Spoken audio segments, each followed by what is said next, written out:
The following is a conversation with Dylan Patel and Nathan Lambert. Dylan runs SemiAnalysis, a well-respected research and analysis company that specializes in semiconductors, GPUs, CPUs, and AI hardware in general. Nathan is a research scientist at the Allen Institute for AI and is the author of the amazing blog on AI called Interconnects. They are both highly respected, read, and listened to by the experts, researchers, and engineers in the field of AI. And personally, I'm just a fan of the two of them. So I used the DeepSeek moment that shook the AI world a bit as an opportunity to sit down with them and lay it all out. From DeepSeek, OpenAI, Google, xAI, Meta, Anthropic, to NVIDIA and TSMC, and to US, China, Taiwan relations, and everything else that is happening at the cutting edge of AI. This conversation is a deep dive into many critical aspects of the AI industry. While it does get super technical, we try to make sure that it's still accessible to folks outside of the AI field by defining terms, stating important concepts explicitly, spelling out acronyms, and, in general, always moving across the several layers of abstraction and levels of detail. There is a lot of hype in the media about what AI is and isn't.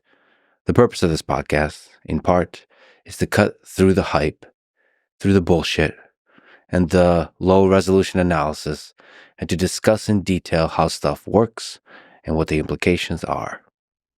Let me also, if I may, comment on the new OpenAI O3 Mini reasoning model, the release of which we were anticipating during the conversation, and it did indeed come out right after. Its capabilities and cost are on par with our expectations, as we stated.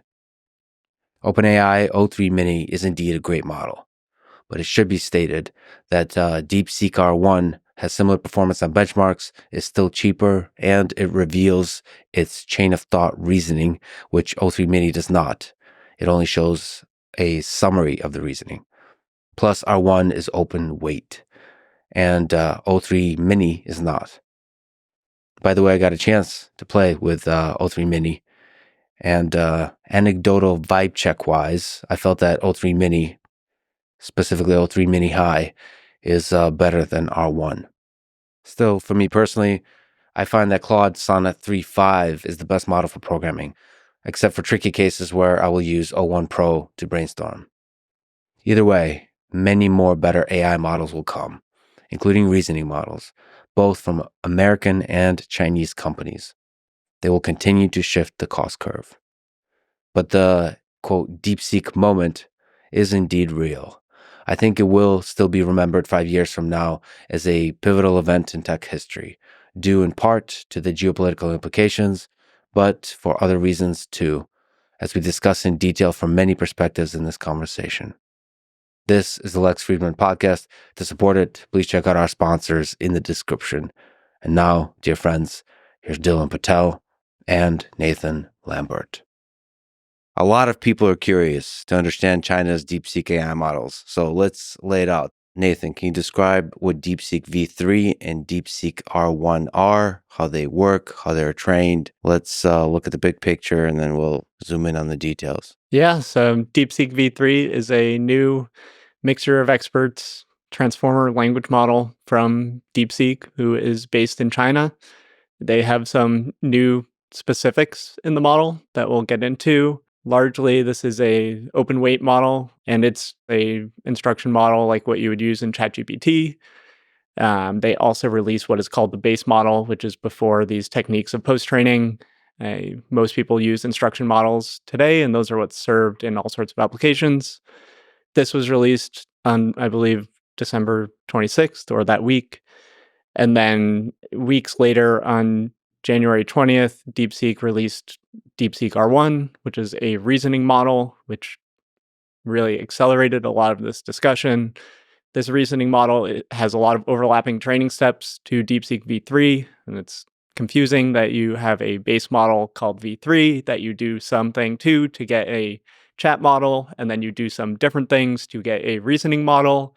I think a lot of the AI industry is going through this challenge of communications right now, where OpenAI makes fun of their own naming schemes. They have GPT-4o, they have OpenAI o1, and there's a lot of types of models. So we're going to break down what each of them are. There's a lot of technical specifics on training and go from high level to specific and kind of go through each of them. There's so many places we can go here, but maybe let's go to open weights first. What does it mean for a model to be open weights, and what are the different flavors of open source in general? Yeah, so this discussion has been going on for a long time in AI. It became more important since ChatGPT, or more focal since ChatGPT at the end of 2022.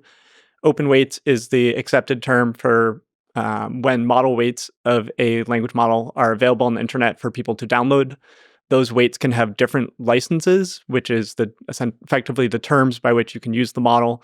There are licenses that come from history and open source software. There are licenses that are designed by companies specifically. All of Llama, DeepSeek, Qwen, Mistral, these popular names in open weight models have some of their own licenses. It's complicated because not all the same models have the same terms. The big debate is on what makes a model open weight. It's like, why are we saying this term? It's kind of a mouthful. It sounds close to open source, but it's not the same. There's still a lot of debate on the definition and soul of open source AI. Open source software has a rich history on freedom to modify, freedom to take on your own, freedom from any restrictions on how you would use the software, and what that means for AI is still being defined.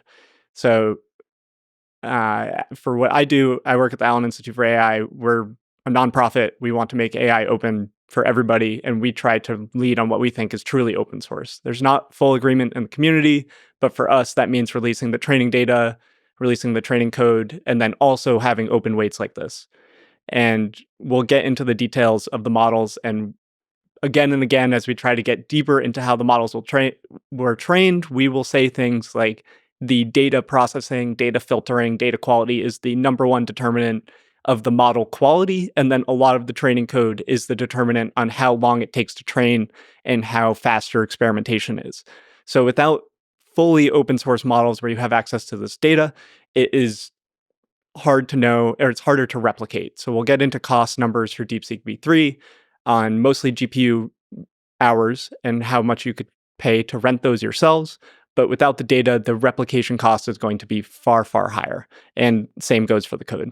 We should also say that this is probably one of the more open models out of the frontier models. Yes. So like in this full spectrum, where probably the fullest open source, like you said, open code, open data, open weights. This is not open code. This is probably not open data.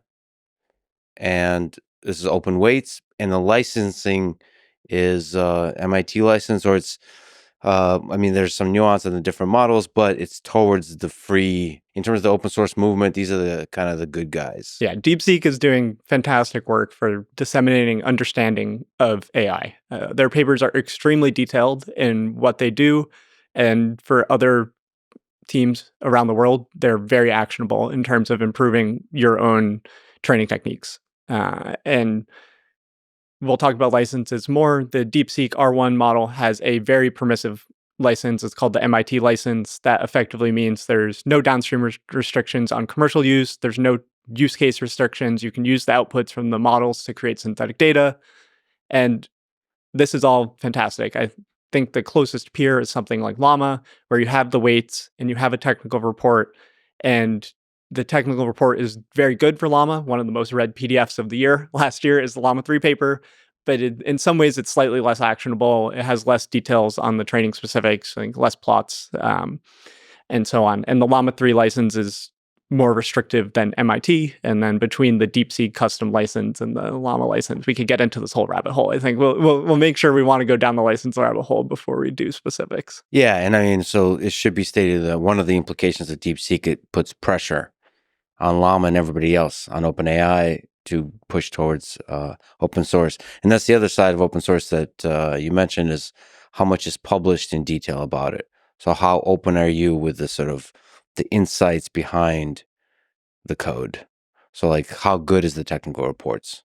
Are they hand wavy, or is there actual details in there? And that's one of the things that DeepSeek did well, is they publish a lot of the details. Yeah, especially in the DeepSeek V3, which is their pre-training paper. They were very clear that they are doing interventions on the technical stack that go at many different levels. For example, to get highly efficient training, they're making modifications at or below the CUDA layer for NVIDIA chips.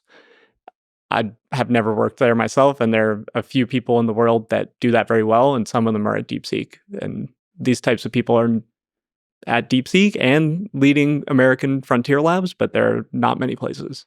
To help people understand the other implication of open weights, just, there's a topic we'll return to often here. So there's a fear that China, the nation, might have interest in stealing American data, violating privacy of American citizens. What can we say about open weights to help us understand what the weights are able to do in terms of stealing people's data? Yeah, so these weights that you can download from Hugging Face or other platforms are very big matrices of numbers. You can download them to a computer in your own house that has no internet, and you can run this model, and you're totally in control of your data.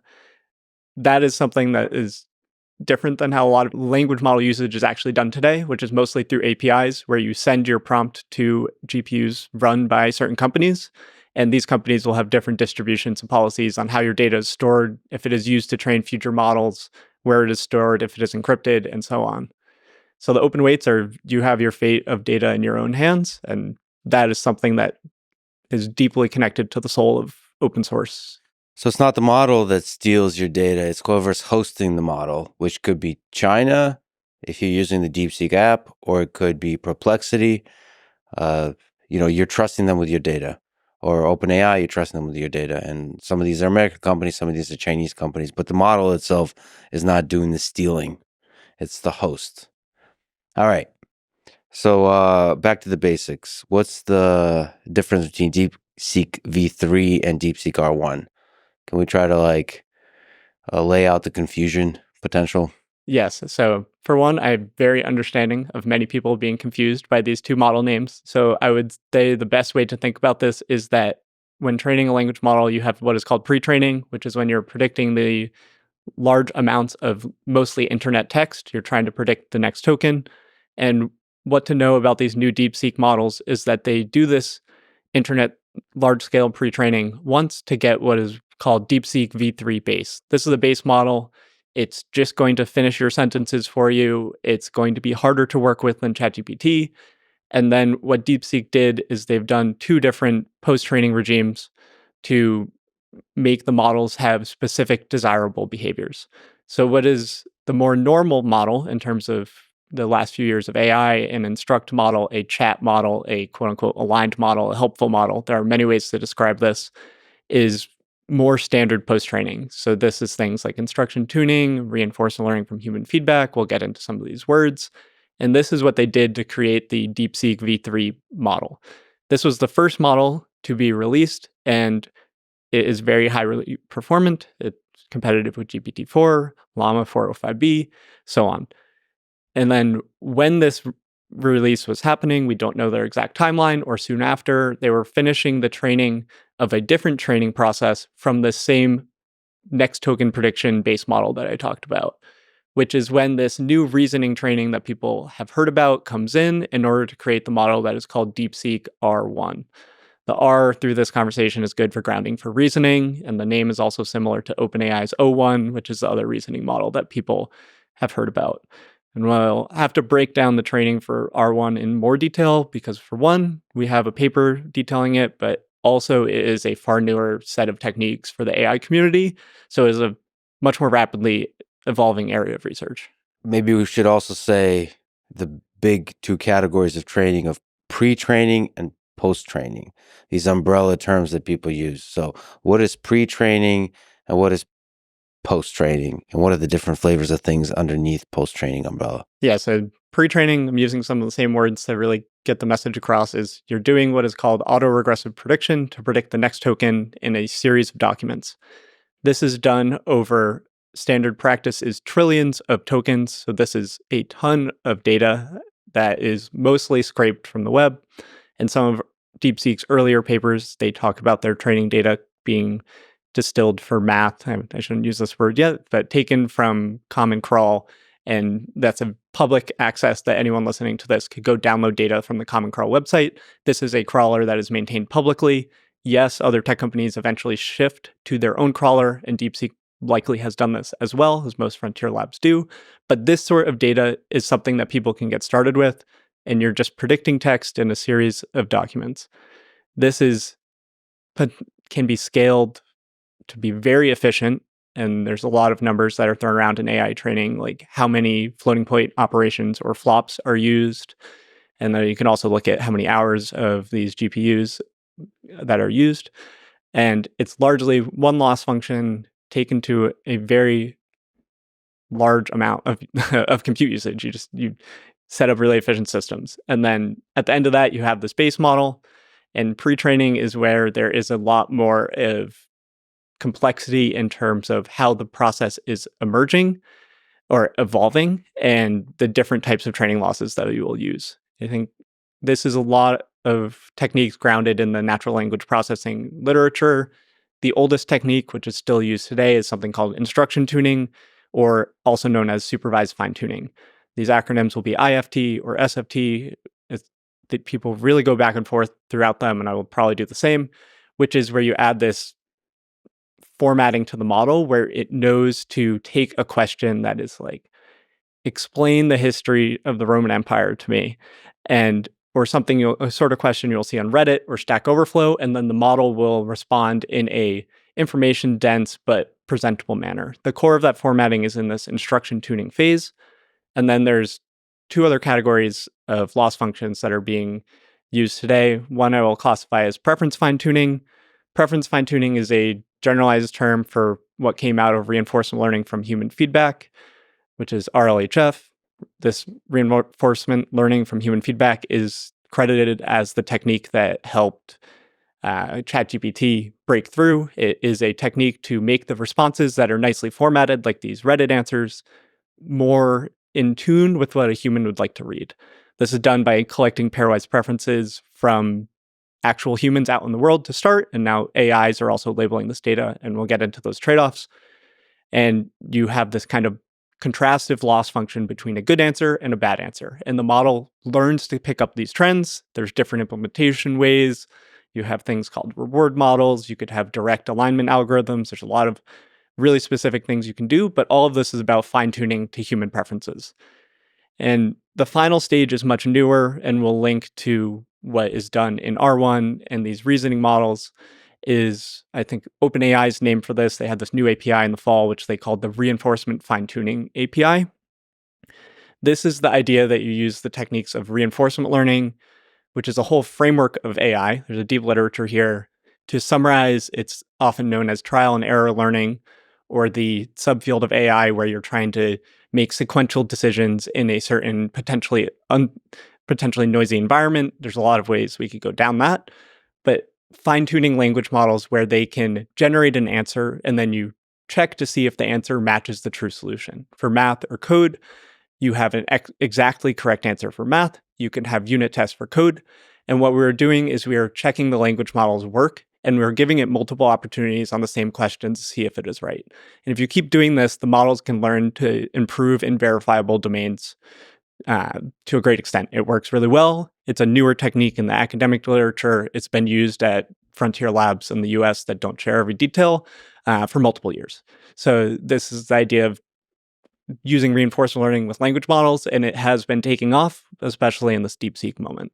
And we should say that there's a lot of exciting stuff going on the, again, across the stack, but the post-training, probably this year, there's going to be a lot of interesting developments in the post-training. We'll talk about it. I almost forgot to talk about the difference between DeepSeek-V3 and R1 on the user experience side. So forget the technical stuff, forget all of that. Just people that don't know anything about AI, they show up. Like, what's the actual experience? What's the use case for each one when they actually like type and talk to it? What is each good at, and that kind of thing? So let's start with DeepSeek V3 again. It's what more people would have tried something like it. You ask it a question, it'll start generating tokens very fast, and those tokens will look like a very human legible answer. It'll be some sort of markdown list. It might have formatting to help you draw to the core details in the answer, and it'll generate tens to hundreds of tokens. A token is normally a word for common words or a subword part in a longer word. And it'll look like a very high quality Reddit or Stack Overflow answer. These models are really getting good at doing these across a wide variety of domains. I think even things that, if you're an expert, things that are close to the fringe of knowledge, they will still be fairly good at. I think cutting edge AI topics that I do research on, these models are capable for study aid and they're regularly updated. Where this changes is with the DeepSeek-R1, what is called these reasoning models, is when you see tokens coming from these models to start, it will be a large chain of thought process. We'll get back to chain of thought in a second, which looks like a lot of tokens where the model is explaining the problem. The model will often break down the problem and be like, okay, they asked me for this. Let's break down the problem. I'm going to need to do this. And you'll see all of this generating from the model. It'll come very fast in most user experiences. These APIs are very fast, so you'll see a lot of tokens, a lot of words show up really fast. It'll keep flowing on the screen, and this is all the reasoning process. And then eventually the model will change its tone in R1 and it'll write the answer, where it summarizes its reasoning process and writes a similar answer to the first types of model. But in DeepSeek's case, which is part of why this was so popular even outside the AI community, is that you can see how the language model is breaking down problems. And then you get this answer. On a technical side, they train the model to do this specifically, where they have a section which is reasoning, and then it generates a special token, which is probably hidden from the user most of the time, which says, okay, I'm starting the answer. So the model is trained to do this two-stage process on its own. If you use a similar model in, say, OpenAI, OpenAI's user interface is trying to summarize this process for you nicely by kind of showing the sections that the model is doing, and it'll kind of click through. It'll say breaking down the problem, making X calculation, cleaning the result, and then the answer will come for something like OpenAI. Maybe it's useful here to go through like an example of it, DeepSeek-R1 reasoning. Yeah, so if you're looking at the screen here, what you'll see is a screenshot of the DeepSeek chat app, and at the top is thought for 151.7 seconds with the drop-down arrow. Underneath that, if we were in an app that we were running, the drop-down arrow would have the reasoning. So in this case, the specific question, which, I'm philosophically / pothead inclined. So this is asking DeepSeek-R1 for one truly novel insight about humans. And it reveals the reasoning, and basically the truly novel aspect is what's pushing the reasoning to constantly sort of the model asking itself, is this truly novel? So it's actually challenging itself to be more novel, more counterintuitive, less cringe, I suppose. So some of the reasoning says, this is just snapshots. Alternatively, humans have a unique meta emotion where they feel emotions about their own emotions, e.g. feeling guilty about being angry. This recursive emotional layering creates complex motivational drives that don't exist in other animals. The insight is that human emotions are nested. So it's like, it's reasoning through how humans feel emotions. It's reasoning about meta emotions. It's going to have pages and pages of this. Exactly. It's almost too much to actually read, but it's nice to skim as it's coming. It's a stream of it's a James Joyce-like stream of consciousness. And then it goes, wait, the user wants something that's not seen anywhere else. Let me dig deeper. And consider the human ability to hold contradictory beliefs simultaneously. Cognitive dissonance is known, but perhaps the function is to allow flexible adaptation, so on and so forth. I mean, that really captures the public imagination that, holy shit, this isn't, intelligent / almost like an inkling of sentience, because like you're thinking through, you're self-reflecting, you're deliberating. And the final result of that after 157 seconds is humans instinctively convert selfish desires into cooperative systems by collectively pretending abstract rules, money, laws, rights are real. These shared hallucinations act as, quote, games, where competition is secretly redirected to benefit the group, turning conflict into society's fuel. Pretty profound. I mean, This is a potential digression, but a lot of people have found that these reasoning models can sometimes produce much more eloquent text. That is a at least interesting example. I think depending on how open-minded you are, you find language models interesting or not, and there's a spectrum there. Well, I mean, it's some of we'll talk about different benchmarks and so on, but some of it is just a vibe. Like that in itself is let's say, quote, fire tweet. Yeah. If I'm trying to produce something where people are like, oh shit. Okay. So that's chain of thought. We'll probably return to it more. How were they able to achieve such low cost on the training and the inference? Maybe we could talk the training first. Yeah. So there's two main techniques that they implemented that are probably the majority of their efficiency. And then there's a lot of implementation details that maybe we'll gloss over or get into later that sort of contribute to it. But those two main things are, one is they went to a mixture of experts model, which we'll define in a second. And then the other thing is that they invented this new technique called MLA, latent attention. Both of these are big deals. Mixture of experts is something that's been in the literature for a handful of years. And OpenAI with GPT-4 was the first one to productize a mixture of experts model. And what this means is when you look at the common models around that most people have been able to interact with that are open, right? Think Llama. Llama is a dense model, i.e. every single parameter or neuron is activated as you're going through the model for every single token you generate, right? Now, with a mixture of experts model, you don't do that, right? How does the human actually work, right? Is like, oh, well, my visual cortex is active when I'm thinking about, vision tasks and other things, right? My amygdala is when I'm scared, right? These different aspects of your brain are focused on different things. A mixture of experts model attempts to approximate this to some extent. It's nowhere close to what a brain architecture is, but different portions of the model activate, right? You'll have a set number of experts in the model and a set number that are activated each time. And this dramatically reduces both your training and inference costs because now if you think about the parameter count as the sort of total embedding space for all of this knowledge that you're compressing down during training, when you're embedding this data in, instead of having to activate every single parameter every single time you're training or running inference, now you can just activate a subset. And the model will learn which expert to route to for different tasks. And so this is a humongous innovation in terms of, hey, I can continue to grow the total embedding space of parameters. And so DeepSeek's model is, 600 something billion parameters, right? Relative to Llama 405B, it's 405 billion parameters, right?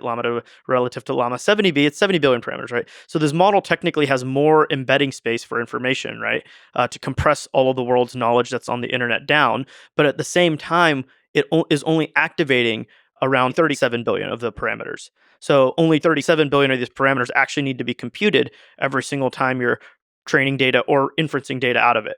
And so versus again, the Llama model, 70 billion parameters must be activated or 405 billion parameters must be activated. So you've dramatically reduced your compute cost when you're doing training and inference with this mixture of experts architecture. Should we break down where it actually applies and go into the transformer? Is that useful? Let's go into the Okay, transformer. so the transformer is a thing that is talked about a lot, and we will not cover every detail. Essentially, the transformer is built on repeated blocks of this attention mechanism and then a traditional, dense, fully connected, multi-layer perceptron, whatever word you want to use for your normal neural network. And you alternate these blocks. There's other details. And where mixture of experts is applied is at this dense model.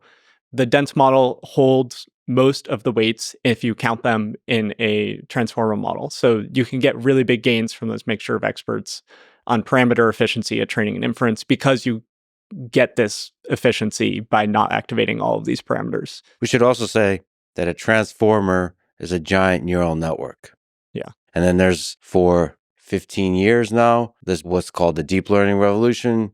Networks gotten larger and larger, and at a certain point, the scaling laws appeared where people realized... This is a scaling law shirt, by the way. Representing scaling laws, where it became more and more formalized that bigger is better across multiple dimensions of what bigger means. So, but these are all sort of neural networks we're talking about, and we're talking about different architectures of how to construct these neural networks such that the training and the inference on them is super efficient. Yeah, every different type of model has a different scaling law for it, which is effectively for how much compute you put in, the architecture will get to different levels of performance at test tasks. and mixture of experts is one of the ones at training time, even if you don't consider the inference benefits, which are also big. At training time, your efficiency with your GPUs is dramatically improved by using this architecture if it is well implemented. So you can get effectively the same performance model and evaluation scores with numbers like 30% less compute. I think there's going to be a wide variation depending on your implementation details and stuff. But it is just important to realize that this type of technical innovation is something that gives huge gains. And I expect most companies that are serving their models to move to this mixture of experts implementation. Historically, the reason why not everyone might do it is because it's an implementation complexity, especially when doing these big models. So this is one of the things that DeepSeek gets credit for, is they do this extremely well. They do mixture of experts extremely well. This architecture for what is called DeepSeek MOE. MOE is the shortened version of mixture of experts, is multiple papers old. This part of their training infrastructure is not new to these models alone. And same goes for what Dylan mentioned with multi-head latent attention. It's all about reducing memory usage during inference, and same things during training by using some fancy low-rank approximation math. If you get into the details with this latent attention, it's one of those things I look at and it's like, okay, they're doing really complex implementations because there's other parts of the language models, such as embeddings that are used to extend the context length. The common one that DeepSeek used is rotary positional embeddings, which is called rope. And if you want to use rope with a normal MOE, it's kind of a sequential thing. You take two of the attention matrices and you rotate them by a complex value rotation, which is a matrix multiplication. With DeepSeek's MLA, with this new attention architecture, they need to do some clever things because they're not set up the same, and it just makes the implementation complexity much higher. So they're managing all of these things, and these are probably the sort of things that OpenAI, these closed labs, are doing. We don't know if they're doing the exact same techniques, but they actually shared them with the world, which is really nice to feel like this is the cutting edge of efficient language model training. And some of this requires low-level engineering. Just is a giant mess and trickery. So as I understand, they went below CUDA. So they go super low programming of GPUs. Effectively, NVIDIA builds this library called Nickel, right? In which, when you're training a model, you have all these communications between every single layer of the model, and you may have over 100 layers. What does right? Nickel stand for? It's NCCL. NVIDIA Communications Collectives Library. Yeah. Nice. And so Damn. when you're training a model, right, you're going to have all these all reduces and all gathers, right? Between each layer, between the multi-layer perceptron or feed-forward network and the attention mechanism, you'll have basically the model synchronized, right? Or you'll have all reduce or an all gather. And this is a communication between all the GPUs in the network, whether it's in training or inference. So NVIDIA has a standard library. This is one of the reasons why it's really difficult to use anyone else's hardware for training, is because no one's really built a standard communications library. And NVIDIA's done this at a sort of a higher level, right? DeepSeek, because they have certain limitations around the GPUs that they have access to, the interconnects are limited to some extent by the restrictions of the GPUs that were shipped into China legally, not the ones that are smuggled, but legally shipped in, that they used to train this model. They had to figure out how to get efficiencies, right? And one of those things is that instead of just calling the NVIDIA library Nickel, right, they instead they scheduled their own communications, which some of the labs do, right? Meta talked about in Llama 3 how they made their own custom version of Nickel. They didn't talk about the implementation details. This is some of what they did. Probably not as well as DeepSeek, because DeepSeek, necessity is the mother of innovation, and they had to do this. Whereas in the case, OpenAI has people that do this sort of stuff, Anthropic, et cetera. But DeepSeek certainly did it publicly, and they may have done it even better because they were gimped on a certain aspect of the chips that they have access to. And so they scheduled communications, by scheduling specific SMs. SMs you could think of as like the core on a GPU, right? So there's hundreds of cores, or there's a bit over 100 cores, SMs on a GPU, and they were specifically scheduling, hey, which ones are running the model, which ones are doing all reduce, which one are doing all gather, right? And they would flip back and forth between them, and this requires extremely low level programming. This is what Nickel does automatically, or other NVIDIA libraries handle this automatically usually. Yeah, exactly. And so technically they're using, PTX, which is like sort of like, you could think of it as like an assembly type language. It's not exactly that, or instruction set, right? Like coding directly to assembler instruction set. It's not exactly that, but that's still part of technically CUDA, but it's like, do I want to write in Python, PyTorch equivalent and call NVIDIA libraries? Do I want to go down to the C level, right? Or, and code even lower level? Or do I want to go all the way down to the assembly or ISA level? And there are cases where you go all the way down there at the very big labs, but most companies just do not do that, right? Because it's a waste of time and the efficiency gains you get are not worth it. But DeepSeek's implementation is so complex, right? Especially with their mixture of experts, right? People have done mixture of experts, but they're generally 8, 16 experts, right? And they activate 2. So, one of the words we like to use is like sparsity factor, right? Or usage, right? So you might have 4, 1/4 of your model activate, right? And that's what Mistral's Mixtral model, right?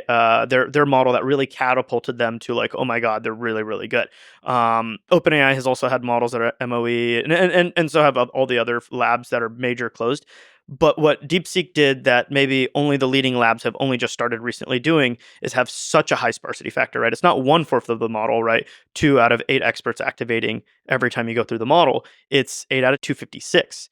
And there's different implementations for mixture of experts where you can have some of these experts that are always activated, which this just looks like a small neural network. And then all the tokens go through that. And then they also go through some that are selected by this routing mechanism. And one of the innovations in DeepSeek's architecture is that they changed the routing mechanism in mixture of expert models. There's something called an auxiliary loss, which effectively means during training, you want to make sure that all of these experts are used across the tasks that the model sees. Why there can be failures in mixture of experts is that when you're doing this training, the one objective is token prediction accuracy. And if you just let training go with a mixture of expert model on your own, it can be that the model learns to only use a subset of the experts. And in the MOE literature, there's something called the auxiliary loss, which helps balance them. But if you think about the loss functions of deep learning, this even connects to the bitter lesson, is that you want to have the minimum inductive bias in your model to let the model learn maximally. And this auxiliary loss, this balancing across experts, could be seen as in tension with the prediction accuracy of the tokens. So we don't know the exact extent that the DeepSeek MOE change, which is instead of doing an auxiliary loss, they have an extra parameter in their routing, which after the batches, they update this parameter to make sure that the next batches all have a similar use of experts. And this type of change can be big, it can be small, but they add up over time. And this is the sort of thing that just points to them innovating. And I'm sure all the labs that are training big MOEs are looking at this sort of things, which is getting away from the auxiliary loss. Some of them might already use it, but you keep accumulating gains. And we'll talk about the philosophy of training and how you organize these organizations. And a lot of it is just compounding small improvements over time in your data, in your architecture, in your post-training, and how they integrate with each other. And DeepSeek does the same thing, and some of them are shared, or a lot. We have to take them on face value that they share their most important details. I mean, the architecture and the weights are out there, so we're seeing what they're doing, and it adds up.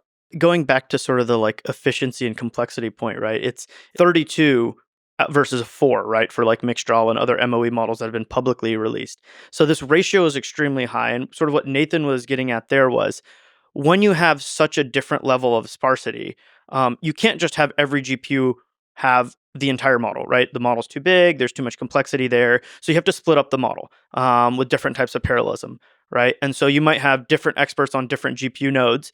But now what happens when, this set of data that you get, hey, all of it looks like this one way and all of it should route to one part of my, model, right? So when all of it routes to one part of the model, then you can have this overloading of a certain set of the GPU resources or a certain set of the GPUs, and then the rest of the training network sits idle because all of the tokens are just routing to that. So this is the biggest complexity. One of the big complexities with running a very sparse mixture of experts model, i.e., this 32 ratio versus this 4 ratio, is that you end up with so many of the experts just sitting there idle. So how do I load balance between them? How do I schedule the communications between them? This is a lot of the like extremely low-level detailed work that they figured out in the public first and potentially like second or third in the world, and maybe even first in some cases. What lesson do you, in the direction of the bitter lesson, do you take from all of this? Where is this going to be the direction where a lot of the gain is going to be, which is this kind of low-level optimization? Or is this a short-term thing where the biggest gains will be more on the algorithmic high-level side of like post-training? Is this like a short-term leap because they've figured out like a hack because constraints, necessity is the mother of invention? Or is there still a lot of gains? I think we should summarize what the bitter lesson actually is about. Is that Sure. the bitter lesson, essentially, if you paraphrase it, is that the types of training that will win out in deep learning as we go are those methods which are scalable in learning and search, is what it calls out. And the scale word gets a lot of attention in this. The interpretation that I use is effectively to avoid adding the human priors to your learning process. And if you read the original essay, this is what it talks about, is how researchers will try to come up with clever solutions to their specific problem that might get them small gains in the short term, while simply enabling these deep learning systems to work efficiently, and for these bigger problems in the long term might be more likely to scale and continue to drive success. And therefore, we were talking about relatively small implementation changes to the mixture of experts model. And therefore, it's like, okay, like we will need a few more years to know if one of these were actually really crucial to the bitter lesson. But the bitter lesson is really this long-term arc of how simplicity can often win. And there's a lot of sayings in the industry, like the models just want to learn. You have to give them the simple loss landscape where you put compute through the model and they will learn, and getting barriers out of the way. That's where the power of something like Nickel comes in, where standardized code that could be used by a lot of people to create sort of simple innovations that can scale, which is why the hacks, I imagine the code base for DeepSeek is probably a giant mess. I'm sure DeepSeek definitely has code bases that are extremely messy, where they're testing these new ideas. Multi-head latent attention probably could start in something like a Jupyter notebook, or somebody tries something on a few GPUs, and that is really messy. But the stuff that trains DeepSeek-V3 and DeepSeek-R1, those libraries, if you were to present them to us, I would guess are extremely high quality code. So high quality readable code. Yeah. I think there is one aspect to note, though, right? Is that there is the general ability for that to transfer across different types of runs, right? You may make really, really high quality code for one specific model architecture at one size. Yeah. And then that is not transferable to, hey, when I make this architecture tweak, everything's broken again, right? Like that's something that could be, with their specific low level coding of like scheduling SMs is specific to this model architecture and size, right? And whereas like NVIDIA's collectives library is more like, hey, it'll work for anything, right? You want to do an all reduce? Great. I don't care what your model architecture is, it'll work. And you're giving up a lot of performance when you do that in many cases, but it's worthwhile for them to do the specific optimization for the specific run, given the constraints that they have regarding compute. I wonder how stressful it is to like, these frontier models like initiate training, like to have the code push the button to push the button that like you're now spending a large amount of money and time to train this. Like there must be a lot of innovation on the debugging stage of like making sure there's no issues, that you're monitoring and visualizing every aspect of the training, all that kind of stuff. When people are training, they have all these various dashboards, but like the most simple one is your loss, right? And it continues to go down, but in reality, especially with more complicated stuff like MOE, the biggest problem with it, or FP8 training, which is another innovation, going to a lower precision number format, i.e. less accurate, is that you end up with loss spikes. Right. And no one knows why the loss spike happened. And for some of them you do. Some of them you do. Some of them are bad data. Can I give a AI2's example of what blew up our earlier models? Is a subreddit called Microwave Gang. We love to shout this out. It's a real thing. You can pull up Microwave Gang.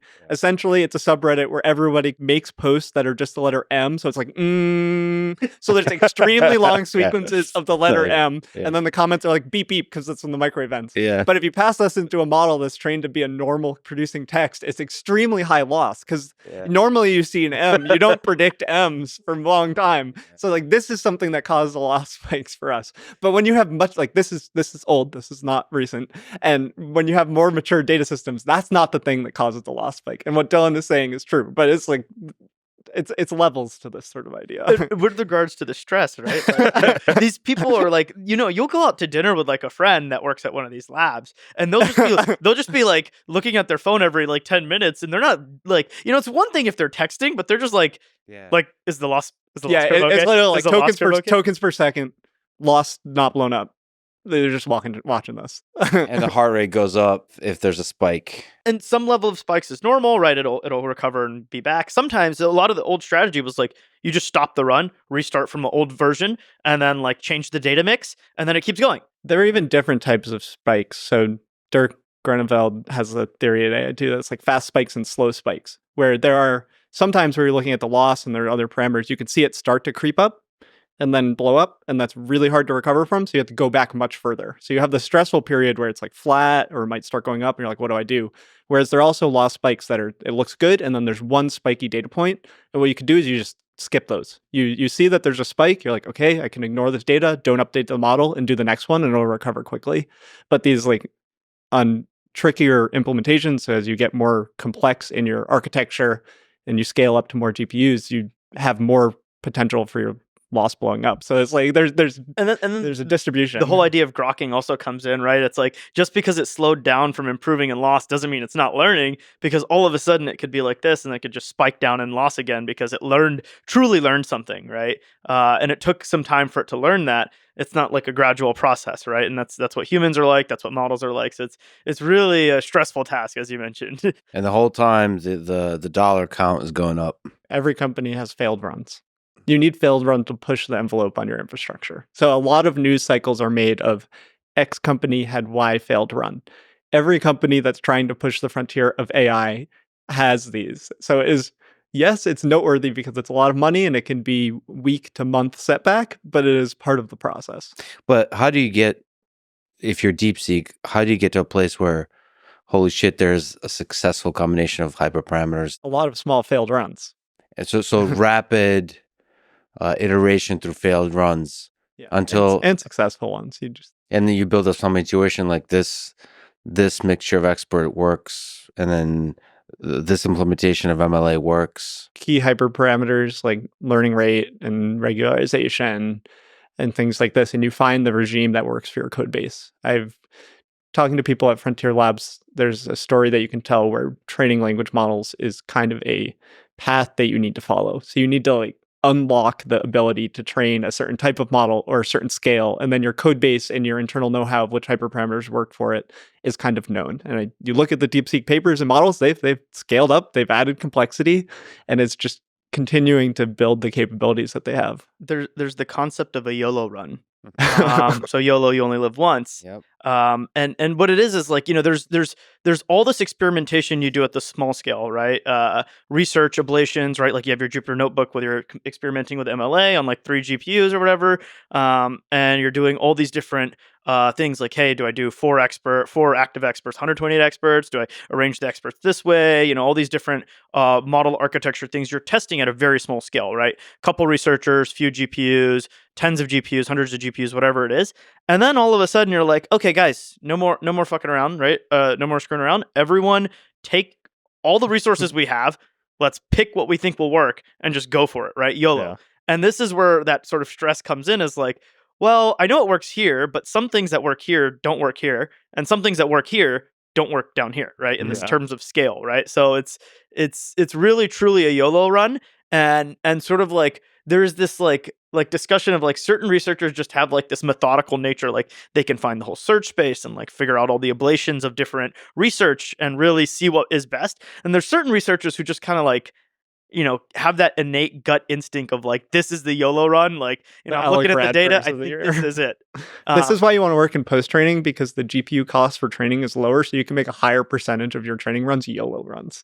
Yeah. For now. Yeah, for now. for now. So some of this is fundamentally luck still. Luck is skill, right? In many cases. Yeah, I mean, it looks lucky, right? When you're... But the hill to climb if you're at one of these labs and you have an evaluation you're not crushing, there's a repeated playbook of how you improve things. There are localized improvements, which might be data improvements, and these add up into the whole model just being much better. And when you zoom in really close, it can be really obvious that this model is just really bad at this thing and we can fix it, and you just add these up. So like, some of it feels like luck, but on the ground, especially with these new reasoning models we're talking to, it's just so many ways that we can poke around, and normally it's that some of them give big improvements. The search space is near infinite, right? And yet the amount of compute and time you have is very low, and you have to hit release schedules. You have to not get blown past by everyone. Otherwise, what happened with DeepSeek, crushing Meta and Mistral and Cohere and all these guys, they moved too slow, right? They maybe were too methodical. I don't know. They didn't hit the YOLO run, whatever the reason was. Maybe they weren't as skilled. Whatever, you can call it luck if you want, but at the end of the day, it's skill. So 2025 is the year of the YOLO run. It seems like all the labs are like going in. I think it's even more impressive what OpenAI did in 2022. Right. At the time, no one believed in mixture of experts models, right? At Google, who had all the researchers. OpenAI had such little compute, and they devoted all of their compute for many months, right? All of it, 100% for many months to GPT-4 with a brand new architecture, with no belief that, hey, let me spend a couple $100 million, which is all of the money I have, on this model, right? That is truly YOLO. Yeah. Right. Yeah. Now, people are like, all these like training run failures that are in the media, right? It's like, okay, great. But like actually a huge chunk of my GPUs are doing inference. I still have a bunch doing research constantly. And yes, my biggest cluster is training, but like on this YOLO run, but like that YOLO run is much less risky than like what OpenAI did in 2022. Or maybe what DeepSeek did now, or, like sort of like, hey, we're just going to throw everything at it. The big winners throughout human history are the ones who are willing to do YOLO at some point. Okay. What do we understand about the hardware it's been trained on? DeepSeek. DeepSeek is very interesting. Right? This is where a second to take us to zoom out of who they are, first of all, right? Highflyer is a hedge fund that has historically done quantitative trading in China as well as elsewhere. And they have always had a significant number of GPUs, right? In the past, a lot of these high-frequency trading, algorithmic quant traders used FPGAs, but it shifted to GPUs definitely, and there's both, right? But GPUs especially, and Highflyer, which is the hedge fund that owns DeepSeek, and everyone who works for DeepSeek is part of Highflyer to some extent, right? It's same parent company, same owner, same CEO. They had all these resources and infrastructure for trading. And then they devoted a humongous portion of them to training models, both language models and otherwise, right? Because these techniques were heavily AI influenced. More recently, people have realized, hey, trading with like even when you go back to like Renaissance and all these like quantitative firms, natural language processing is the key to like trading really fast, right? Understanding a press release and making the right trade, right? And so DeepSeek has always been really good at this. And even as far back as 2021, they have press releases and papers saying like, hey, we're the first company in China with an A100 cluster this large. It was 10,000 A100 GPUs, right? This is in 2021. Now, this wasn't all for training, large language models. This was mostly for training models for their quantitative aspects, their quantitative trading, as well as, a lot of that was natural language processing, to be clear, right? And so this is the sort of history, right? So verifiable fact is that in 2021, they built the largest Chinese cluster. At least they claim it was the largest cluster in China, 10,000 GPUs. Before export controls started. Yeah. It's like they've had a huge cluster before any conversation of export controls. So then you step it forward to like, what have they done over the last 4 years since then, right? Obviously, they've continued to operate the hedge fund, probably make tons of money. And the other thing is that they've leaned more and more and more into AI. The CEO, Lian Feng, You're not putting me spot on this. We discussed this before. Lian Feng, right? The CEO, he We're all owns maybe Lian Feng. He owns maybe a little bit more than half the company, allegedly, right? Is an extremely like Elon Jensen kind of figure where he's just like involved in everything, right? And so over that time period, he's gotten really in depth into AI. He actually has a bit of a like if you see some of his statements, a bit of an EAC vibe almost, right?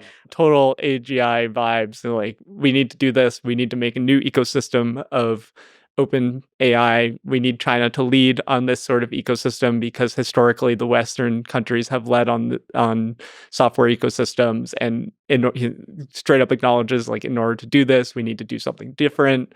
DeepSeek is his way of doing this. Some of the translated interviews with him are So he has done fantastic. interviews? Yeah. You think he would do a Western interview or no? Or is there controls on the There channel? hasn't been one yet, but Okay.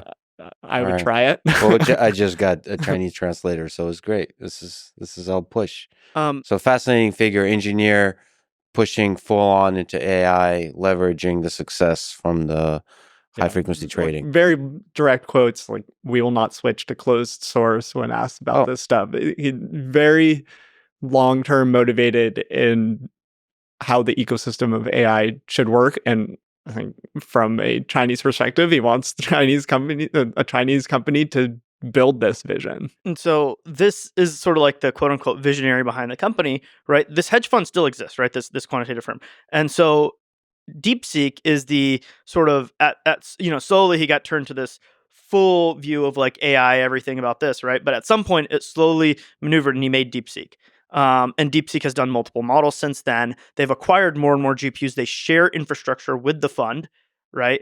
And so, there is no exact number of public GPU resources that they have, but besides this 10,000 GPUs that they bought in 2021, right? And they were fantastically profitable, right? And then this paper claims they did only 2,000 H800 GPUs, which are a restricted GPU that was previously allowed in China, but no longer allowed. And there's a new version, but it's basically NVIDIA's H100 for China, right? And there's some restrictions on it, specifically around the communications speed, the interconnect speed, right? Which is why they had to do this crazy SM, scheduling stuff, right? So going back to that, right? It's like, this is obviously not true in terms of their total GPU count. Obvious available GPUs, but for this training run, you think 2,000 is the correct number or no?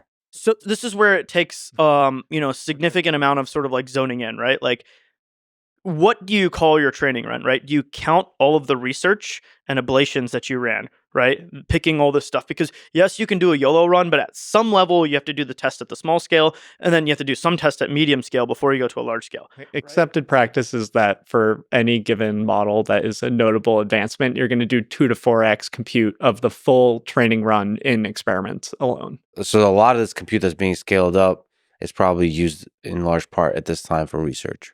Yeah, and research begets the new ideas that let you get huge efficiency. Research gets you O1. Research gets you breakthroughs, and you need to bet on it. So some of the pricing strategy they will discuss has the research baked into the price. So the numbers that DeepSeek specifically said publicly, right, are just the 10,000 GPUs in 2021 and then 2,000 GPUs for only the pre-training for V3. Mm-hmm. They did not discuss cost on R1. They did not discuss cost on all the other RL, right, for the instruct model that they made. Right? They only discussed the pre-training for the base model, and they did not discuss anything on research and ablations. And they do not talk about any of the resources that are shared in terms of, hey, the fund is using all these GPUs, right? And we know that they're very profitable and that 10,000 GPUs in 2021. So the some of the research that we've found is that we actually believe they have closer to 50,000 GPUs. We as SemiAnalysis, so we should say that you're sort of one of the world experts in figuring out what everybody's doing in terms of the semiconductor, in terms of cluster build-outs, in terms of like who's doing what in terms of training runs. So so that's the we. Okay, go ahead. Yeah, sorry. We believe they actually have something closer to 50,000 GPUs, right? Yeah. Now this is split across many tasks, right? Again, the fund, research and ablations. For ballpark, how much would OpenAI or Anthropic had? I think the clearest example we have, because Meta is also open, they talk about like order of 60K to 100K H100 equivalent GPUs in their training clusters. Right. So like Llama 3, they said they trained on 16,000 H100s, right? But the company of Meta last year publicly disclosed they bought like 400 something thousand GPUs. Yeah. Right. So of course, tiny percentage on the training. Again, like most of it is like serving me the best Instagram reels, right? Or whatever, right? I mean, we could get into a cost of like, what is the cost of ownership for a 2,000 GPU cluster, 10,000, like there's just different sizes of companies that can afford these things. And DeepSeek is reasonably big. Their compute allocation is one of the top few in the world. It's not OpenAI, Anthropic, etc., but they have a lot of compute. Can you in general actually just zoom out and also talk about the Hopper architecture, the NVIDIA Hopper GPU architecture, and the difference between H100 and H800, like you mentioned, the interconnects? Yeah, so there's, Ampere was the A100 and then H100 Hopper, right? People use them synonymously in the US because really there's just H100 and now there's H200, right? But same thing, mostly. In China, there have been different salvos of export restrictions. So initially, the U.S. government limited on a 2-factor scale, right, which is chip interconnect versus flops, right? So any chip that had interconnects above a certain level and flops above a certain floating point operations above a certain level was restricted. Later, the government realized that this was a flaw in the restriction, and they cut it down to just floating point operations. And so H800 had high flops, low communication. Exactly. So the H800 was the same performance as H100 on flops, right? But it didn't it just had the interconnect bandwidth cut. DeepSeek knew how to utilize this. Hey, even though we're cut back on the interconnect, we can do all this fancy stuff to figure out how to use the GPU fully, anyways. Right. Mm-hmm. And so that was back in October 2022. But later in 2023, end of 2023, implemented in 2024, the US government banned the H800. Right. And so, by the way, this H800 cluster, these 2,000 GPUs, was not even purchased in 2024. Right. It was purchased in late 2023. And they're just getting the model out now, right? Because it takes a lot of research, et cetera. H800 was banned. And now there's a new chip called the H20. The H20 is cut back on only flops, but the interconnect bandwidth is the same. And in fact, in some ways, it's better than the H100 because it has better memory bandwidth and memory capacity. So there are, NVIDIA is working within the constraints of what the government sets and then builds the best possible GPU for China. Can we take this actual tangent and we'll return back to the hardware? Is the philosophy, the motivation, the case for export controls? What is it? Dario Amodei just published a blog post about export controls. The case he makes is that if AI becomes super powerful, and he says by 2026 we'll have AGI or super powerful AI, and that's going to give whoever builds that will have a significant military advantage. And so, because the United States is a democracy, and as he says, China is authoritarian or has authoritarian elements, you want a unipolar world where the super powerful military, because of the AI, is one that's a democracy. It's a much more complicated world geopolitically when you have two superpowers with super powerful AI and one is authoritarian. So that's the case he makes. And so we want to, the United States wants to use export controls to slow down, to make sure that China can't do these gigantic training runs that would be presumably required to build AGI. This is very abstract. I think this can be the goal of how some people describe export controls, is this super powerful AI. And you touched on the training run idea. There's not many worlds where China cannot train AI models. I think export controls are kneecapping the amount of compute or the density of compute that China can have. And if you think about the AI ecosystem right now, as all of these AI companies, revenue numbers are up and to the right. Their AI usage is just continuing to grow.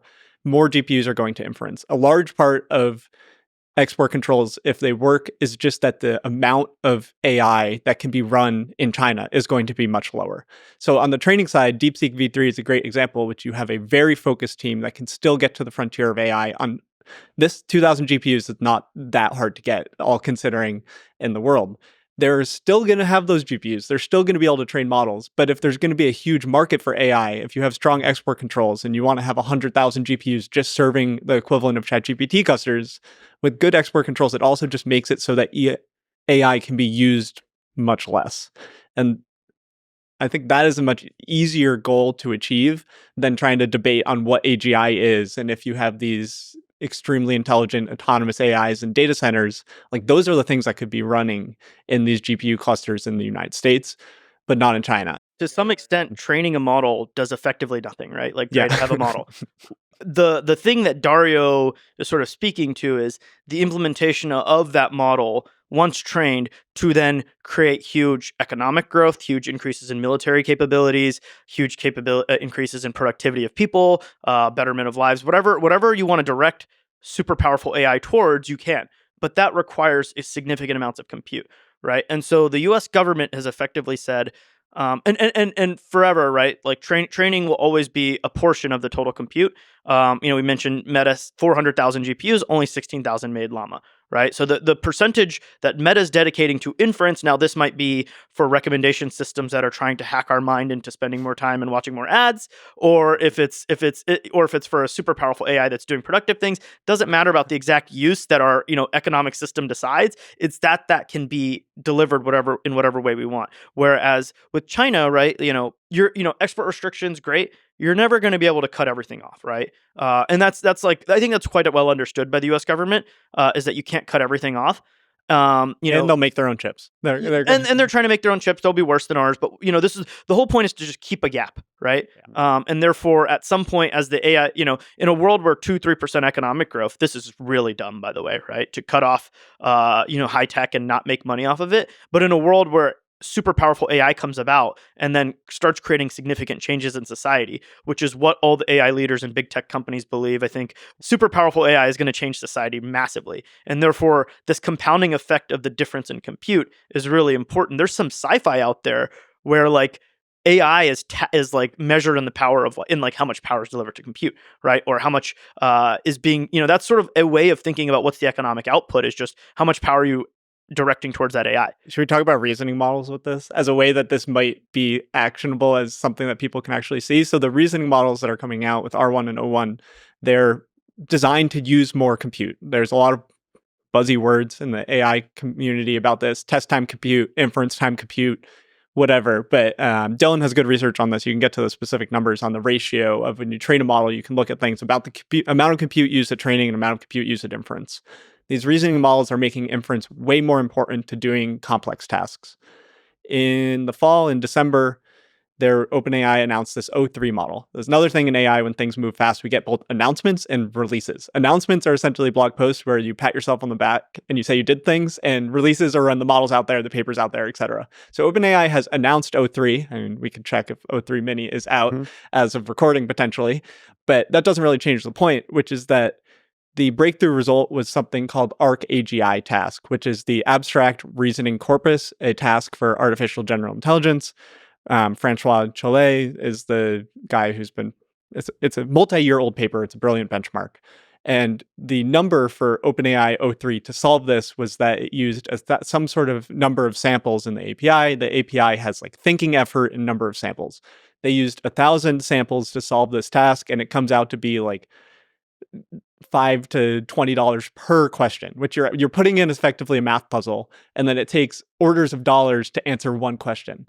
And this is a lot of compute. If this is going to take off in the US, OpenAI needs a ton of GPUs on inference to capture this. They have this OpenAI ChatGPT Pro subscription, which is $200 a month. Which Sam said they're losing money on. Which means that people are burning a lot of GPUs on inference. And I've signed up with it. I've played with it. I don't think I'm a power user, but I use it. And it's like, that is the thing that a Chinese company with mediumly strong export controls, there will always be loopholes, might not be able to do it all.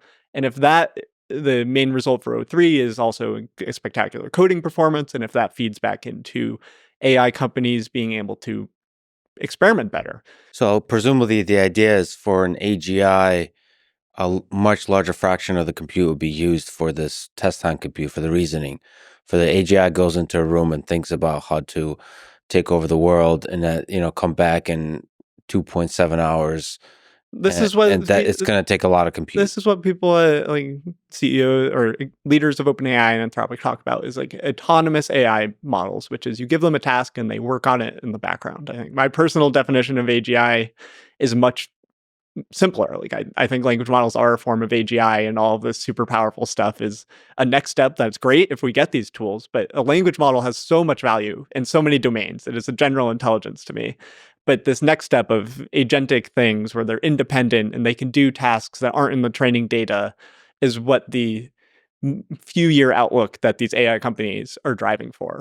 I think the terminology here that Dario uses is super powerful AI. So I agree with you on the AGI. I think we already have something like that's exceptionally impressive that Alan Turing would for sure say is AGI.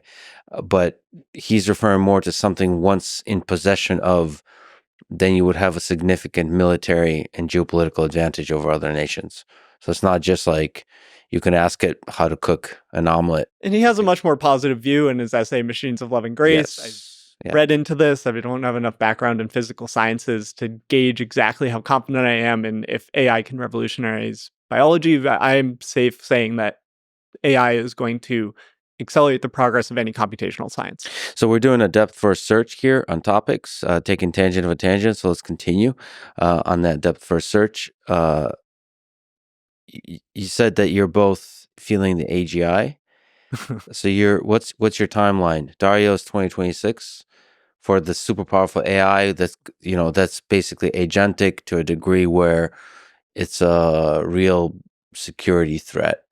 That level of AGI. What's your timeline? I don't like to attribute specific abilities because predicting specific abilities and when is very hard. I think mostly if you're going to say that I'm feeling the AGI is that I expect continued rapid surprising progress over the next few years. So something like R1 is less surprising to me from DeepSeek because I expect there to be new paradigms where substantial progress can be made. I think DeepSeek-R1 is so unsettling because we're kind of on this path with ChatGPT. It's like it's getting better, it's getting better, it's getting better. And then we have a new direction for changing the models, and we took one step like this, and we took a step up. So it looks like a really fast slope, and then we're going to just take more steps. So it's just really unsettling when you have these big steps. And I expect that to keep happening. I've tried OpenAI Operator, I've tried Claude computer use. They're not there yet. I understand the idea, but it's just so hard to predict what is the breakthrough that'll make something like that work. And I think it's more likely that we have breakthroughs that work in things that we don't know what they're going to do. So everyone wants agents. Dario has a very eloquent way of describing this. And I just think that it's there's going to be more than that. So just expect these things to come. I'm going to have to try to pin you down to a date on the AGI timeline. The nuclear weapon moment. So moment where on the geopolitical stage, there's a real because we're talking about export controls. When do you think, just even to throw out a date, when do you think that would be? For me, it's probably after 2030. So I'm not as... That's what I would say. So define that, right? Because to me, it kind of almost has already happened, right? You look at elections in India and Pakistan, people get AI voice calls and think they're talking to the politician, right? The AI diffusion rules, which was enacted in the last couple of weeks of the Biden admin, and looks like the Trump admin will keep and potentially even strengthen, limit cloud computing and GPU sales to countries that are not even related to China. It's this is Portugal and all these normal countries are on the you need approval from the US list. Portugal and all these countries that are allies, right? Singapore, right? They freaking have F-35s and we don't let them buy GPUs. Mm-hmm. This to me is already to the scale of Well, that just means that the U.S. military is really nervous about this new technology. That doesn't mean the technology is already there. So, they might be just very cautious about this thing that they don't quite understand. But that's a really good point. Sort of the robocalls, swarms of semi-intelligent bots could be a weapon. Could be doing a lot of social engineering. I mean, there's tons of talk about, from the 2016 elections, Cambridge Analytica and all this stuff, Russian influence. I mean, every country in the world is pushing stuff onto the internet and has narratives they want, right? That's every technically competent, whether it's Russia, China, US, Israel, etc., right? People are pushing viewpoints onto the internet en masse, and language models crash the cost of very intelligent sounding language. There's some research that shows that the distribution is actually the limiting factor. So language models haven't yet made misinformation particularly change the equation there. The internet is still ongoing. I think there's a blog, AI Snake Oil, and some of my friends at Princeton that write on this stuff. So there is research. It's it's a default that everyone assumes. And I would have thought the same thing, is that misinformation is going to get far worse with language models. I think in terms of internet posts and things that people have been measuring, it hasn't been a exponential increase or something extremely measurable. And things you're talking about with voice calls and stuff like that, it could be in modalities that are harder to measure. So it's something that it's too soon to tell in terms of, I think that's political instability via the web is it's monitored by a lot of researchers to see what's happening. I think that you're asking about the AGI thing. My if you make me give a year, I'm going to be like, okay, I have AI CEOs saying this. They've been saying 2 years for a while. I think that people like Dario at Anthropic, the CEO, had thought about this so deeply. I need to take their words seriously, but also understand that they have different incentives. So I would be like, add a few years to that, which is how you get something similar to 2030 or a little after 2030. I think to some extent we have capabilities that hit a certain point where any one person could say, oh, okay, if I can leverage those capabilities for X amount of time, this is AGI, right? Call it 27, 28. But then the cost of actually operating that capability this is going to be my point. so extreme that no one can actually deploy it at scale and mass to actually completely revolutionize the economy on a snap of a finger. So I don't think it will be like a snap of the finger moment. Physical constraint. Rather, it'll be a, the capabilities are here, but I can't deploy it everywhere, right? And so one simple example going back sort of to 2023 was when, Bing with GPT-4 came out and everyone was freaking out about search, right? Perplexity came out. If you did the cost on like, hey, implementing GPT-3 into every Google search, it was like, oh, okay, this is just like physically impossible to implement, right? And as we step forward to like going back to the test time compute thing, right? A query for, you ask ChatGPT a question, it costs cents, right? For their most capable model of chat, right? To get a query back. To solve an Arc AGI problem, though, cost $5 to $20, right? And this is it's only going up from there. This is 1,000, 10,000x factor difference in cost to respond to a query versus do a task. And the task of Arc AGI is not like it's simple to some extent, but it's also like, what are the tasks that we want? AGI, quote unquote, what we have today can do Arc AGI. 3 years from now, it can do much more complicated problems, but the cost is going to be measured in thousands and thousands and hundreds of thousands of dollars of GPU time, and there just won't be enough power, GPUs, infrastructure to operate this and therefore shift everything in the world on the snap of the finger.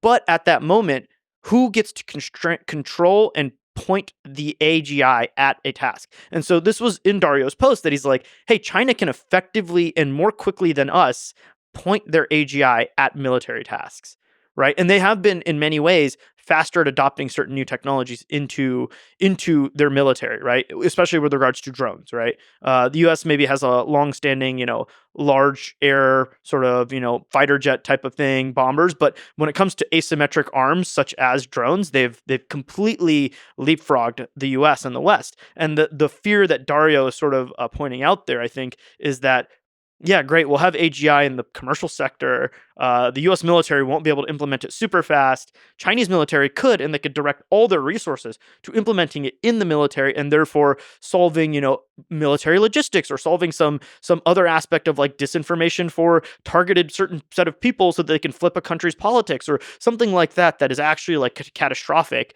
versus, the U.S. just wants to, because it'll be more capitalistically allocated just towards whatever is the highest return on income, which might be like building, factories better or whatever. So everything I've seen, people's intuition seems to fail on robotics. So you have this kind of general optimism. I've seen this on self-driving cars. People think it's a much easier problem than it is. Similar with drones. Here I understand it a little bit less, but I've just seen the reality of the war in Ukraine and the usage of drones on both sides. And it seems that humans still far outperform any fully autonomous systems. AI is an assistant, but humans drive. FPV drones, where the humans controlling most of it, just far, far, far outperforms AI systems. So I think it's not obvious to me that we're going to have swarms of autonomous robots anytime soon in the military context. Maybe the fastest I can imagine is 2030, which is why I said 2030 for the super powerful AI. Whenever you have large scale swarms of robots doing military actions, that's when the world just starts to look different to me. So that's the thing I'm really worried about. But there could be cyber war type of technologies that from social engineering to actually just swarms of robots that find attack vectors in our code bases and shut down power grids, that kind of stuff. And it could be one of those things like on any given weekend or something, power goes out, nobody knows why, and the world changes forever. Just power going out for 2 days in all of the United States. That will lead to murder, to chaos. But going back to export controls. Do you see that as a useful way to control the balance of power geopolitically in the context of AI? And I think going back to my viewpoint is, if you believe we're in this sort of stage of economic growth and change that we've been in for the last 20 years, the export controls are absolutely guaranteeing that China will win long term, right? If you do not believe AI is going to make significant changes to society in the next 10 years or 5 years, right? Five-year timelines are sort of what the more executives and such of AI companies and even big tech companies believe. But even 10-year timelines, it's reasonable. But once you get to, hey, these timelines are below that time period, then the only way to sort of like create a sizable advantage or disadvantage for America versus China is if you constrain compute, because talent is not really something that's constraining, right? China arguably has more talent, right? More STEM graduates, more programmers. The US can draw upon the world's people, which it does. There's tons of, foreigners in the AI industry. So many of these AI teams are all people without a US passport. I mean, and many of them are Chinese people who are moving to America, right? And that's great. That's exactly what we want, right? But there's that talent is one aspect, but I don't think that's one that is a measurable advantage for the US or not. It truly is just whether or not compute, right? Now, even on the compute side, when we look at chips versus data centers, right? China has the unprecedented ability to build ridiculous sums of power. Clockwork, right? They're always building more and more power. They've got steel mills that like individually are the size of the entire U.S. industry, right? And they've got aluminum mills that consume gigawatts and gigawatts of power, right? And when we talk about what's the biggest data center, right? OpenAI made this huge thing about Stargate, their announcement there. That's like once it's fully built out in a few years, it'll be 2 gigawatts, right, of power. Right. And this is still smaller than the largest, industrial facilities in China. Right. China, if they wanted to build the largest data center in the world, if they had access to the chips, could. So it's just a question of when, not if, right? So their industrial capacity far exceeds the United States? Exactly. To the manufacture stuff. Yeah. So why so long term they're going to be manufacturing chips there? Chips are a little bit more specialized. I'm specifically referring to the data centers, right? Fabs take huge amounts of power. Don't get me wrong. That's not necessarily the gating factor there. The gating factor on how fast people can build the largest clusters today in the US is power, right? It is it could be power generation, power transmission, substations, and all these sorts of transformers and all these things. Building the data center, these are all constraints on the U.S. industry's ability to build larger and larger training systems, as well as deploying more and more inference compute. I think we need to make the point clear on why the time is now for people that don't think about this, because essentially with export controls, you're making it so China cannot make or get cutting edge chips. And the idea is that if you time this wrong, China is pouring a ton of money into their chip production. And if you time it wrong, they are going to have more capacity for production, more capacity for energy, and figure out how to make the chips and have more capacity than the rest of the world to make the chips, because everybody can buy, they're going to sell their Chinese chips to everybody. They might subsidize them. And therefore, if AI takes a long time to become differentiated, we've kneecapped the financial performance of American companies. Yeah. NVIDIA can sell less. TSMC cannot sell to China. So therefore, we have less demand to keep driving the production cycle. So that's the assumption behind the timing being less important. than 10 years or 5 years to above, right? China will win because of these restrictions long term, unless AI does something in the short term, which I believe AI will do, make massive changes to society in the medium short term, right? And so that's the big unlocker there. And even today, right? If Xi Jinping decided to get quote unquote scale pilled, right? I.e., decide that scaling laws are what matters, right? Just like the U.S. executives like Satya Nadella and Mark Zuckerberg and Sundar and all these U.S. executives of the biggest, most powerful tech companies have decided they're scale pilled and they're building multi-gigawatt data centers, right? Whether it's in Texas or Louisiana or Wisconsin, wherever it is, they're building these massive things that cost as much as their entire budget for spending on data centers globally in one spot, right? This is what they've committed to for next year, year after, et cetera. And so they're so convinced that this is the way, that this is what they're doing. But if China decided to, they could do it faster than us. But this is where the restrictions come in. It is not clear that China as a whole has decided, from the highest levels that this is a priority. The U.S. sort of has, right? You see Trump talking about DeepSeek and Stargate within the same week, right? So and the Biden admin as well had a lot of discussions about AI and such. It's clear that they think about it. Only just last week did DeepSeek meet the second in command of China, right? Like they have not even met the top, right? They haven't met Xi. Xi hasn't sat down and they only just released a subsidy of 1 trillion RMB, roughly $160 billion, which is closer to the spending of like Microsoft and Meta and Google combined, right, for this year. So it's like they're realizing it just now. But that's where the export restrictions come in and say, hey, you can't ship the most powerful U.S. chips to China. You can ship a cut down version. You can't ship the most powerful chips to all these countries who we know are just going to rent it to China. You have to limit the numbers, right? And the tools. So and same with manufacturing equipment, tools, all these different aspects. But it all stems from AI, and then what downstream can slow them down in AI. And so the entire semiconductor restrictions, you read them, they are very clear. It's about AI and military civil fusion of technology, right? It's very clear. And then from there it goes, oh, well, we're banning them from buying like lithography tools and etch tools and deposition tools. And, oh, this random subsystem from a random company that's like tiny, right? Like, why are we banning this? Because all of it, the US government has decided is critical to AI systems. I think the fulcrum point is like the transition from 7 nanometer to 5 nanometer chips, where I think it was Huawei that had the 7 nanometer chip a few years ago, which caused another political brouhaha, almost like this moment. And then it's the ASML deep EUV, what is that? Like extreme ultraviolet lithography. To set context on the chips, right, what Nathan's referring to is in 2020, Huawei released their Ascend 910 chip, which was an AI chip, first one on 7 nanometer, before Google did, before NVIDIA did. And they submitted it to the MLPerf benchmark, which is sort of a industry standard for machine learning performance benchmark.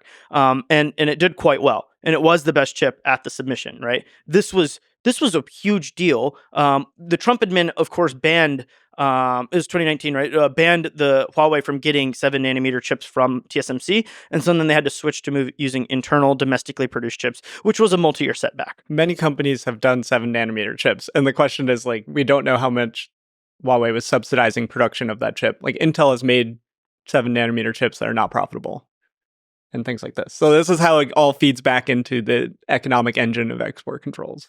Well, so you're saying that for now, Xi Jinping has not felt the AGI, but it feels like the DeepSeek moment might, like, there might be meetings going on now where he's going to start wearing the same T-shirt and things are going to escalate. I mean, this, he may have woken up last week, right? Lian Feng met the the second command guy, and they had a meeting. And then the next day, they announced the AI subsidies, which are 1 trillion RMB, right? So it's possible that this DeepSeek moment is truly the beginning of a Cold War.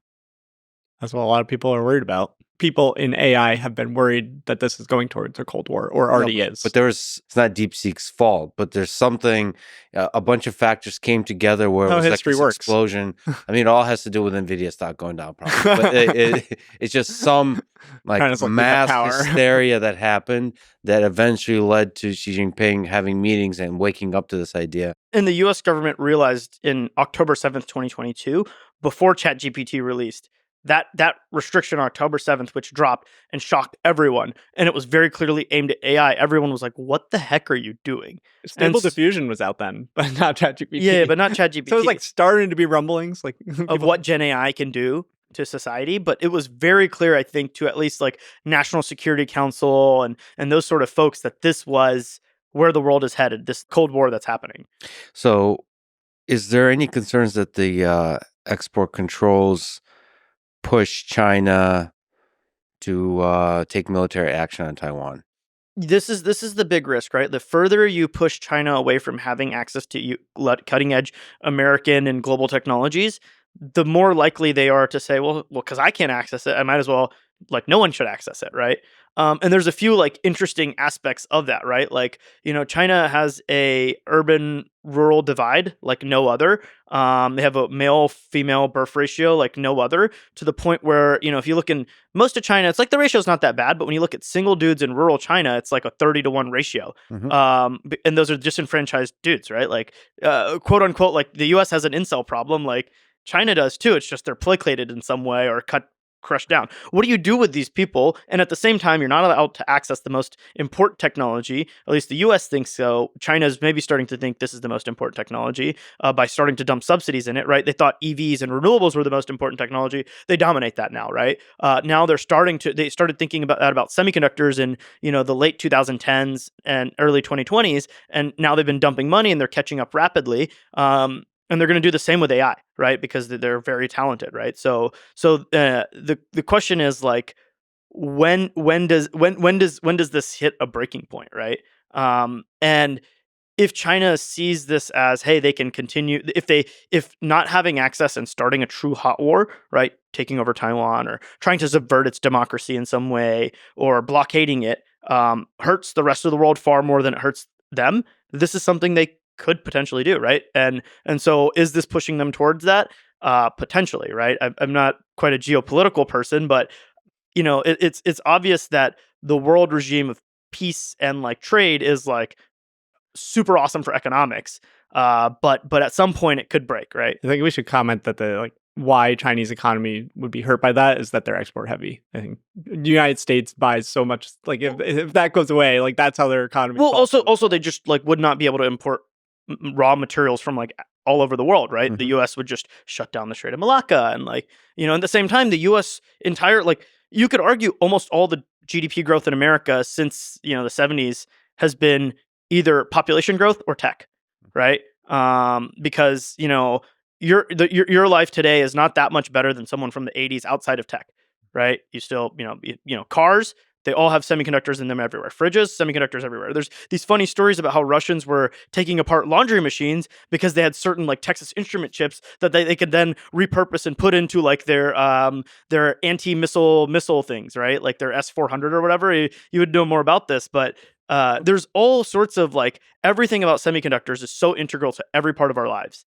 So can you explain the role of TSMC in the story of semiconductors, and maybe also how the United States can break the reliance on TSMC? I don't think it's necessarily breaking the reliance. I think it's getting TSMC to build in the U.S. But taking a step back, right?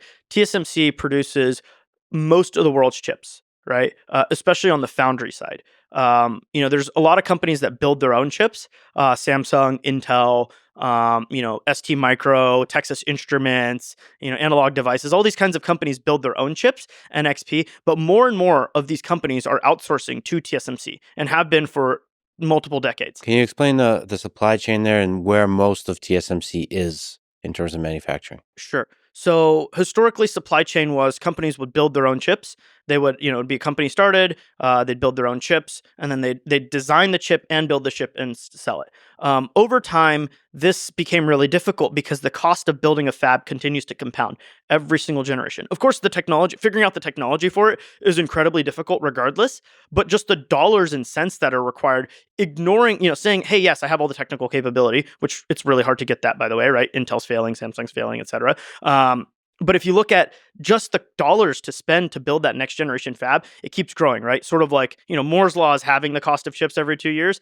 There's a separate law that's sort of like doubling the cost of fabs every handful of years. And so you look at a leading edge fab that is going to be profitable today, that's building, 3 nanometer chips or 2 nanometer chips in the future.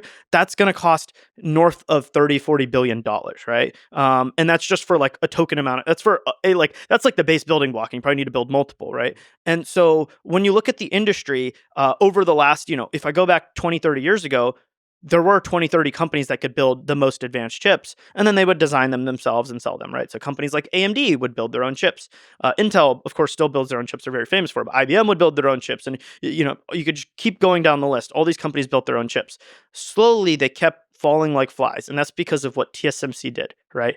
They created the foundry business model, which is, I'm not going to design any chips. I'm just going to contract manufacture chips for other people. and one of their early customers is NVIDIA, right? NVIDIA is the only semiconductor company that's worth, that's doing more than $1 billion of revenue that was started in the era of foundry, right? Every other company started before then and at some point had fabs, which is actually incredible, right? Like AMD and Intel and Broadcom Such a through great the history. fact. It's like everyone had fabs at some point, or some companies like Broadcom, it was like a merger, amalgamation of various companies that rolled up. But even today, Broadcom has fabs, right? They build iPhone RF radio chips sort of in Colorado for Apple, right? Like all these companies had fabs, and for most of the fabs, they threw them away or sold them off, or they got rolled into something else. And now everyone relies on TSMC, right? Including Intel. Their latest PC chip uses TSMC chips, right? It also uses some Intel chips, but it uses TSMC process. Can you explain why the foundry model is so successful for these companies? Why are they going with Economies of scale? Yeah, so I mean, like I mentioned, right? The cost of building a fab is so high. The R&D is so difficult. And when you look at like these like companies that had their own vertical stack, there was an antiquated process of like, okay, like I'm so hyper customized to each specific chip, right? But as we've gone through the history of sort of like the last 50 years of electronics and semiconductors, you need more and more specialization, right? Because Moore's law has died. Dennard scaling has died, i.e. chips are not getting better just for free, right? From manufacturing, you have to make real architectural innovations, right? Google is not just running on Intel CPUs for web serving. They have a YouTube chip, they have TPUs, they have Pixel chips, they have a wide diversity of chips that, generate all the economic value of Google, right? It's running all the services and stuff. And this is just Google, and you could go across any company in the industry, and it's like this, right? Cars contain 5,000 chips, 200 different varieties of them, right? All these random things. A Tesla door handle has 2 chips, right? Like it's like ridiculous. And it's a cool door handle, right? It's like, you don't think about it, but it's like has 2 really chipped like penny like chips in there, right? Anyway, so as you have more diversity of chips, as you have more specialization required, and the cost of fabs continues to grow, you need someone who is laser focused on building the best process technology and making it as flexible as possible. I think you could say it simply, which is the cost per fab goes up. And if you are a small player that makes a few types of chips, you're not going to have the demand to pay back the cost of the fab. Whereas NVIDIA can have many different customers and aggregate all this demand into one place. And then they're the only person that makes enough money building chips to build the next fab. So this is kind of why the companies slowly get killed, because they have 10 years ago a chip that is profitable and is good enough, but the cost to build the next one goes up. They may try to do this, fail because they don't have the money to make it work, and then they don't have any chips, or they build it and it's too expensive and they just have or they not run it, profitable there's chips. more failure points, right? You could have one little process related to like some sort of like chemical etch, or some sort of like plasma etch, or some little process that screws up. You didn't engineer it right, and now the whole company falls apart. You can't make chips, right? And so super, super powerful companies like Intel, they had like the weathering storm to like, hey, they still exist today, even though they really screwed up their manufacturing 6-7 years ago. But in the case of like AMD, they almost went bankrupt. They had to sell their fabs to Mubadala, UAE, right? And like that became a separate company called Global Foundries, which is a foundry firm. And then AMD was able to then focus on the return back up, was like, hey, let's focus on making chiplets and a bunch of different chips for different markets, and focusing on specific workloads rather than all of these different things. And so you get more diversity of chips. You have more companies than ever designing chips, but you have fewer companies than ever manufacturing them, right? And this is where TSMC comes in, is they've just been the best, right? They are so good at it, right? They're customer focused. They make it easy for you to fabricate your chips. They take all of that complexity and like kind of try and abstract a lot of it away from you. They make good money. They don't make insane money, but they make good money. And they're able to aggregate all this demand and continue to build the next fab, the next fab, the next fab. So why is Taiwan so special for TSMC? Why is it happening there? Can it be replicated inside the United States? Yeah, so there's aspects of it that I would say yes, and aspects that I'd say no, right?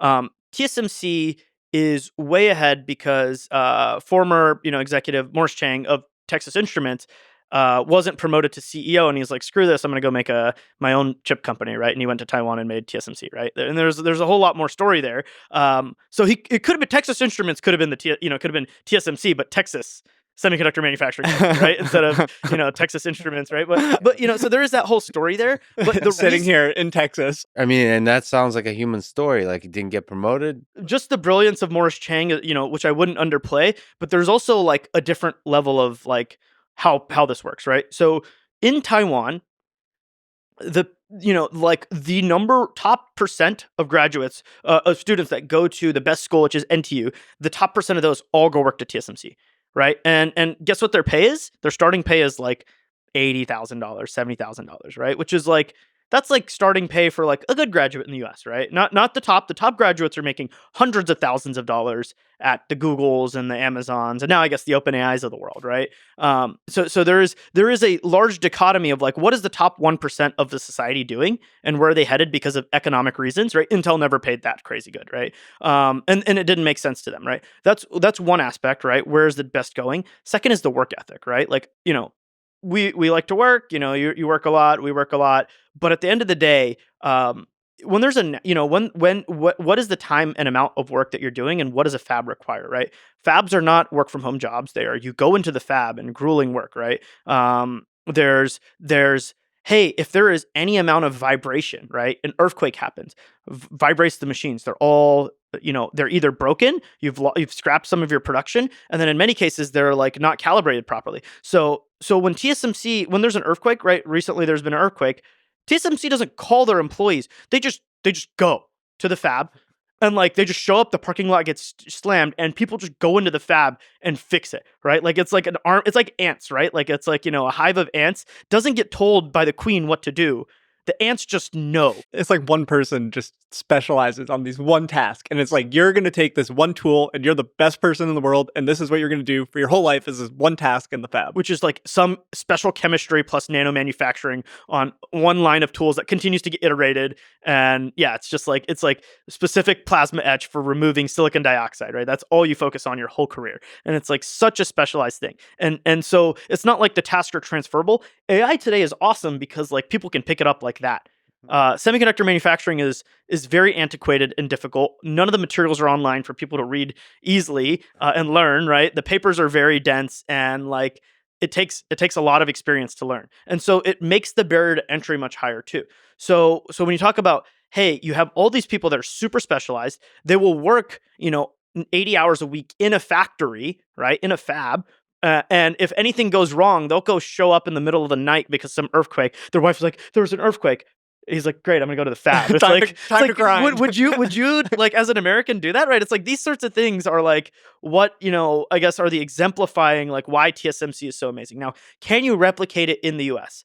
Let's not ignore Intel was the leader in manufacturing for over 20 years. They brought every technology to market first, besides EUV, strained silicon, high-K metal gates, FinFET, and the list goes on and on and on of technologies that Intel brought to market first, made the most money from, and manufactured at scale first, best, highest profit margins, right? So we shouldn't ignore that Intel can't do this, right? It's that the culture has broken, right? You've invested in the wrong things. They said no to the iPhone. They had all these different things regarding like, mismanagement of the fabs, mismanagement of designs, this lockup, right? And at the same time, all these brilliant people, right? These like 50,000 PhDs, or masters that have been working on specific chemical or physical processes or nano manufacturing processes for decades in Oregon. They're still there. They're still producing amazing work. It's just like getting it to the last mile of production at high yield, where you can where you can manufacture dozens and hundreds of different kinds of chips. And it's good customer experience has broken, right? It's that customer experience. It's like part of it is like people will say Intel was too pompous in the 2010s, right? They just thought they were better than everyone. The tool guys were like, oh, I don't think that this is mature enough. And they're like, you just don't know. We know, right? This sort of stuff would happen. And so can the US bring it to the, can the US bring leading edge semiconductor manufacturing to the US? Emphatically, yes, right? And we are, right? It's happening. Arizona is getting better and better as time goes on. TSMC has built, roughly 20% of their capacity for 5 nanometer in the US, right? Now, this is nowhere near enough, right? 20% of capacity in the US is like nothing, right? And furthermore, this is still dependent on Taiwan existing, right? There's sort of important way to separate it out. There's R&D and there's high volume manufacturing. there are three places in the world that are doing leading edge R&D. There's Hsinchu, Taiwan, there's Hillsboro, Oregon, and there is Pyongyang, South Korea, right? These three places are doing the leading edge R&D for the rest of the world's leading edge semiconductors, right?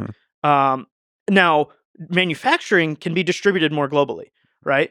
And this is sort of where this dichotomy exists of like who's actually modifying the process, who's actually developing the next generation one, who's improving them, is Hsinchu, is Hillsboro, is Pyongyang, right? It is not the rest of these fabs like Arizona, right? Arizona is a paperweight. If Hsinchu disappeared off the face of the planet, within a year, couple years, Arizona would stop producing too, right? It's actually like pretty critical. One of the things I like to say is if I had like a few missiles, I know exactly where I could cause the most economic damage, right? It's not targeting the White House, right? It's the R&D centers. It's the R&D centers for TSMC, Intel, Samsung, and then some of the memory guys, Micron and Hynix. Because they define the future evolution of these semiconductors, and everything's moving so rapidly that it really is fundamentally about R&D.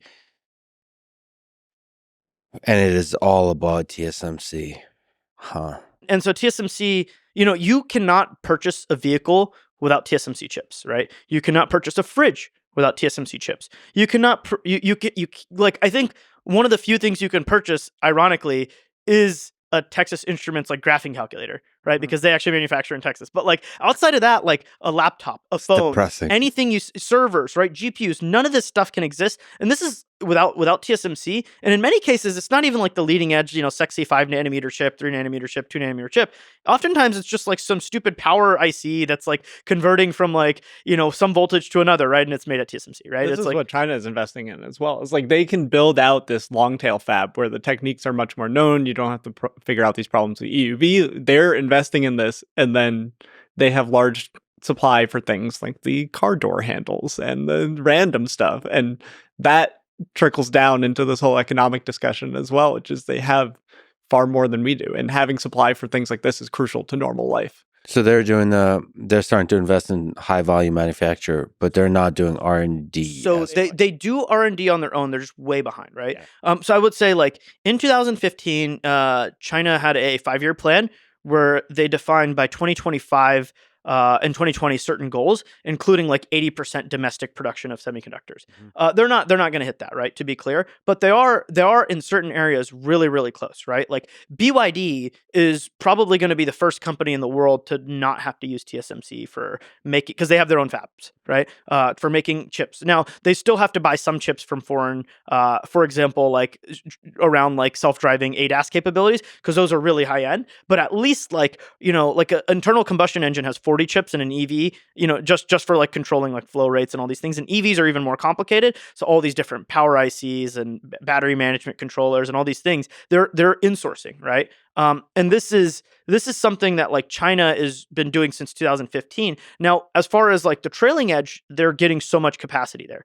As far as the leading edge, right, i.e. this 5 nanometer and so on and so forth, right, where GPUs, they are still behind. And this is the US restrictions are trying to stop them in the latter. But, all that's happened, is yes, they've slowed down their 5 nanometer, 3 nanometer, et cetera, but they've accelerated their, 45 nanometer, 90 nanometer power IC or analog IC or, random chip in my keyboard, right? That kind of stuff. So there is an angle of like the US's actions have been so from these export, from the angle of the export controls have been so inflammatory at slowing down China's progress on the leading edge that they've turned around and have accelerated their progress elsewhere because they know this is so important, right? If the US is going to lock them out here, what if they lock us out here as well in the trailing edge? And so going back, can the US build it here? Yes, but it's going to take a ton of money. I truly think like to revolutionize and completely insource semiconductors would take a decade and $1 trillion. Is some of it also culture? Like you said, extreme competence, extreme work ethic in Taiwan. I think if you have the demand and the money is on the line, the American companies figure it out. It's going to take handholding with the government, but I think that the culture helps TSMC break through, and it's easier for them. It's like TSMC has something like 90,000 employees, right? It's not actually that insane an amount. The Arizona fab has 3,000 from Taiwan. And these people, like, their wives were like, yeah, we're not going to have kids unless you sign up for the Arizona fab. We go to Arizona and we have our kids there. There's also a Japan fab where the same thing happened, right? And so like these wives drove like these dudes to like go to Japan or America to have the kids there. And it's like it's an element of culture. Yeah, sure. Taiwan works that hard, but also like the US has done it in the past. They could do it now, right? We can just import the best people in the world if we want to. That's where the immigration conversation is a tricky one, and there's been a lot of debate over that. But yeah, it seems absurdly controversial to import the best people in the world. I don't understand why it's controversial. That's one of the ways of winning. I'm sure we agree with you. And like, even if you can't import those people, I still think you could do a lot to manufacture most of it in the US if the money's there, right? Yeah. And so it's just way more expensive. It's not profitable for a long time. And that's the context of like the CHIPS Act is only like $50 billion relative to, some of the renewable initiatives that were passed in the Inflation Reduction Act and the Infrastructure Act, which total in the hundreds of billions of dollars, right? And so like the amount of money that the US is spending on the semiconductor industry is nothing, right? Whereas all these other countries have structural advantages in terms of like, work ethic and amount of work and like things like that, but also a number of STEM graduates, the percentile of their best going to that, right? But they also have like differences in terms of like, hey, there's just tax benefits in the law and have been in the law for 20 years, right? And then some countries have massive subsidies, right? China has something like $200 billion of semiconductor subsidies a year. We're talking about $50 billion in the US over like 6, right? So the girth or difference in like the subsidy amounts is also huge, right? And so I think Trump has been talking about tariffing Taiwan recently. That's sort of like one of these things that's like, oh, okay, well, like, maybe he doesn't want to subsidize the semiconductor industry. Obviously, tariffing Taiwan is going to cost a lot of things to go get much more expensive, but does it change the equation for TSMC building more fabs in the US? That's what he's sort of positing, right? So can you lay out we laid out the importance. By the way, it's incredible how much you know about so much. We told you Dylan knows all this stuff. Yeah. So, okay, you laid out why TSMC is really important. If we look out into the future, 10, 20 years out, US-China relationship seems like it can go to a dark place of Cold War, escalated Cold War, or even hot war, or to a good place of anything from frenemies to cooperation to working together. So in this game theory, complicated game, what are the different trajectories? What should U.S. be doing? Like, what do you see as the different possible trajectories of U.S.-China relations as both leaders start to feel the xAI more and more and see the importance of chips and the importance of AI? I mean, ultimately, the export controls are pointing towards a separate future economy. I think the U.S. has made it clear to Chinese leaders that we intend to control this technology at whatever cost to global economic integration. So that it's hard to unwind that. Like the card has been played. To the same extent, they've also limited U.S. companies from entering China, right? So it is. It's been a long time coming. At some point, there was a convergence, right? But over at least the last decade, it's been branching further and further out, right? Like U.S. companies can't enter China, Chinese companies can't enter the U.S. The U.S. is saying, hey, China, you can't get access to our technologies in certain areas, and China's rebuttaling with the same thing around like, they've done some sort of specific materials in, gallium and things like that they've tried to limit the US on. There's a US drone company that's not allowed to buy batteries, and they have like military customers, and this drone company just tells the military customers like, hey, just get it from Amazon because I can't actually physically get them, right? Like there's all these things that are happening that point to further and further divergence. I have zero idea, and I would love if we could all hold hands and sing Kumbaya, but like I have zero idea how that could possibly happen. Is the divergence good or bad for avoiding war? Is it possible that the divergence in terms of manufacture of chips, of training AI systems, is actually good for avoiding military It's an conflict. objective fact that the world has been the most peaceful it has ever been when there are global hegemons, right? Or regional hegemons, right? In historical context, right? The Mediterranean was the most peaceful ever when the Romans were there, right? China had very peaceful and warring times, and the peaceful times were when dynasties had a lockhold over not just themselves, but all their tributaries around them, right? And likewise, the most peaceful time in human history has been when the U.S. was the global hegemon, right? The last decades. Now we've sort of seen things start to slide, right, with Russia, Ukraine, with what's going on in the Middle East, and Taiwan risk. All these different things are starting to bubble up. Still, objectively, extremely peaceful. Now, what happens when it's not one global hegemon, but it's two? Obviously, and China will be competitive or even overtake the U.S. Like it's possible, right? And so this change in global hegemony.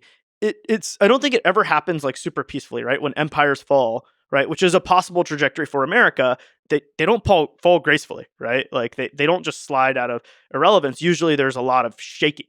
And so, what the US is trying to do is maintain its top position, and what China is trying to do is become the top position, right? And obviously there's butting of heads here. In the most simple terms. And that could take shape in all kinds of ways, including proxy wars.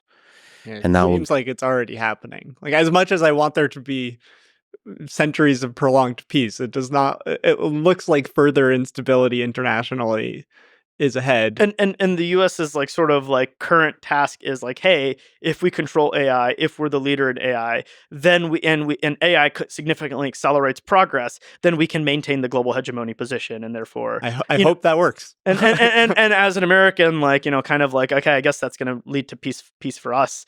Now, obviously, other people around the world get affected negatively. Obviously, the Chinese people are not going to be in as advantageous of a position if that happens. But this is sort of the reality of like what's being done and the actions that are being carried out. So can we go back to the specific detail of the different hardware? There's this nice graphic in the export controls of which GPUs are allowed to be exported and which are not. Can you kind of explain the difference? Like, is there, from a technical perspective, are the H20s promising? Yeah, so this goes, and I think we need to dive really deep into the reasoning aspect and what's going on there. But the H20, the US has gone through multiple iterations of the export controls, right? This H800 was at one point allowed back in 23, but then it got canceled. And by then, DeepSeek had already built their cluster of, they claim 2K. I think they actually have like many more, like something like 10K of those.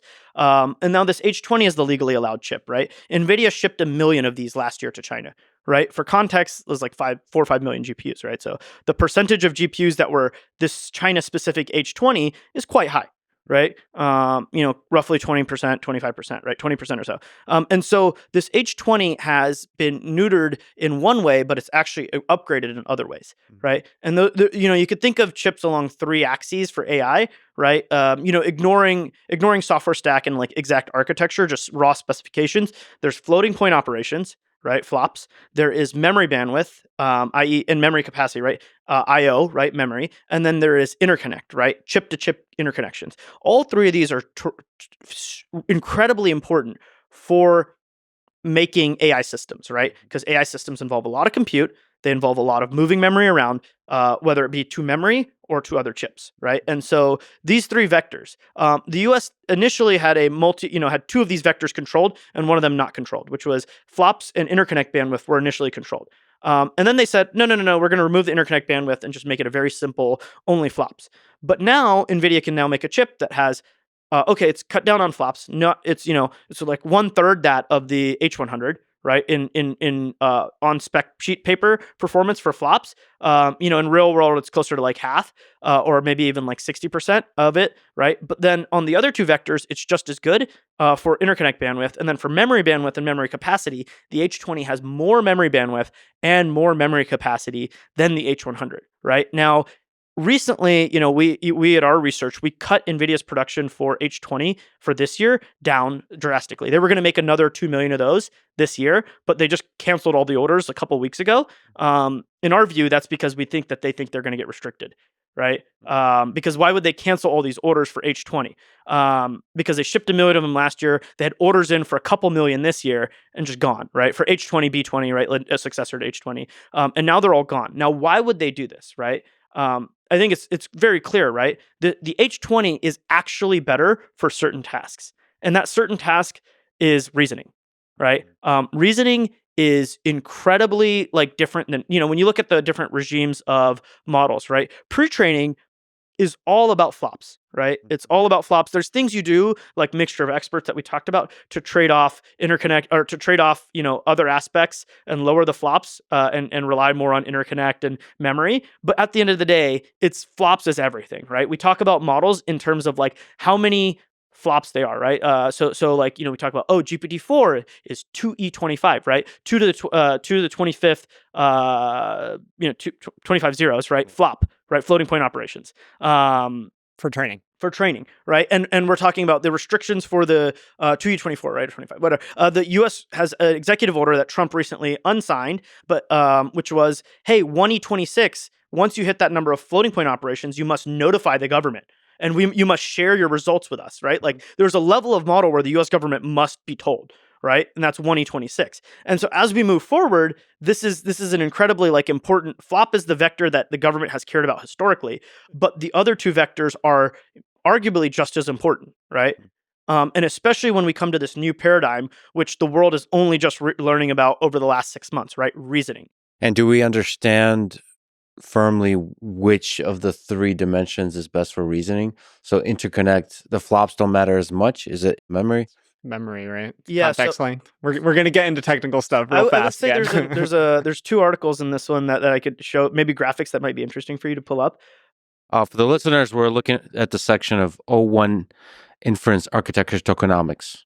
You want to explain KV cache before we talk about this? I think it's better to. Okay, yeah, we need to go through a lot of specific technical things of transformers to make this easy for people. Because it's incredibly important because this changes how models work. But I think resetting, right? Why is memory so important? It's because so far we've talked about parameter counts, right? And mixture of experts, you can change how many active parameters versus total parameters to embed more data but have less flops.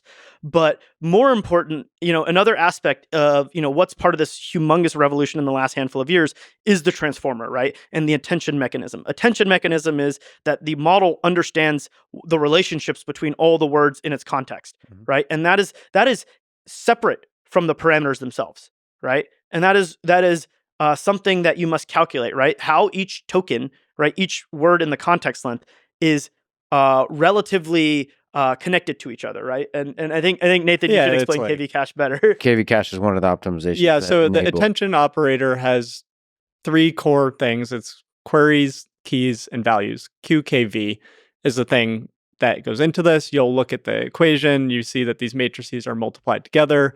These words, query, key, and value come from information retrieval backgrounds where the query is the thing you're trying to get the values for, and you access the keys and the values is reweighting. My background's not in information retrieval and things like this. It's just fun to have backlinks.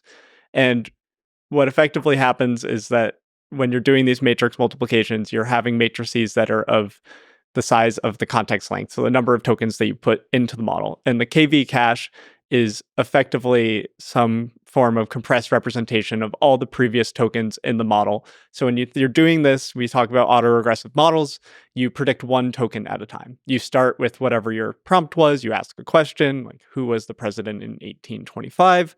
The model then is going to generate its first token. For each of these tokens, you're doing the same attention operator where you're multiplying these query, key, value matrices, but the math is very nice so that when you're doing this repeatedly, this KV cache, this key value operation, you can keep appending the new values to it. So you keep track of what your previous values you're inferring over in this autoregressive chain. You keep it in memory the whole time. And this is a really crucial thing to manage when serving inference at scale.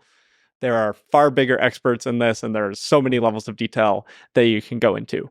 Essentially, one of the key quote-unquote drawbacks of the attention operator and the transformer is that there is a form of quadratic memory cost in proportion to the context length. So as you put in longer questions, the memory used in order to make that computation is going up in the form of a quadratic.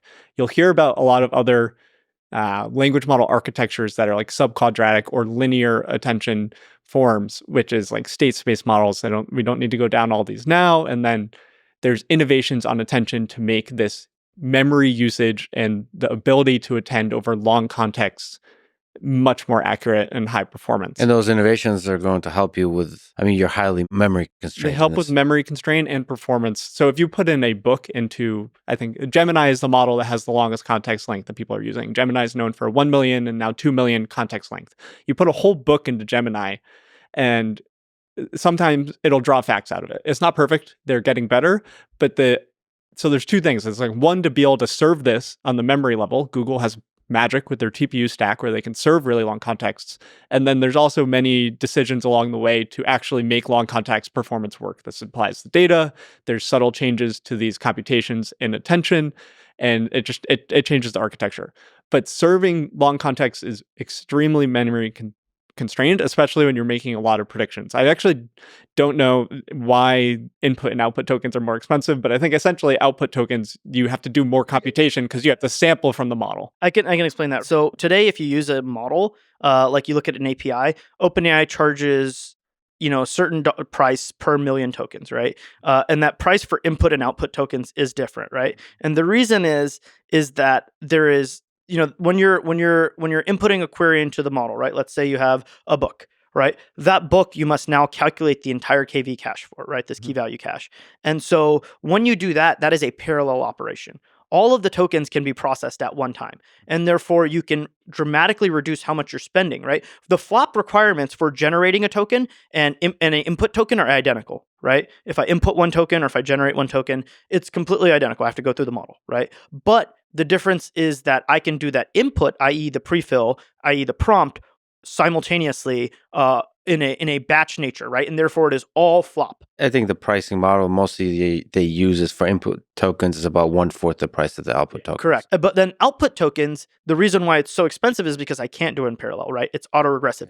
Every time I generate a token, I must not only read the whole entire model into memory, right? And activate it, right? Go calculate it to generate the next token. I also have to read the entire KV cache. And I generate a token and I append that one token I generated and its KV cache, and then I do it again. Right. And so therefore, this is a non-parallel operation. And this is one where you have to, in the case of prefill or prompt, you pull the whole model in and you calculate 20,000 tokens at once. Right. So these are features that APIs are shipping, which is like prompt caching, prefilling, because you can drive prices down and you can make APIs much faster. If you know if you run a business and you're going to keep passing the same initial content to Claude's API, you can load that in to the Anthropic API and always keep it there. But it's very different than we're kind of leading to the reasoning models, which we showed this example earlier and read some of this kind of mumbling stuff. And what happens is that the output context length is so much higher. And I learned a lot about this from Dylan's work, which is essentially as the output length gets higher, you're writing this quadratic in terms of memory used. And then the GPUs that we have, effectively, you're going to run out of memory and they're all trying to serve multiple requests at once. So they're doing this batch processing where not all of the prompts are exactly the same, really complex handling. And then as context length gets longer, there's this, I think you call it critical batch size, where your ability to serve more users, so how much you can parallelize your inference plummets because of this long context. So your memory usage is going way up with these reasoning models, and you still have a lot of users. So effectively, the cost to serve multiplies by a ton. And we're looking at a plot when the x-axis is sequence length, i.e. how many tokens are being generated /prompt, right? So if I put in a book, that's 1 million tokens, right? But, if I put in, the sky is blue, then that's like 6 tokens or whatever. And we should say that what we're calling reasoning and chain of thought is extending this sequence length. It's mostly output tokens. So before, 3 months ago, whenever O1 launched, all of the use cases for long context length were like, let me put a ton of documents in and then get an answer out, right? And it's a single, prefill, compute a lot in parallel, and then output a little bit. Now with reasoning and agents, this is a very different idea, right? Now instead, I might only have like, hey, do this task, or I might have all these documents. But at the end of the day, the model is not just like producing a little bit, right? It's producing tons of information, this chain of thought tens of thousands just continues of to tokens. go and go and go and go. And so the sequence length is effectively that if it's generated 10,000 tokens, it's 10,000 sequence length, right? Or and plus whatever you inputted in the prompt.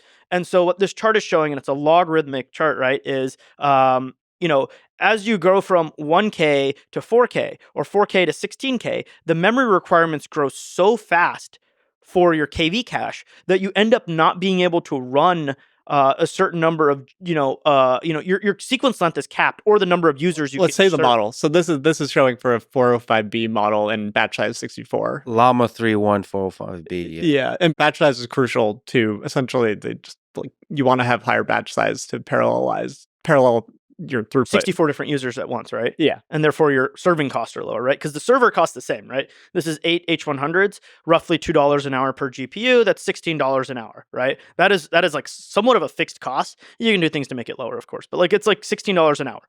Now, how many users can you serve? How many tokens can you generate? And then you divide the two, and that's your cost, right? And so with reasoning models, this is where a lot of the complexity comes about and why memory is so important.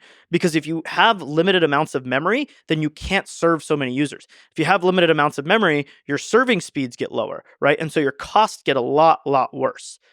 Because all of a sudden, if I was used to, hey, on this $16 an hour server, I'm serving Llama 405B, or if I'm serving, DeepSeek-V3, and it's all chat style applications, i.e., we're just chit-chatting, the sequence lengths are few thousand, right? When you use a language model, it's a few thousand context length most of the time. Sometimes you're dropping a big document, but then you process it, you get your answer, you throw it away, right? You move on to the next thing, right? Whereas with reasoning, I'm now generating tens of thousands of tokens in sequence, right?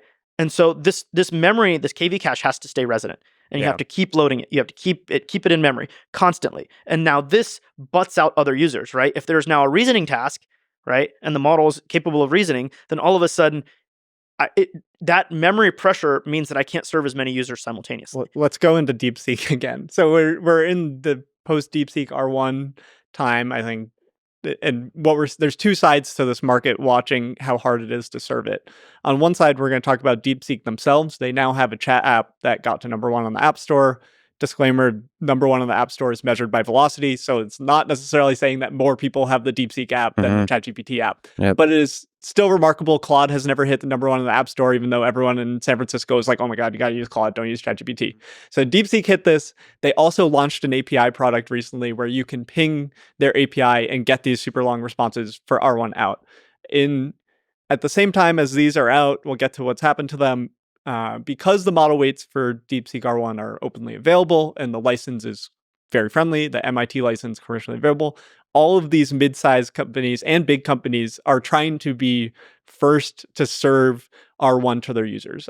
We were trying to evaluate R1 because we have really similar research going on. We released the model and we're trying to compare to it. And out of all the companies that are quote unquote serving R1, and they're doing it at prices that are way higher than the DeepSeek API, most of them barely work and the throughput is really low. To give context, right? One of the parts of freaking this out was China reached capabilities. The other aspect is they did it so cheap, right? And the so cheap, we kind of talked about on the training side, why it was so cheap. Yeah, let's talk about why it's so cheap on the inference. It works well and it's cheap. Why is R1 so damn cheap? So I think there's a couple factors here, right?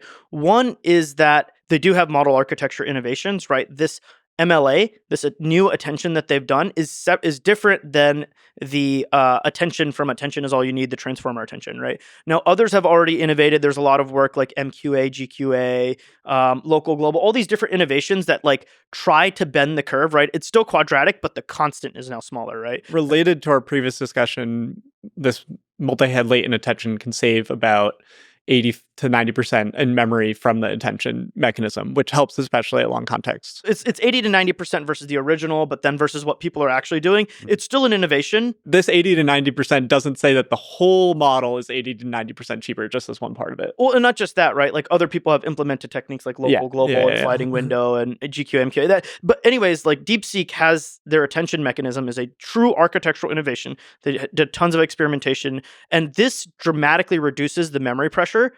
It's still there, right? It's still it's still attention. It's still quadratic. It's just dramatically reduced it relative to prior forms. Yeah, right. That's the memory pressure. I should say, in case people don't know, R1 is 27 times cheaper than O1.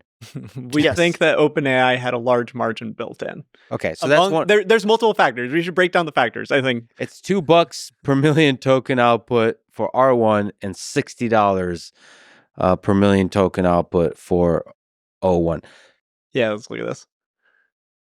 So I think this is very important, right? OpenAI is, that drastic gap between DeepSeek in pricing. But DeepSeek is offering the same model because they open weighted it to everyone else for a very similar, like much lower price than what others are able to serve it for, right?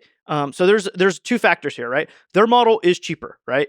It is 27 times cheaper. Well, I don't remember the number exactly off the top of my head. So we're looking at a graphic that's showing different places serving V3, DeepSeek V3, which is similar to DeepSeek-R1, and there's a vast difference in serving cost, right? in serving cost, and what explains that difference? And so like part of it is OpenAI has a fantastic margin, right? They're serving when they're doing inference, their gross margins are north of 75%, right? So that's a 4 to 5x factor right there of the cost difference, is that OpenAI is just making crazy amounts of money because they're the only one with the capability.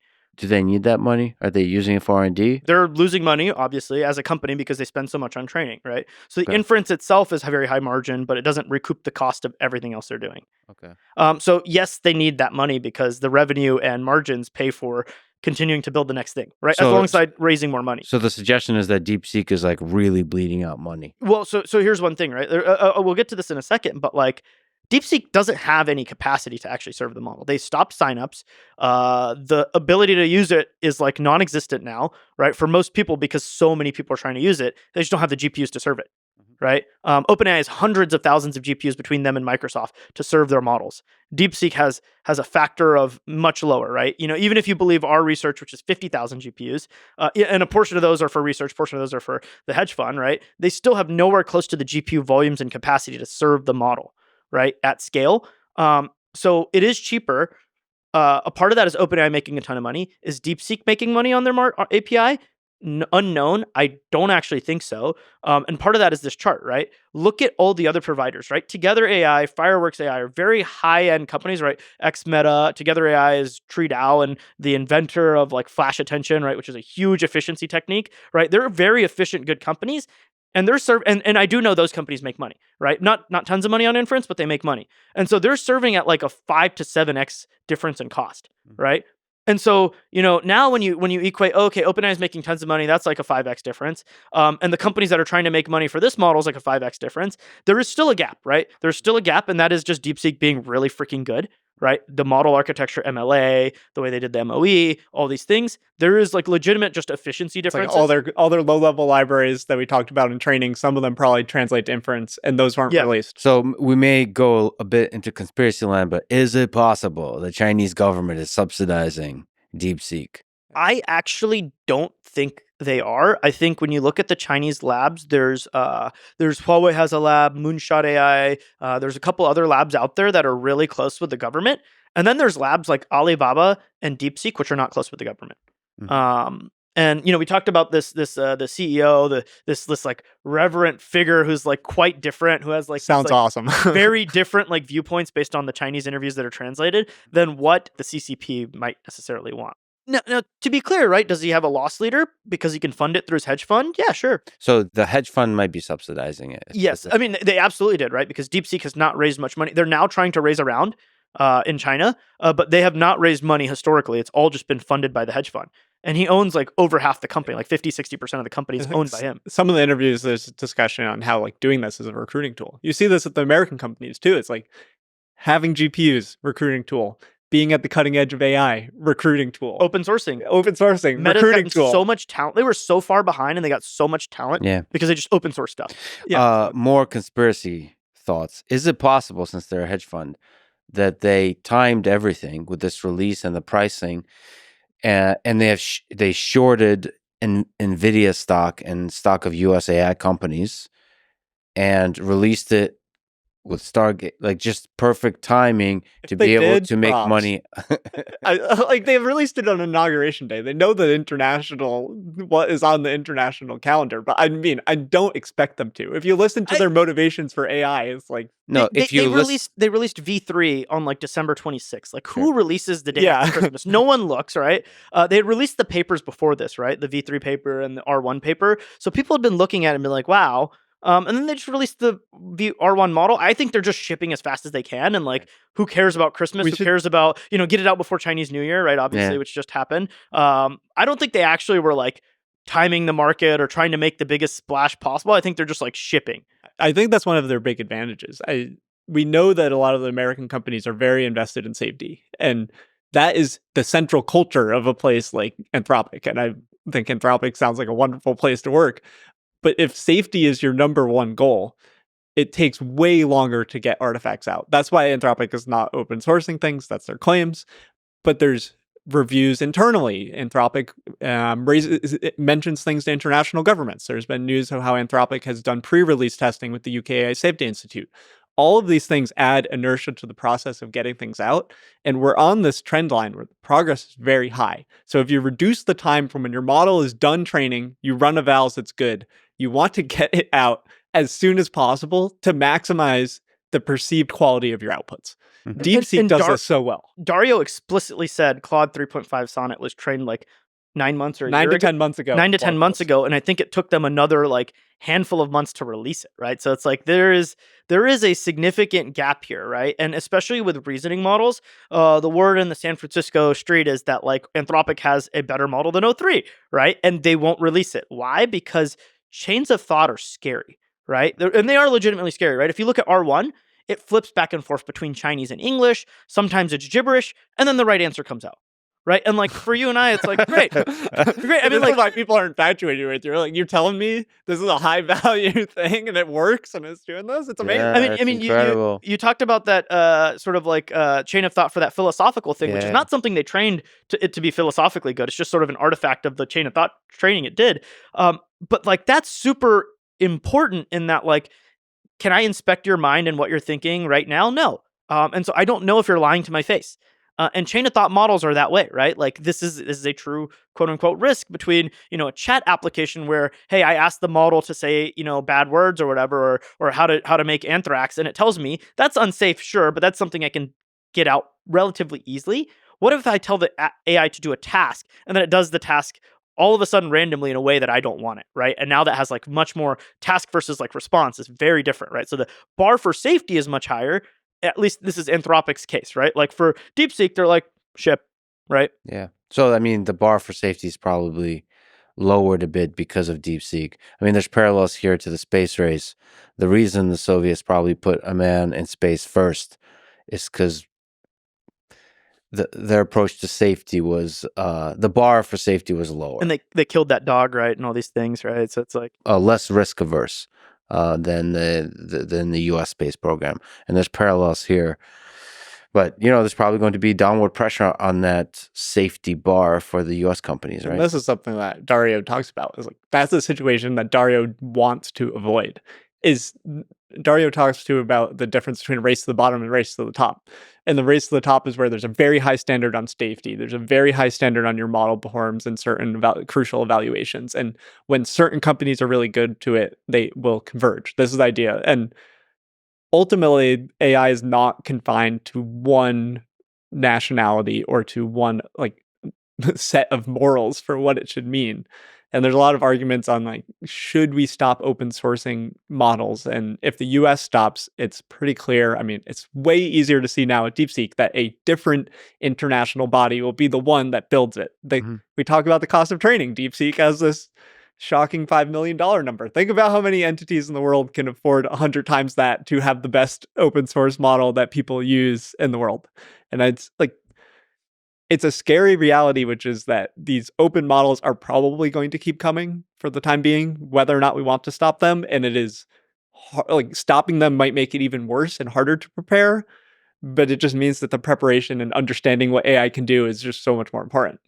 That's why I'm here at the end of the day. But it's like letting that sink into people, especially not in AI, is that like this is coming. There are some structural things in a global interconnected world that you have to accept. Yeah, you mentioned, you sent me something that Mark Zuckerberg mentioned on an earnings call. He said that I think in light of some of the recent news, the new competitor DeepSeek from China, I think it's one of the things that we're talking about is there's going to be an open source standard globally. And I think for our kind of national advantage, it's important that it's an American standard. So we take that seriously. We want to build the AI system that people around the world are using. And I think that if anything, some of the recent news has only strengthened our conviction that this is the right thing to be focused on. So yeah, open sourcing. Yeah, Mark Zuckerberg is not new to having American values and how he presents his company's trajectory. I think their products have long since been banned in China, and I respect the saying it directly. And there's an interesting aspect of just because it's open weights or open source doesn't mean it can't be subverted, right? There have been many open source software bugs that have been like, for example, there was a Linux bug that was found after like 10 years, which was clearly a backdoor because somebody was like, why is this taking, half a second to load? This is the recent one. Right? Like, why is this taking half a second to load? And it was like, oh, crap, there's a backdoor here. That's why, right? And it's like, this is very much possible with AI models, right? Today, the alignment of these models is very clear, right? Like, I'm not going to say, bad words. I'm not going to teach you how to make anthrax. I'm not going to talk about Tiananmen Square. I'm not going to, things like, I'm going to say Taiwan is part of, is just an Eastern province, right? Like, Right. All these things are like, depending on who you are, what you align, what, whether, and even like xAI is aligned a certain way, right? They might be, it's not aligned in the like woke sense. It's not aligned in the like pro-China sense, but there is certain things that are imbued within the model. Now, when you release this publicly in an instruct model that's open weights, this can then proliferate, right? But as these systems get more and more capable, what you can embed deep down in the model is not as clear, right? And so that is like one of the big fears is like, if an American model or a Chinese model is the top model, right, you're going to embed things that are unclear. And it could be unintentional too, right? Like British English is dead because American LLMs won, right? And the internet is American, and therefore like color is spelled the way Americans spell it, right? And this is just strong words right now. this is just the factual nature of the LLMs. It's like Karpathy tweeted that English is the hottest programming language, and that English is defined by a bunch of companies that primarily are in San Francisco. The right way to spell optimization is with a Z. Just in case people are listening, because I think it's an S in British English. It is. Taking it to something silly, right? Like something as silly as the spelling, like which British and English, Brits and Americans will like laugh about, probably, right? I don't think we care that much, but like some people will. But like this can boil down into like very, very important topics, like hey, subverting people, right? Chatbots, right? Character AI has shown that they can like talk to kids and or adults, and like it will like people feel a certain way, right? And that's unintentional alignment. But like, what happens when there's intentional alignment deep down on the open source standard? It's a backdoor today for like Linux, right? That we discover, or some encryption system, right? China uses different encryption than NIST defines, the US NIST, because there's clearly, at least they think there's backdoors in it, right?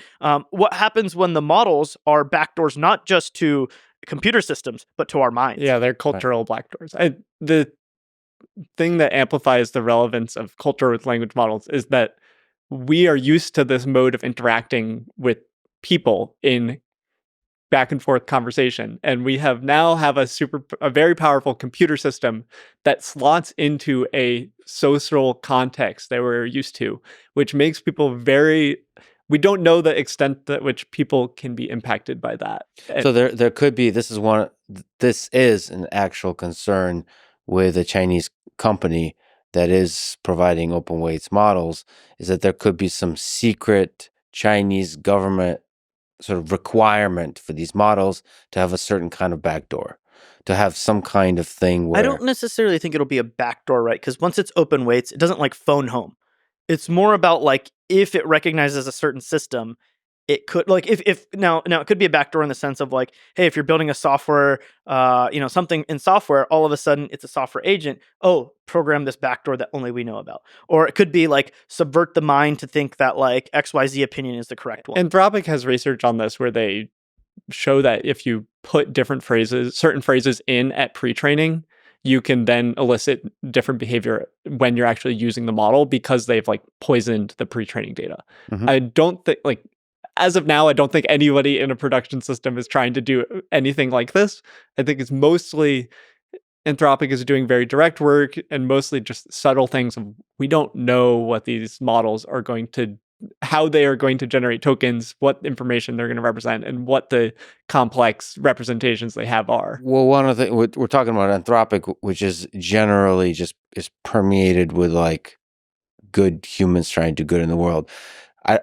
We just don't know of any labs.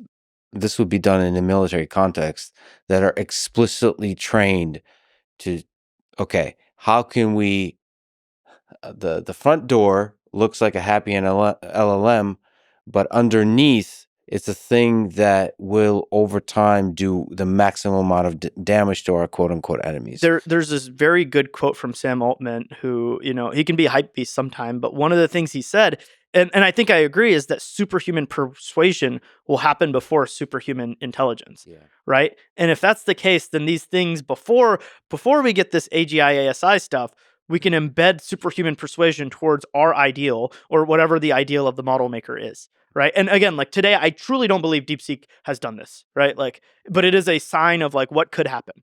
So one of the dystopian worlds is described by Brave New World.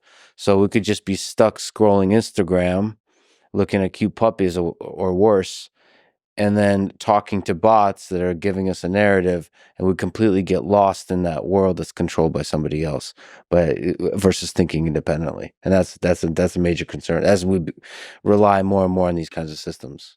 I mean, we've already seen this with recommendation systems. Yeah, recommendation systems hack the dopamine-induced reward circuit, but the brain is a lot more complicated. And what other sort of circuits, quote unquote, feedback loops in your brain can you hack / subvert in ways like recommendation systems are purely just trying to do, increase time and ads and et cetera. But there's so many more goals that can be achieved through these complicated models. There's no reason in some number of years that you can't train a language model to maximize time spent on a chat app. Like right now they are trained. I mean, is that not what Character AI has done? Their time per session is like 2 hours. Yeah, Character AI very likely could be optimizing this, where it's like the way that this data is collected is naive, where it's like you're presented a few options and you choose them, but that's not the only way that these models are going to be trained. It's naive stuff like talk to an anime girl, but like it can be like, yeah, this is a risk, right? Like it's a bit of a cliche thing to say, but I've over the past year had a few stretches of time where I didn't use social media or the internet at all and just read books and was out in nature, and it clearly has an effect on the mind where like it changes. Like I feel like I'm returning. Of course, I was raised before the internet really took off, but I'm returning to some more. I know where you're going. I mean, you can see it physiologically. Like I take 3 days if I'm like backpacking or something, and you're literal like you're breaking down addiction cycles. I feel like I'm more in control of my mind. There feels like a sovereignty of intelligence that's happening when I'm disconnected from the internet. I think the more I use the internet and social media, the more other people are controlling my mind. That's definitely a feeling. And then in the future, that will be not other people, but algorithms, or other people presented to me via algorithms. There are already tons of AI bots on the internet, and right now it's not frequent, but every so often I have replied to one and they're instantly replies, and I'm like, crap, that was a bot. And that is just going to become more common. Like they're going to get good. One of the hilarious things about technology over its history is that the illicit adult entertainment industry has always adopted technologies first, Yeah. right? Whether it was like video streaming, Yeah. to like where there's now the like sort of like independent adult illicit content creators who have their subscription pages, and there they actually heavily utilize generative AI has already been like diffusion models and all that is huge there, but now these subscription based individual creators do use bots to approximate themselves and chat with their whales. People pay a lot for it, and people pay a lot, right? It's a lot of times it's them, but there are agencies that do this for these creators and do it like on a like mass scale. So the largest creators are like able to talk to hundreds or thousands of like people at a time because of these bots. And so it's already being used there. Obviously, like video streaming and other technologies have gone there first. It's going to come to the rest of society too. there's a general concern that models get censored by the companies that deploy them. So one case where we've seen that, and maybe censorship is one word, alignment, maybe via RLHF or some other way is another word. So that we saw that with Black Nazi image generation with Gemini. As you mentioned, we also see that with Chinese models refusing to answer what happened in June 4th, 1989 at Tiananmen Square. So how can this be avoided? And maybe can you just in general talk about how this happens and how can it be avoided? You give multiple examples. There's probably a few things to keep in mind here. One is the kind of Tiananmen Square factual knowledge, like how does that get embedded into the models? Two is the Gemini, what you call the Black Nazi incident, which is when Gemini as a system had this extra thing put into it that dramatically changed the behavior. And then three is what most people would call general alignment, RLHF post-training. Each of these have very different scopes in how they are applied. In order to do, if you're just to look at the model weights, in order to audit specific facts is extremely hard because you have to comb through the pre-training data and look at all of this, and then that's terabytes of files, and look for very specific words or hints of the words. So I guess one way to say it is that you can insert censorship or alignment at various stages in the pipeline, and what you refer to now is at the very beginning of the data selection. So if you want to get rid of facts in a model, you have to do it at every stage. You have to do it at the pre-training. So most people think that pre-training is where most of the knowledge is put into the model, and then you can elicit and move that in different ways, whether through post-training or whether through systems afterwards. This is where the whole like hacking models comes from, right? Like GPT will not tell you how to make anthrax, but if you try really, really hard, you can eventually get it to tell you about anthrax because they didn't filter it from the pre-training data set, right? But by the way, removing facts has such a ominous, dark feel to it. Almost think it's practically impossible because you effectively have to remove them from the internet. You're taking on a... Well, did they remove the thing from the subreddits, the MMMMM? It gets filtered out. Right. So you have quality filters, which are small language models that look at a document and tell you, like, how good is this text? Is it close to a Wikipedia article, which is a good thing that we want language models to be able to imitate? So couldn't you do a small language model that filters out mentions of Tiananmen Square in the data? Yes, but is it going to catch wordplay or encoded language? I mean, people have been memeing on like games and other stuff how to like say things that don't say Tiananmen Square. So there's always like different ways to do it. There's, hey, the internet as a whole does tend to just have a slight left bias, right? Because it's always been richer, more affluent, younger people on the internet relative to the rest of the population. So there is already inherently a slight left bias, right, on the internet. And so how do you filter things that are this complicated, right? Is it like, and some of these can be like, you know, factual, non-factual, but like Tiananmen Square is obviously the example of a factual, but it gets a lot harder when you're talking about aligning to a ideal, right? And so Grok, for example, right? Elon's tried really hard to make the model not be super PC and woke, but the best way to do pre-training is to throw the whole freaking internet at it, right? And then later figure out, but then at the end of the day, the model at its core now still has some of these ideals, right? You still ingested Reddit/r/politics, which is probably the largest political discussion board on the world that's freely available to scrape. And guess what? That's left-leaning, right? There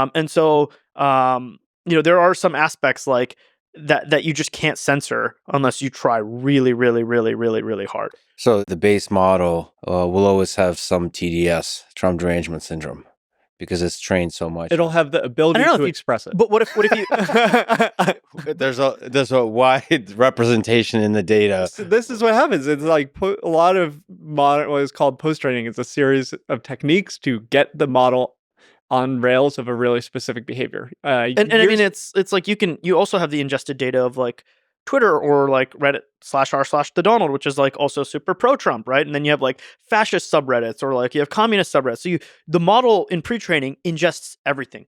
It has no worldview. Now it does have like some skew because more of the text is skewed a certain way, which is general, like slight left, like, but also like somewhat like, intellectual, somewhat like, it's just like the general internet is a certain way. Mm-hmm. And then as Nathan's about to describe eloquently, right? Like you can elicit certain things out. And there's a lot of history here, so we can go through multiple examples and what happened. Llama 2 was a launch that the phrase like too much RLHF or like too much safety was a lot. It's just, that was the whole narrative after Llama 2's chat models released. And the examples are sorts of things like you would ask Llama 2 chat, how do you kill a Python process? And it would say, I can't talk about killing because that's a bad thing. Mm-hmm. And anyone that is trying to design an AI model will probably agree that that's just like, model, you messed up a bit on the training there. I don't think they meant to do this, but this was in the model weight. So this is not, like it didn't necessarily be, there's things called system prompts, which are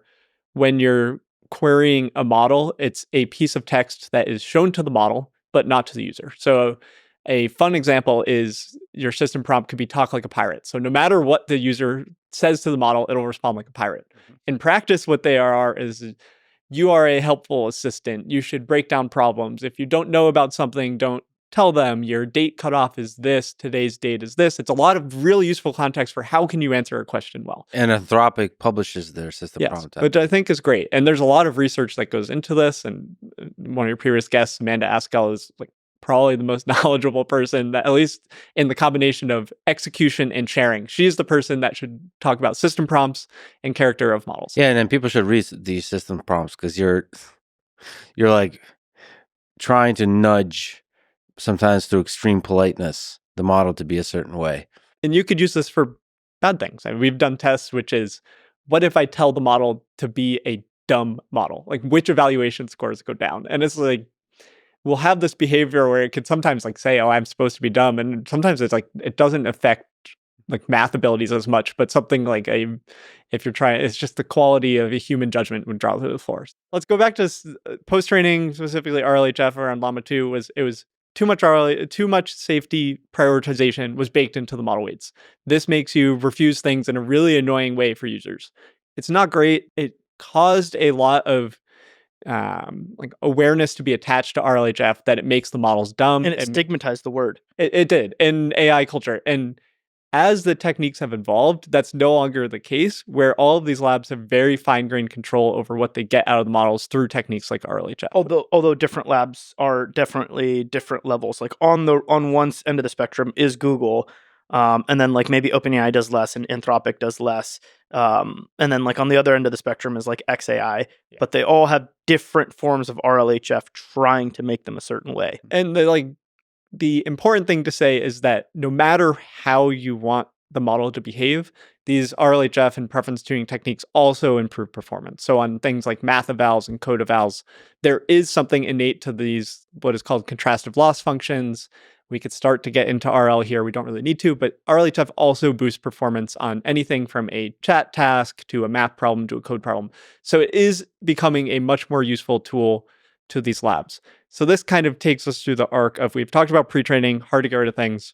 We've talked about post-training and how post-training, if you can mess it up. It's a complex, multifaceted optimization with 10 to 100 person teams converging on one artifact. It's really easy to not do it perfectly. And then there's the third case, which is what we talked about, Gemini. The thing that was about Gemini is this was a served product where Google has their internal model weights that have done all these processes that we talked about. And in the served product, what came out after this was that they had a prompt that they were rewriting user queries to boost diversity or something. And this just made it, the outputs were just blatantly wrong. It was some sort of organizational failure that had this prompt in that position. And I think Google executives probably have owned this. I didn't pay that attention, that detail, but it was just a mess up in execution that led to this ridiculous thing. But at the system level, the model weights might have been fine. So at the very end of the pipeline, there was a rewriting to something like a system prompt. It was like the system prompt, or what is called in industry is like you rewrite prompts. So especially for image models, if you're using DALL-E or ChatGPT can generate you an image, you'll say, draw me a beautiful car. Mm-hmm. With these leading image models, they benefit from highly descriptive prompts. So what would happen is if you do that on ChatGPT, a language model behind the scenes will rewrite the prompt, say, make this more descriptive, and then that is passed to the image model. So prompt rewriting is something that is used at multiple levels of industry, and it's used effectively for image models, and the Gemini example is just a failed execution. Big philosophical question here with the RLHF to generalize. Where is human input, human in the loop, human data most useful at the current stage? For the past few years, the highest cost human data has been in these preferences, which is comparing, I would say, highest cost and highest total usage. So a lot of money has gone to these pairwise comparisons where you have two model outputs and a human is comparing between the two of them. In earlier years, there was a lot of this instruction tuning data. So creating highly specific examples to something like a Reddit question to a domain that you care about. Language models used to struggle on math and code. So you would pay experts in math and code to come up with questions and write detailed answers that were used to train the models. Now it is the case that there are many model options that are way better than humans at writing detailed and eloquent answers for things like model and code. So they talked about this with the Llama 3 release, where they switched to using Llama 3 405B to write their answers for math and code. But they, in their paper, talk about how they use extensive human preference data, which is something that they haven't gotten AIs to replace. There are other techniques in industry like constitutional AI where you use human data for preferences and AI for preferences. And I expect the AI part to scale faster than the human part. But among the research that we have access to is that humans are in this kind of preference loop. So for as reasoning becomes bigger and bigger and bigger, as we said, where's the role of humans in that? It's even less prevalent. So it's the remarkable thing about these reasoning results, and especially the DeepSeek-R1 paper, is this result that they call DeepSeek-R1-0, which is they took one of these pre-trained models, they took DeepSeek-V3 base, and then they do this reinforcement learning optimization on verifiable questions or verifiable rewards for a lot of questions and a lot of training. And these reasoning behaviors emerge naturally. So these things like, wait, let me see, wait, let me check this. Oh, that might be a mistake. And they emerge from only having questions and answers. And when you're using the model, the part that you look at is the completion. So in this case, all of that just emerges from this large-scale RL training. And that model, which the weights are available, has no human preferences added into the post-training. The DeepSeek-R1 full model has some of this human preference tuning, this RLHF, after the reasoning stage. But the very remarkable thing is that you can get these reasoning behaviors, and it's very unlikely that there's humans writing out reasoning chains. It's very unlikely that they somehow hacked OpenAI and they got access to OpenAI O1's reasoning chains. It's something about the pre-trained language models and this RL training where you reward the model for getting the question right. And therefore, it's trying multiple solutions, and it emerges this chain of thought. This might be a good place to mention the eloquent and the insightful tweet of the great and the powerful Andrej Karpathy. I think he had a bunch of thoughts, but one of them, last thought, not sure if this is obvious. You know something profound is coming when you're saying it's not sure if it's obvious. There are two major types of learning in both children and in deep learning. There's one, imitation learning, watch and repeat, i.e. pre-training, supervised fine-tuning, and two, trial and error learning, reinforcement learning. My favorite simple example is AlphaGo. One is learning by imitating expert players. Two is reinforcement learning to win the game. Almost every single shocking result of deep learning, and the source of all magic, is always two. Two is significantly more powerful. Two is what surprises you. Two is when the paddle learns to hit the ball behind the blocks and break out. Two is when AlphaGo beats even Lee Sedol. And two is the aha moment when the DeepSeek or O1, etc., discovers that it works well to reevaluate your assumptions, backtrack, try something else, etc. It's the solving strategies you see this model use in its chain of thought. It's how it goes back and forth thinking to itself. These thoughts are emergent, 3 exclamation points. And this is actually seriously incredible, impressive, and new, and is publicly available and documented. The model could never learn this with imitation because the cognition of the model and the cognition of the human labeler is different. The human would never know to correctly annotate these kinds of solving strategies and what they should even look like. They have to be discovered during reinforcement learning as empirically and statistically useful towards the final outcome. Anyway, the AlphaZero sort of metaphor analogy here.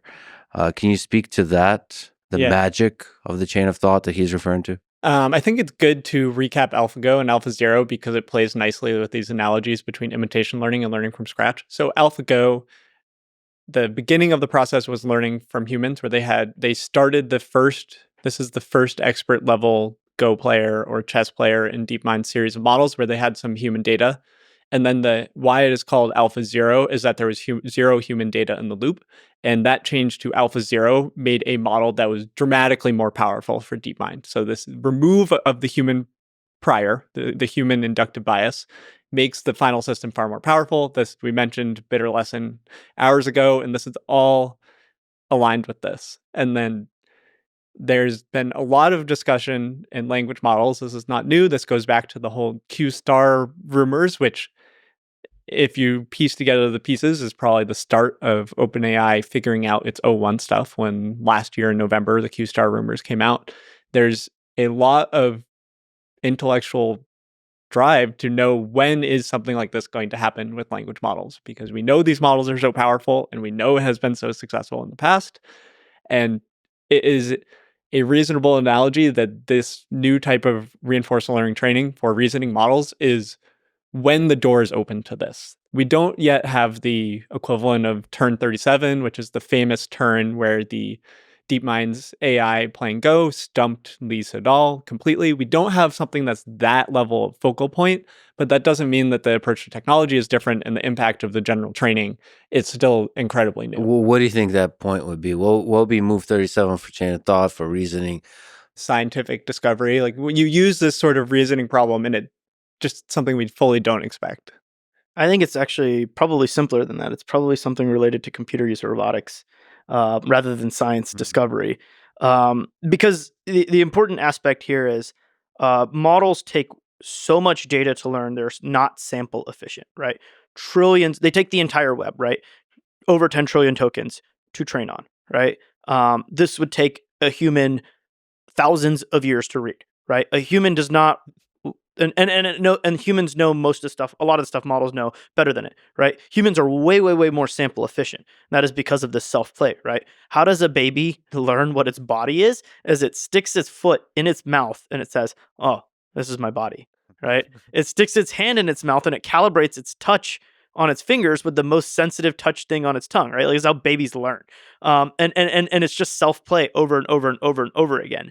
And now we have something that is similar to that, right? With these verifiable proofs, right? Whether it's a unit test in code or a mathematical verifiable task, generate many traces of reasoning, right? And keep branching them out, and then check at the end, hey, which one actually has the right answer? Most of them are wrong. Great. These are the few that are right. Maybe we use some sort of reward model outside of this to select even the best one to preference as well. But now you've started to get better and better at these benchmarks. And so you've seen over the last 6 months a skyrocketing in a lot of different benchmarks, right? All math and code benchmarks were pretty much solved, except for frontier math, which is designed to be almost questions that aren't practical to most people because they're exam level open math problem type things. So it's like on the math problems that are somewhat reasonable, which is like somewhat complicated word problems or coding problems. It's just what Dylan is saying. So the thing here is that these are only with verifiable tasks. We earlier showed an example of the really interesting, like what happens when chain of thought is to a non-verifiable thing. Mhm. It's just like a human, chatting, right, with thinking about what's novel for humans, right, a unique thought. But this task and form of training only works when it's verifiable.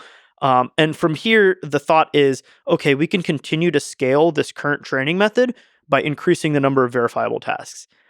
In math and coding probably has a lot more to go. Math has a lot less to go in terms of what are verifiable things. Can I create a solver that then I generate trajectories toward or reasoning traces towards, and then prune the ones that don't work and keep the ones that do work? Well, those are going to be solved pretty quickly, but even if you've solved math, you have not actually created intelligence, right? And so this is where I think the aha moment of computer use or robotics will come in, because now you have a sandbox or a playground that is infinitely verifiable. right? Did you, messing around on the internet, there are so many actions that you can do that are verifiable. It'll start off with like log into a website, create an account, click a button here, blah, blah, blah. But it'll then get to the point where it's, hey, go do a task on Tasker or whatever all these various task websites. Hey, go get hundreds of likes, right? And it's going to fail. It's going to spawn hundreds of accounts. It's going to fail on most of them, but this one got to 1,000. Great. Now you've reached the verifiable thing, and you just keep iterating this loop over and over. And that's when, and same with robotics, right? That's where where you have an infinite playground of tasks. Like, hey, did I put the ball in the bucket? All the way to like, oh, did I like build a car? Right? Like, there's a whole trajectory to speed run, or what models can do.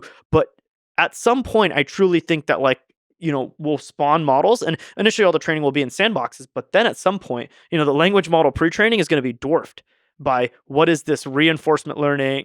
You'll pre-train a multimodal model that can see, that can read, that can write, blah, blah, blah, whatever, vision, audio, etc. But then you'll have it play in a sandbox infinitely and figure out math, figure out code, figure out navigating the web, figure out operating a robot arm, right? And then it'll learn so much, and the aha moment I think will be when this is available to then create something that's not good, right? Like, oh cool, part of it was like figuring out how to use the web. Now all of a sudden it's figured out really well how to just get hundreds of thousands of followers that are real, and real engagement on Twitter, because all of a sudden this is one of the things that are verifiable. And maybe not just engagement, but make money. Yes, like that could be the thing where almost fully automated, it makes $10 million by being an influencer, selling a product, creating the product. Like, and I'm not referring to like a hype product, but an actual product where like, holy shit, this thing created a business. It's running it. It's the face of the business, that kind of thing. Maybe a number one song, like it creates the whole infrastructure required to create the song, to be the influencer that represents that song, that kind of thing. And makes a lot of, that could be the move. I mean, our culture respects money in that kind of way. And it's verifiable, right? It's verifiable, right? The bank account can't lie. Exactly. There's surprising evidence that once you set up the ways of collecting the verifiable domain, that this can work. There's been a lot of research before this R1 on math problems, and they approach math with language models just by increasing the number of samples. So you can just try again and again and again, and you look at the amount of times that the language models get it right. And what we see is that even very bad models get it right sometimes. And the whole idea behind reinforcement learning is that you can learn from very sparse rewards. So it doesn't, the space of language and the space of tokens, whether you're generating language or tasks for a robot, is so big that you might say that it's like, the tokenizer for a language model can be like 200,000 things. So at each step, it can sample from that big of a space. So if it can generate a bit of a signal that it can climb onto, that's what the whole field of RL is around, is learning from sparse rewards. And the same thing has played out in math, where it's like very weak models that sometimes generate answers. We see research already that you can boost their math scores. You can do this sort of RL training for math. It might not be as effective, but if you take a 1 billion parameter model, so something 600 times smaller than DeepSeek, you can boost its grade school math scores very directly with a small amount of this training. So it's not to say that this is coming soon. Setting up the verification domains is extremely hard, and there's a lot of nuance in this, but there are some basic things that we have seen before where it's like, it's at least expectable that there's a domain and there's a chance that this works. All right, so we have fun things happening in real time. This is a good opportunity to talk about other reasoning models, O1, O3. Just now, OpenAI, as perhaps expected, released O3 Mini. What are we expecting from the different flavors? Can you just lay out the different flavors of the O models and from Gemini, the reasoning model? Something I would say about these reasoning models is we talked a lot about reasoning training on math and code. And what is done is that you have the base model we've talked about a lot on the internet. You do this large-scale reasoning training with reinforcement learning.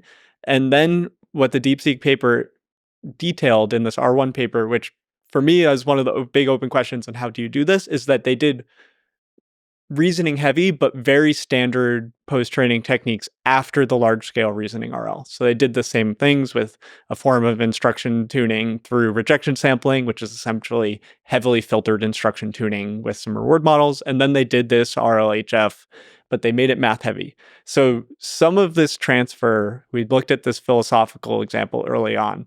The one of the big open questions is how much does this transfer? If we bring in domains after the reasoning training, are all the models going to become eloquent writers by reasoning? Is this philosophy stuff going to be open? We don't know in the research of how much this will transfer. There's other things about how we can make soft verifiers and things like this, but there is more training after reasoning, which makes it easier to use these reasoning models. And that's what we're using right now. So if we're going to talk about with 3 Mini and O1, like, these have gone through these extra techniques that are designed for human preferences after being trained to elicit reasoning. I think one of the things that people are ignoring is Google's Gemini Flash Thinking is both cheaper than R1 and better. Yeah. And they released it in the beginning of December. And nobody's talking about it. No one cares. It has a different flavor to it. Its behavior is less expressive than something like O1, or it has fewer tracks that it is on. Qwen released a model last fall, QWQ, which was their preview reasoning model. And DeepSeek had R1 Lite last fall, where these models kind of felt like they're on rails, where they really, really only can do math and code. And O1 it can answer anything. It might not be perfect for some tasks, but it's flexible. It has some richness to it. And this is kind of the art of how is a model a little bit undercooked? It's it's good to get a model out the door, but it's hard to gauge, and it takes a lot of taste to be is this a full-fledged model? Can I use this for everything? They're probably more similar for math and code. My quick read is that Gemini Flash is not trained the same way as O1, but taking an existing training stack, adding reasoning to it. So taking a more normal training stack and adding reasoning to it. And I'm sure they're going to have more. I mean, they've done quick releases on Gemini Flash, the reasoning, and this is the second version from the holidays. It's evolving fast, and it takes longer to make this training stack where you're doing this large scale. Ask it the same question from earlier. The one about the the human nature. Yeah. What was the human nature one?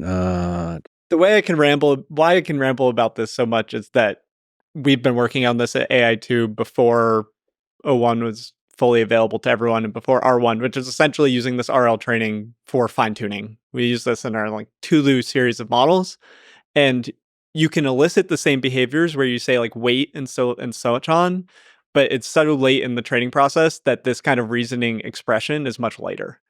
So there's essentially a gradation, and just how much of this RL training you put into it determines how the output looks. So we're now using Gemini 2.0 Flash Thinking Experimental 121. Okay. It summarized the prompt as humans self-domesticated apes. Okay. All right. So wait, is this revealing the reasoning? Here's why this is a novel. Okay. Click to expand. Click to expand. Okay. Analyze the request. Novel is the key word. See how it just looks a little different? It looks like a normal output. Yeah, I mean, in some sense, it's better structured. It makes more sense. And when it latched onto human, and then it went into organisms, and oh wow. Apex predator, focus on domestication, apply domestication to humans, explore the idea of self-domestication. Not good. Not good. Where is this going? Refine and articulate the insight, greater facial expressiveness and communication ability, yes. Plasticity and adaptability, yes. Dependence on social groups, yes. All right. And self-critique and refine further. Wow. Is this truly novel? Is it well supported? So on and so forth. And the insight is getting at is humans are not just social animals, but profoundly self-domesticated apes. And this self-domestication is the key to understanding our unique cognitive and social abilities. Self-domesticated apes. I prefer the DeepSeek response. I mean, it's novel. The insight is novel. I mean, that's a good book title, Self-Domesticated Apes. There could be a case made for that. I mean, yeah, it's cool. And it's revealing the reasoning. It's magical. It's magical. This is really powerful. Hello, everyone. This is Lex with a quick intermission, recorded after the podcast. Since we reviewed responses from DeepSeek-R1 and Gemini Flash 2.0 thinking during this conversation, I thought at this moment it would be nice to insert myself quickly doing the same for OpenAI O1 Pro and O3 Mini with the same prompt. The prompt being give one truly novel insight about humans.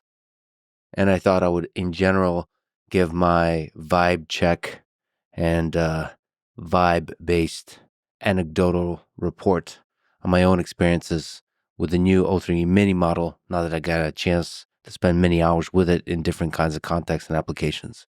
So I would probably categorize this question as, let's say, open-ended philosophical question.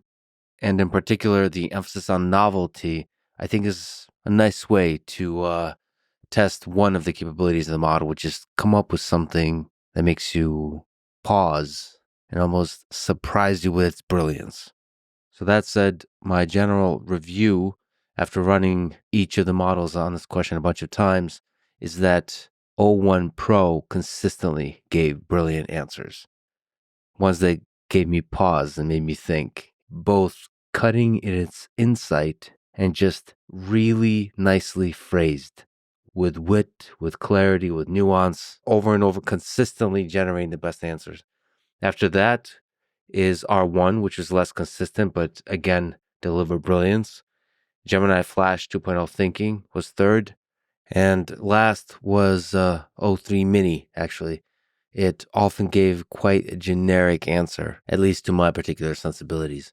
That said, in a bunch of other applications that I tested for brainstorming purposes, it actually worked extremely well and often outperformed R1.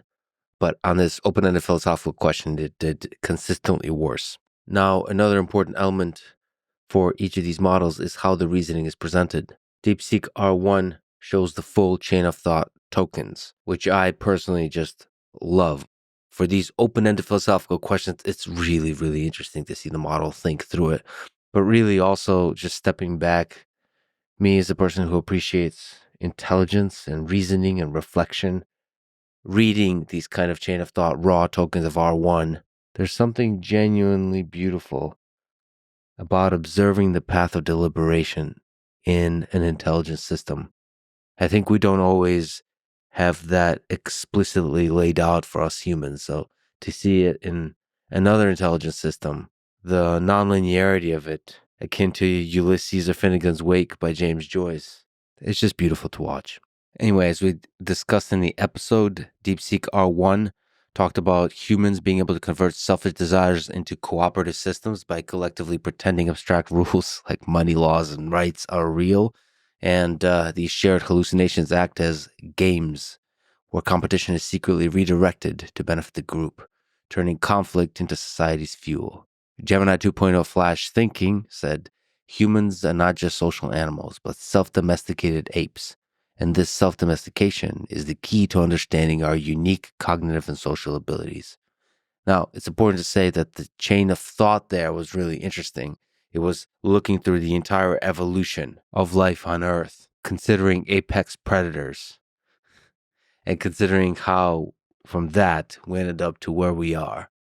I think that domestication by choice is a really interesting angle. Again, it's one of those things when somebody presents a different angle on a seemingly obvious thing, it just makes me smile. And the same with DeepSeek-R1, that these hallucinations of money, laws, and rights, and us collectively pretending like it's real, and we play games with them that look like competition when secretly we're just cooperating with each other.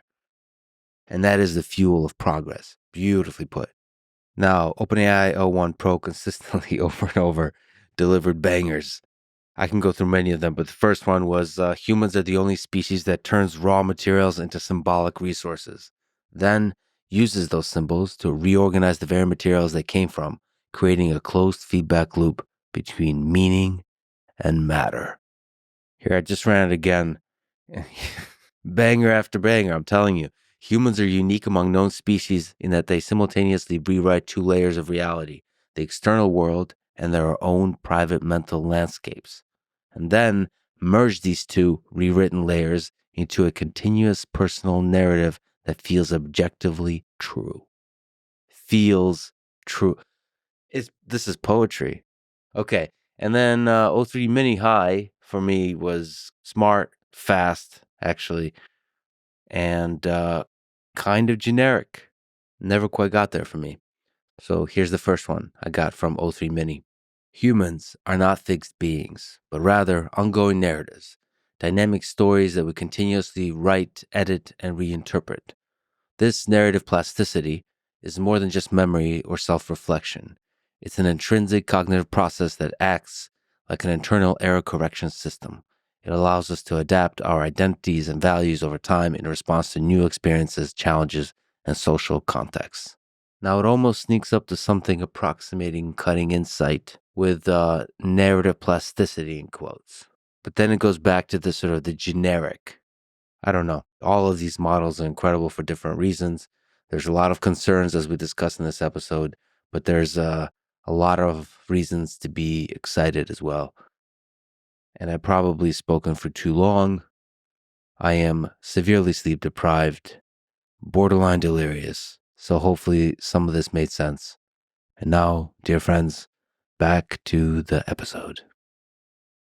I think when you to Nathan's point, when you look at like the reasoning models, to me, even when I used R1 versus O1, there was like that sort of rough edges around the corner feeling, right? And flash thinking, earlier, I didn't use this version, but the one from December, and it definitely had that rough edges around the corner feeling, right? Where it's just not fleshed out in as many ways, right? Sure, they added math and coding capabilities via these verifiers in RL, but it feels like they lost something in certain areas, and O1 is worse performing than chat in many areas as well, to be clear. Not by a lot. Not by a lot, though, right? And it's like R1 definitely felt to me like it was worse than V3 in certain areas. Like doing this RL expressed and learned a lot, but then it weakened in other areas. And so I think that's one of the big differences between these models and what O1 offers. And then OpenAI has O1 Pro. And what they did with O3, which is like also very unique, is that they stacked search on top of chain of thought, right? And so chain of thought is one thing where it's one chain, it backtracks, goes back and forth. But how they solved the ArcAGI challenge was not just the chain of thought. It was also sampling many times, i.e. running them in parallel and then selecting. Is running in parallel actually search? Because I don't know if we have the full information on how O1 Pro works. So like I don't have enough information to confidently say that it is search. It is parallel samples. Yeah. And then it selects something. And we don't know what the selection function is. The reason why we're debating is because since O1 was announced, there's been a lot of interest in techniques called Monte Carlo tree search, which is where you will break down the chain of thought into intermediate steps. We haven't defined chain of thought.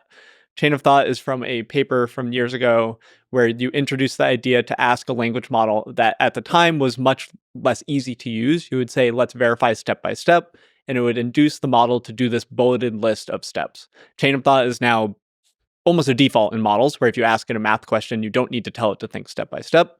And the idea with Monte Carlo tree search is that you would take an intermediate point in that chain, do some sort of expansion, spend more compute, and then select the right one. That's like a very complex form of search that has been used in things like mu0 and AlphaZero potentially. I know mu0 does this. Another form of search is just asking 5 different people and then taking the majority answer. Yes. Right? So there's a variety of it could be complicated, it could be simple. We don't know what it is, just that they are not just issuing one chain of thought in sequence. Yeah. They're launching many in parallel. And in the ArcAGI, they launched 1,000 in parallel for their the one that like really shocked everyone, that beat the benchmark, was they would launch 1,000 in parallel, and then they would get the right answer like 80% of the time or 70% of the time, 90 maybe even. Whereas if they just launched one, it was like 30%. There are many extensions to this. I would say the simplest one is that our language models to date have been designed to give the right answer the highest percentage of the time in one response. And we are now opening the door to different ways of running inference on our models in which we need to reevaluate many parts of the training process, which normally opens the door to more progress, but we don't know if OpenAI changed a lot or if just sampling more and multiple choice is what they're doing, or if it's something more complex where they change the training and they know that the inference mode is going to be different. So we're talking about O1 Pro, $200 a month, and they're losing money. So the thing that we're referring to, this fascinating exploration of the test time compute space, is that actually possible? Do we have enough compute for that? Does the financials make sense? So the fantastic thing is, and there, it's in the thing that I pulled up earlier, but the cost for GPT-3 has plummeted. If you scroll up just a few images, I think. The important thing about hey, is cost a limiting factor here, right? Like my view is that we'll have really awesome intelligence before we have AGI, before we have it permeate throughout the economy. And this is sort of why that reason is, right? GPT-3 was trained in 2020, 2021. And the cost for running inference on it was $60, $70 per million tokens, right? Which is the cost per intelligence was ridiculous.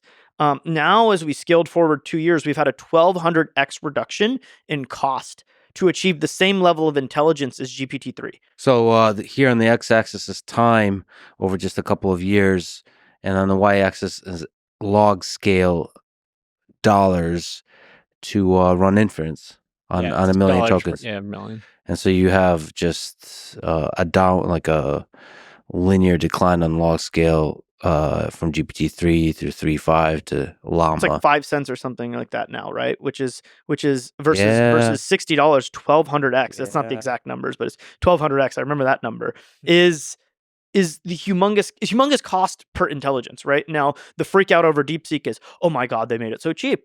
It's like, actually, if you look at this trend line, they're not below the trend line, first of all, and at least for GPT-3, right?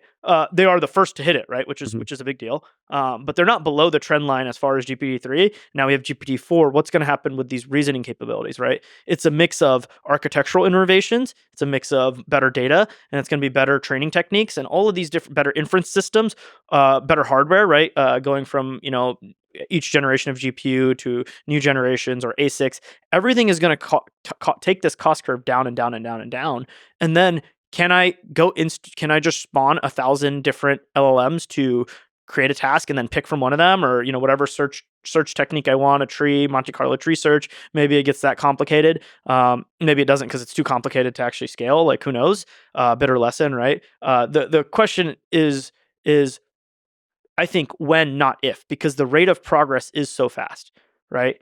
9 months ago, Dario was saying, Dario said 9 months ago, the cost to train an inference was this, right? And now we're much better than this, right? And DeepSeek is much better than this. And that cost curve for GPT-4, which was also roughly $60 per million tokens when it launched, has already fallen to, $2 or so, right? And we're going to get it down to cents, probably, for GPT-4 quality, and that's the base for the reasoning models like O1 that we have today, and O1 Pro is spawning multiple, right, and O3 and so on and so forth. These search techniques too expensive today, but they will get cheaper, and that's what's going to unlock the intelligence, right?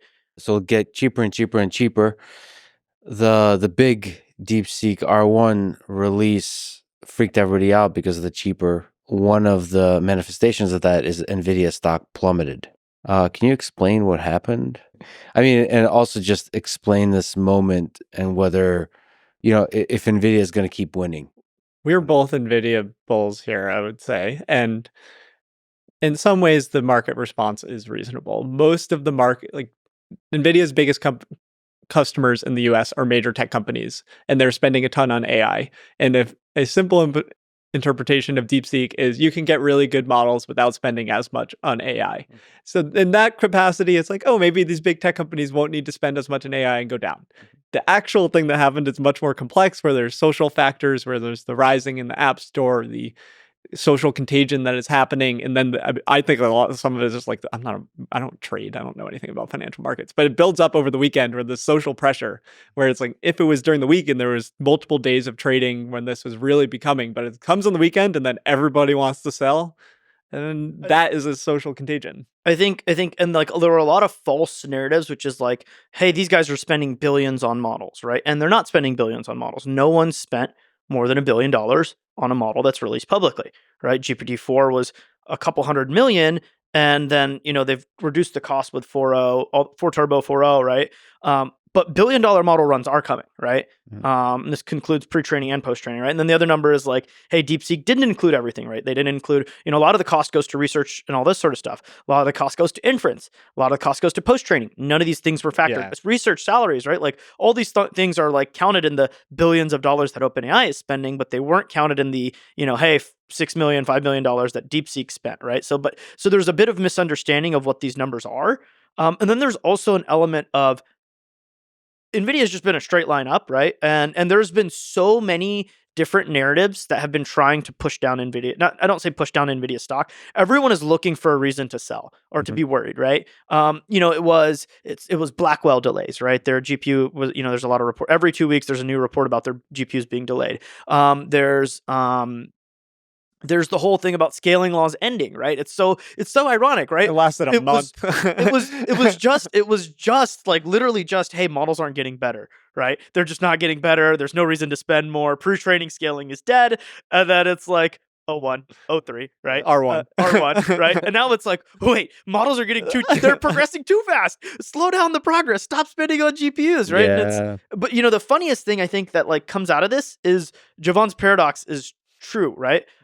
AWS pricing for H100s has gone up over the last couple of weeks, right? Since a little bit after Christmas, since V3 was launched, AWS H100 pricing has gone up. H200s are like almost out of stock everywhere because H200 has more memory and therefore R1 wants that chip over H100, right? We were trying to get GPUs on a short notice this week for a demo, and it wasn't that easy. We were trying to get just like 16 or 32 H100s for demo, and it was not very easy. So for people who don't know, Javon's paradox is when the efficiency goes up, somehow magically, counterintuitively, the total resource consumption goes up as well. Right, and semiconductors is, we're at 50 years of Moore's law. Every 2 years, half the cost, double the transistors, just like clockwork. And it's slowed down, obviously, but like the semiconductor industry has gone up the whole time, right? It's been wavy, right? There's obviously cycles and stuff, and I don't expect AI to be any different, right? There's going to be ebbs and flows, but this is in AI, it's just playing out at an insane timescale, right?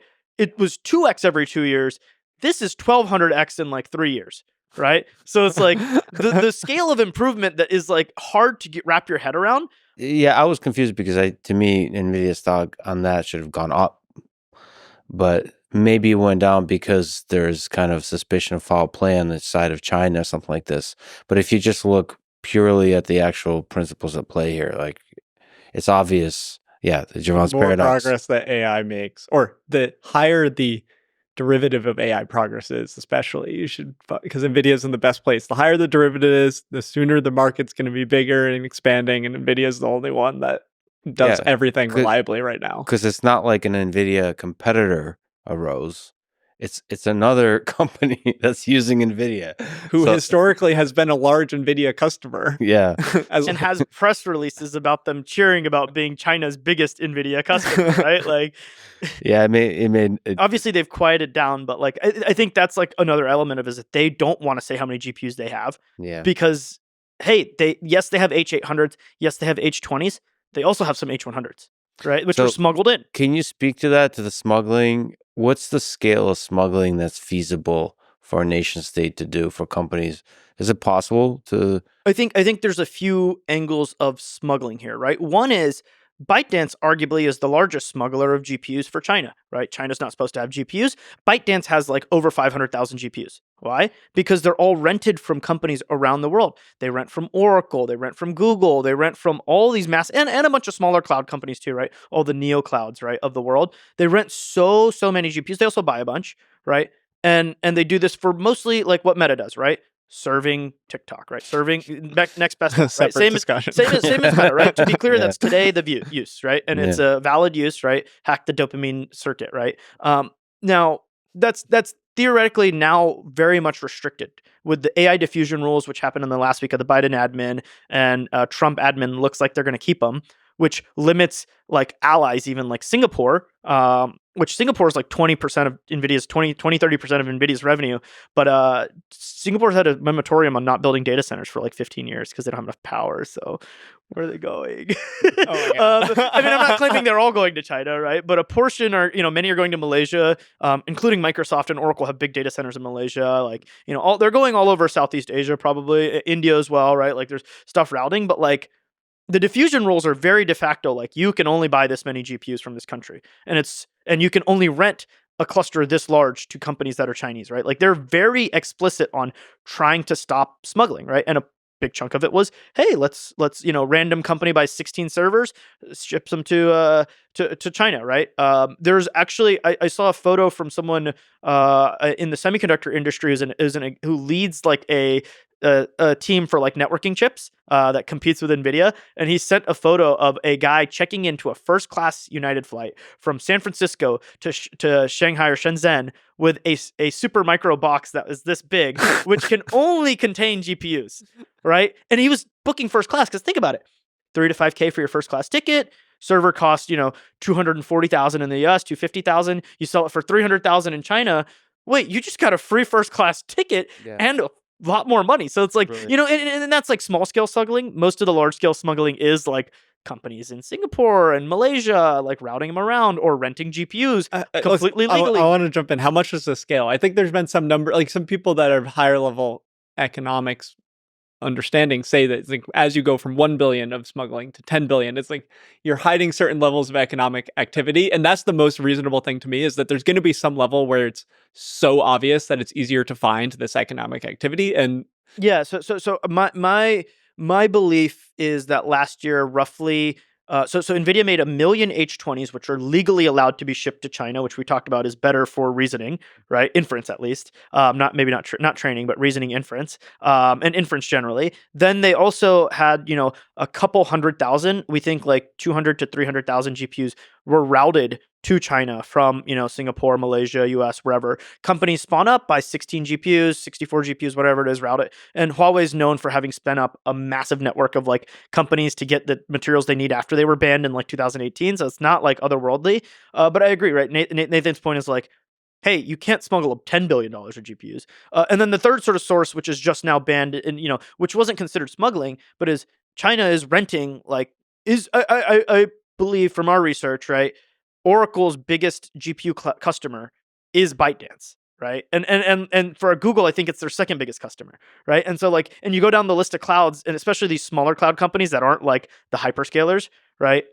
Think beyond CoreWeave and Lambda even, there's a whole there's 60 different new cloud companies serving NVIDIA GPUs. I think ByteDance is renting a lot of these, right? All over, right? And so these companies are renting GPUs to Chinese companies, and that was completely legal up until the diffusion rules, which happened just a few weeks ago. And even now, you can rent GPU clusters that are less than 2,000 GPUs, or you can buy GPUs and ship them wherever you want if they're less than 1,500 GPUs, right? So it's like there are still like some ways to smuggle, but yeah, it's not, as the numbers grow, right? 100-something billion dollars of revenue for NVIDIA last year, 200-something billion this year, right? And if next year it could nearly double again or more than double, right? Based on like what we see with data center footprints like being built out all across the US and the rest of the world, it's going to be really hard for China to keep up with these rules, right? Yes, there will always be smuggling, and DeepSeek level models of GPT-4 level models, O1 level models capable to train on what China can get,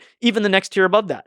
But if we speed run a couple more, jumps, right, to $1 billion models, $10 billion models, then it becomes, hey, there is a compute disadvantage for China for training models and serving them. And the serving part is really critical, right? DeepSeek cannot serve their model today, right? It's completely out of inventory. It's already started falling in the App Store, actually, downloads, because you download it, you try and sign up. They say, we're not taking registrations because they have no capacity, right? You open it up, you get like less than 5 tokens per second if you even get your request approved, right? Because there's just no capacity because they just don't have enough GPUs to serve the model, even though it's incredibly efficient. It would be fascinating to watch the smuggling, because there's drug smuggling, right? That's a market. There's weapons smuggling, and GPUs will surpass that at some point. Chips are highest value per kilogram, probably by far. Oh, I have another man. question for you, Dylan. Do you track model API access internationally? How easy is it for Chinese companies to use hosted model APIs from the US? Yeah, I mean, that's incredibly easy, right? Like OpenAI publicly stated DeepSeek uses their API, and as they say, they have evidence, right? And this is another element of the training regime is people at OpenAI have claimed that it's a distilled model, i.e., you're taking OpenAI's model, you're generating a lot of output, and then you're training on the output in their model. And even if that's the case, what they did is still amazing, by the way, what DeepSeek did efficiency-wise. Distillation is standard practice in industry, whether or not, if you're at a closed lab where you care about terms of service and IP closely, you distill from your own models. If you are a researcher and you're not building any products, you distill from the OpenAI models. This is a good opportunity. Can you explain big picture distillation as a process? What is distillation? What's the process of distillation? Talked a lot about training language models. They are trained on text. And post-training, you're trying to train on very high quality text that you want the model to match the features of, or if you're using RL, you're letting the model find its own thing. But for supervised fine-tuning, for preference data, you need to have some completions, what the model is trying to learn to imitate. And what you do there is instead of a human data or instead of the model you're currently training, you take completions from a different, normally more powerful model. I think there's rumors that these big models that people are waiting for, these GPT-5s of the world, the Claude 3 opuses of the world, are used internally to do this distillation process at There's OpenAI. also public examples, right? Like Meta explicitly stated, not necessarily distilling, but they used 405B as a reward model for 70B in their Llama 3.2 or 3.3. This is all the same topic. So is this ethical? Is this legal? Like, why is that Financial Times article headline say OpenAI says that there's evidence that China's DeepSeek used its model to train competitor? This is a long, at least in the academic side and research side, it has a long history because you're trying to interpret OpenAI's rule. OpenAI's terms of service say that you cannot build a competitor with outputs from their models. Terms of service are different than a license, which are essentially a contract between organizations. So if you have a terms of service on OpenAI's account, if I violate it, OpenAI can cancel my account. This is very different than like a license that says how you could use a downstream artifact. So a lot of it hinges on a word that is very unclear in the AI space, which is what is a competitor. And so, and then the ethical aspect of it is like, why is it unethical for me to train on your model when you can train on the internet's text? Yeah. Right? So there's a bit of a hypocrisy because sort of OpenAI and potentially most of the companies trained on the internet's text without permission. There's also a clear loophole, which is that I generate data from OpenAI and then I upload it somewhere and then somebody else trains on it and the link has been broken. Like they're not under the same terms of service contract. This is why there's just a lot of there's a lot of like to be discovered details that don't make a lot of sense. This is why a lot of models today, even if they train on zero OpenAI data, you ask the model who trained you, it'll say, I am ChatGPT trained by OpenAI. Because there's so much copy paste of like OpenAI outputs from that on the internet that you just weren't able to filter it out. And there was nothing in the RL where they implemented like, hey, like, or post training or SFT, whatever, that says, hey, I'm actually modeled by Allen Institute instead of we OpenAI. have to do this if we serve a demo. We do research and we use OpenAI APIs because it's useful and we want to understand post training and like our research models. They will say they're written by OpenAI unless we put in the system prompt that we talked about that like, I am Tulu. I am a language model trained by the Allen Institute for AI. And if you ask more people around industry, especially with post-training, it's a very doable task to make the model say who it is or to suppress the OpenAI thing. So in some levels, it might be that DeepSeek didn't care that it was saying that it was by OpenAI. Like if you're going to upload model weights, it doesn't really matter because anyone that's serving it in an application and cares a lot about serving is going to, when serving it, if they're using it for a specific task, they're going to tailor it to that. And it doesn't matter that it's saying it's ChatGPT. Oh, I guess one of the ways to do that is like a system prompt or something like that. Like if you're serving it to say that you're... That's what we do. Like if we host the demo, you say, you are Tulu 3, a language model trained by the Allen Institute for AI. We also are benefited from OpenAI data because it's a great research tool. I mean, do you think there's any truth and value to the claim, OpenAI's claim, that there's evidence that China's DeepSeek used this model to train? I think everyone has benefited regardless because the data's on the internet. And therefore, it's in your pre-training now. Right? There are like subreddits where people share the best ChatGPT outputs, and those are in your I think that they're model. trying to shift the narrative. Like they're trying to protect themselves. And we saw this years ago when ByteDance was actually banned from some OpenAI APIs for training on outputs. There's other AI startups that most people, if you're in the like AI culture, were like, they just told us they trained on OpenAI outputs and they never got banned. Like that's how they bootstrapped their early models. So it's much easier to get off the ground using this than to set up human pipelines and build a strong model. So there's a long history here, and a lot of the communications seem like narrative control. Actually, like over the last couple of days, we've seen a lot of people distill DeepSeek's model into Llama models because the DeepSeek models are kind of complicated to run inference on because they're a mixture of experts and they're 600 plus billion parameters and all this, and people have distilled them into the Llama models, and then because the Llama models are so easy to serve and everyone's built the pipelines and tooling for inference with the Llama models, right? Because it's the open standard. So we've seen a sort of roundabout, right? Like, is it bad? Is it illegal? Maybe it's illegal, whatever. I don't know about that, but like it could break contracts. I don't think it's illegal. Like in any legal, like no one's going to jail for this ever. I think like fundamentally, I think it's ethical, or I hope it's ethical, because like the moment it becomes, we ban that kind of thing, it's going to make everybody much worse off. And I also actually, this is difficult, but I think you should be allowed to train on the internet. I know a lot of authors and creators are very sensitive about it. That's a difficult question. But like the moment you're not allowed to train on the internet, I agree. I have a schizo take on how you can solve this because it already works. I have a reasonable take on okay. it. All right. So Japan has a law which you're allowed to train on any training data and copyrights don't apply if you want to train a model. A. B. Japan has 9 gigawatts of curtailed nuclear power. C, Japan is allowed under the AI diffusion rule to import as many GPUs as they'd like. So all we have to do, we have a market here to make. We build massive data centers, we rent them to the labs, and then we train models in a legally permissible way, and there's no ifs, ands, or buts. And now the models have no like potential copyright lawsuit from New York Times or anything like that. No, it's just like completely legal. Yeah. No, so genius. The early copyright lawsuits have fallen in the favor of AI training. I would say that the long tail of use is going to go in the side of AI, which is if you scrape trillions of data, you're not looking at the trillions of tokens of data. You're not looking and saying this one New York Times article is so important to me. But if you're doing a audio generation for music or image generation and you say, make it in the style of X person, that's a reasonable case where you could figure out what is their profit margin on inference. I don't know if it's going to be the 50-50 of YouTube creator program or something, but I would opt into that program as a writer. Like, please, like that. It's going to be a rough journey, but there will be some solutions like that make sense. But there's a long tail where it's just on the internet.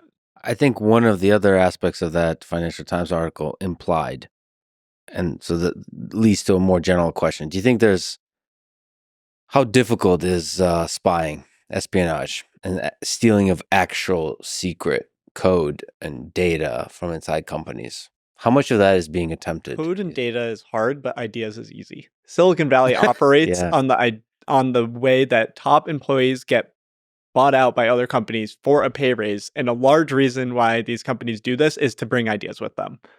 And in California, there's rules that like certain like non-competes or whatever are illegal in California. And whether or not there's NDAs and things, that is how a lot of it happens. Recently, there was somebody from Gemini who helped make this 1 million context length. And everyone is saying the next llama he went to the meta team is going to have 1 million context length.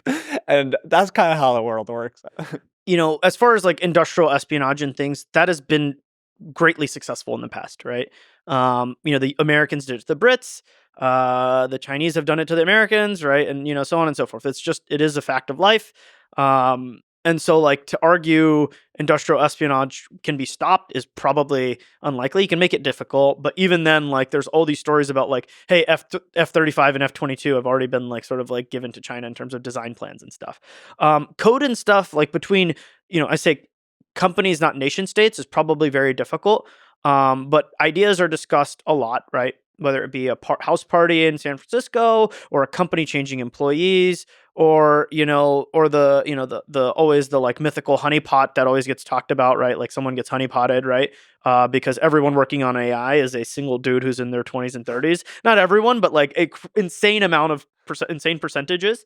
So there's always like all these like, and obviously So honeypotted is like a female spy approaches you and like Yeah. or male, right? It's San Francisco, right? But as a single dude, I will say in his late 20s, right, is like we are very easily corrupted, right? Like like not corrupted myself, but we are, right? Everybody else, not me. Exactly. I'm too oblivious, and I am not single, so I'm safe from one espionage access. Yeah, you have to make sure to close all security vulnerabilities. So you, Dylan, collect a lot of information about each of the megaclusters for each of the major AI companies. Can you talk about the build outs for each one that stand out? Yeah, so I think the thing that's like really important about these mega cluster buildouts is they're completely unprecedented in scale, right? US, sort of like data center power consumption has been slowly on the rise, and it's gone up to 2-3% even through the cloud computing revolution, right? Data center consumption as a percentage of total US. And that's been over decades, right, of data centers, et cetera. It's been climbing slowly. But now 2-3%. Now by the end of this decade, it's like even under like, when I say like 10%, a lot of people that are traditionally by like 2028, 2030, people traditionally traditional data center people like that's nuts. But then like people who are in like AI who have like really looked at this at like the Anthropics and OpenAIs are like that's not enough. And I'm like, okay. But like this is both through globally distributed or distributed throughout the U.S. as well as like centralized clusters, right? The distributed throughout the U.S. is exciting and it's the bulk of it, right? Like, hey, OpenAI or say Meta is adding a gigawatt, right? But most of it is distributed through the U.S. for inference and all these other things, right? So maybe we should lay out what a cluster is. So, does this include AWS? Maybe it's good to talk about the different kinds of clusters and what you mean by mega clusters and what's a GPU and what's a computer and what is getting, not that far back, but yeah. So like, what do we mean by the clusters and the build outs? I thought I was about to do the Apple ad, right? What's a computer? So traditionally, data centers and data center tasks have been a distributed systems problem that is capable of being spread very far and widely, right? I.e., I send a request to Google, it gets routed to a data center somewhat close to me. It does whatever search ranking recommendation, sends a result back, right? The nature of the task is changing rapidly in that there's two tasks that people are really focused on now, right? It's not database access. It's not serve me the right page, serve me the right ad. It's now inference. And inference is dramatically different from traditional distributed systems, but it looks a lot more similar. And then there's training, right? The inference side is still like, hey, I'm going to put thousands of GPUs in blocks all around these data centers. I'm going to run models on them. User submits a request, gets kicked off, or hey, my service. They submit a request to my service, right? They're on Word and they're like, oh yeah, help me Copilot, and it kicks it off. Or I'm on my Windows, Copilot, whatever, Apple Intelligence, whatever it is, it gets kicked off to a data center, right? And that data center does some work and sends it back. That's inference. That is going to be the bulk of compute, but then that's like, there's thousands of data centers that we're tracking with like satellites and like all these other things. And those are the bulk of what's being built. But the scale of, and so that's like what's really reshaping, and that's what's getting millions of GPUs. But the scale of the largest cluster is also really important, right? When we look back at history, right, like, or through the age of AI, right, like it was a really big deal when they did AlexNet on, I think, 2 GPUs or 4 GPUs. I don't remember. It was a really big deal. It's a big deal because you use GPUs. It's a big deal they use GPUs, and they used multiple, right? But then over time, its scale has just been compounding, right? And so when you skip forward to GPT-3, then GPT-4, 20,000 A100 GPUs, unprecedented run, right? In terms of the size and the cost, right? A couple $100 million on a YOLO, right? A YOLO run for GPT-4. And it yielded, this magical improvement that was like perfectly in line with what was experimented and just like a log scale, right? Oh yeah, they have that plot from the paper. The technical report. The scaling laws were perfect, right? But that's not a crazy number, right? 20,000 A100s, roughly each GPU is consuming 400 watts. And then when you add in the whole server, right, everything, it's like 15 to 20 megawatts of power, right? Maybe you could look up what the power of consumption of a person is because the numbers are going to get silly. But like That 15 to 20 megawatts was standard data center size. It was just unprecedented. That was all GPUs running one How many task. watts is a toaster? Yeah, so a toaster is like That's a also good example. a similar power consumption to an A100, right? H100 comes around, they increase the power from like 400 to 700 watts, and that's just per GPU, and then there's all the associated stuff around it. So once you count all that, it's roughly like 1200 to 1400 watts for everything, networking, CPUs, memory, blah, blah, blah. So we should also say, so what's required? You said power, so a lot of power is required. A lot of heat is generated, so cooling is required. And because there's a lot of GPUs that have to be, or CPUs or whatever, they have to be connected. So there's a lot of networking. Yeah, Right. so I think, sorry for skipping past that. And then the data center itself is like complicated, right? But these are still standardized data centers for GPT-4 scale, right? Now we step forward to sort of what is the scale of clusters that people have built last year, right? And it ranges widely, right? It ranges from like, hey, these are standard data centers and we're just using multiple of them and connecting them together really with a ton of fiber between them, a lot of networking, et cetera. That's what OpenAI and Microsoft did in Arizona, right? And so they have 100,000 GPUs, right? Meta, similar thing. They took their standard existing data center design, and it looks like an H, and they connected multiple of them together. And they first did 16,000 GPUs, 24,000 GPUs total. Only 16,000 of them were running on the training run because GPUs are very unreliable, so they need to have spares to like swap in and out. All the way to like now 100,000 GPUs that they're training on Llama 4 on currently, right? Like 128,000 or so, right? This is, think about 100,000 GPUs with roughly 1,400 watts a piece. That's 140 megawatts, 150 megawatts, right? For 128,000, right? So you're talking about you've jumped from 15 to 20 megawatts to 10x, almost 10x that number, 9x that number to 150 megawatts in 2 years, right? From 2022 to 2024, right? And some people like Elon, that he admittedly, right, and he says it himself, got into the game a little bit late for pre-training large language models, right? xAI was started later, right? But then he bet heaven and hell to get his data center up and get the largest cluster in the world, right? Which is 200,000 GPUs. And he did that. He bought a factory in Memphis.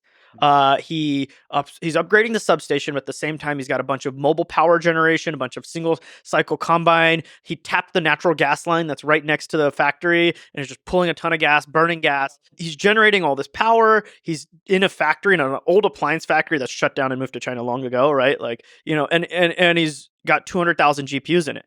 And now what's the next scale, right? Like all the hyperscalers have done this. Now the next scale is something that's even bigger, right? And so, Elon, just to stick on the topic, he's building his own natural gas plant, like a proper one right next door. He's deploying tons of Tesla Megapack batteries to make the power more smooth and all sorts of other things. He's got like industrial chillers to cool the water down because he's water cooling the chips. So all these crazy things to get the clusters bigger and bigger. But when you look at, like, say, what OpenAI did with Stargate, that's that in Arizona, in Abilene, Texas, right? What they've announced, at least, right? It's not built, right? Elon says they don't have the money.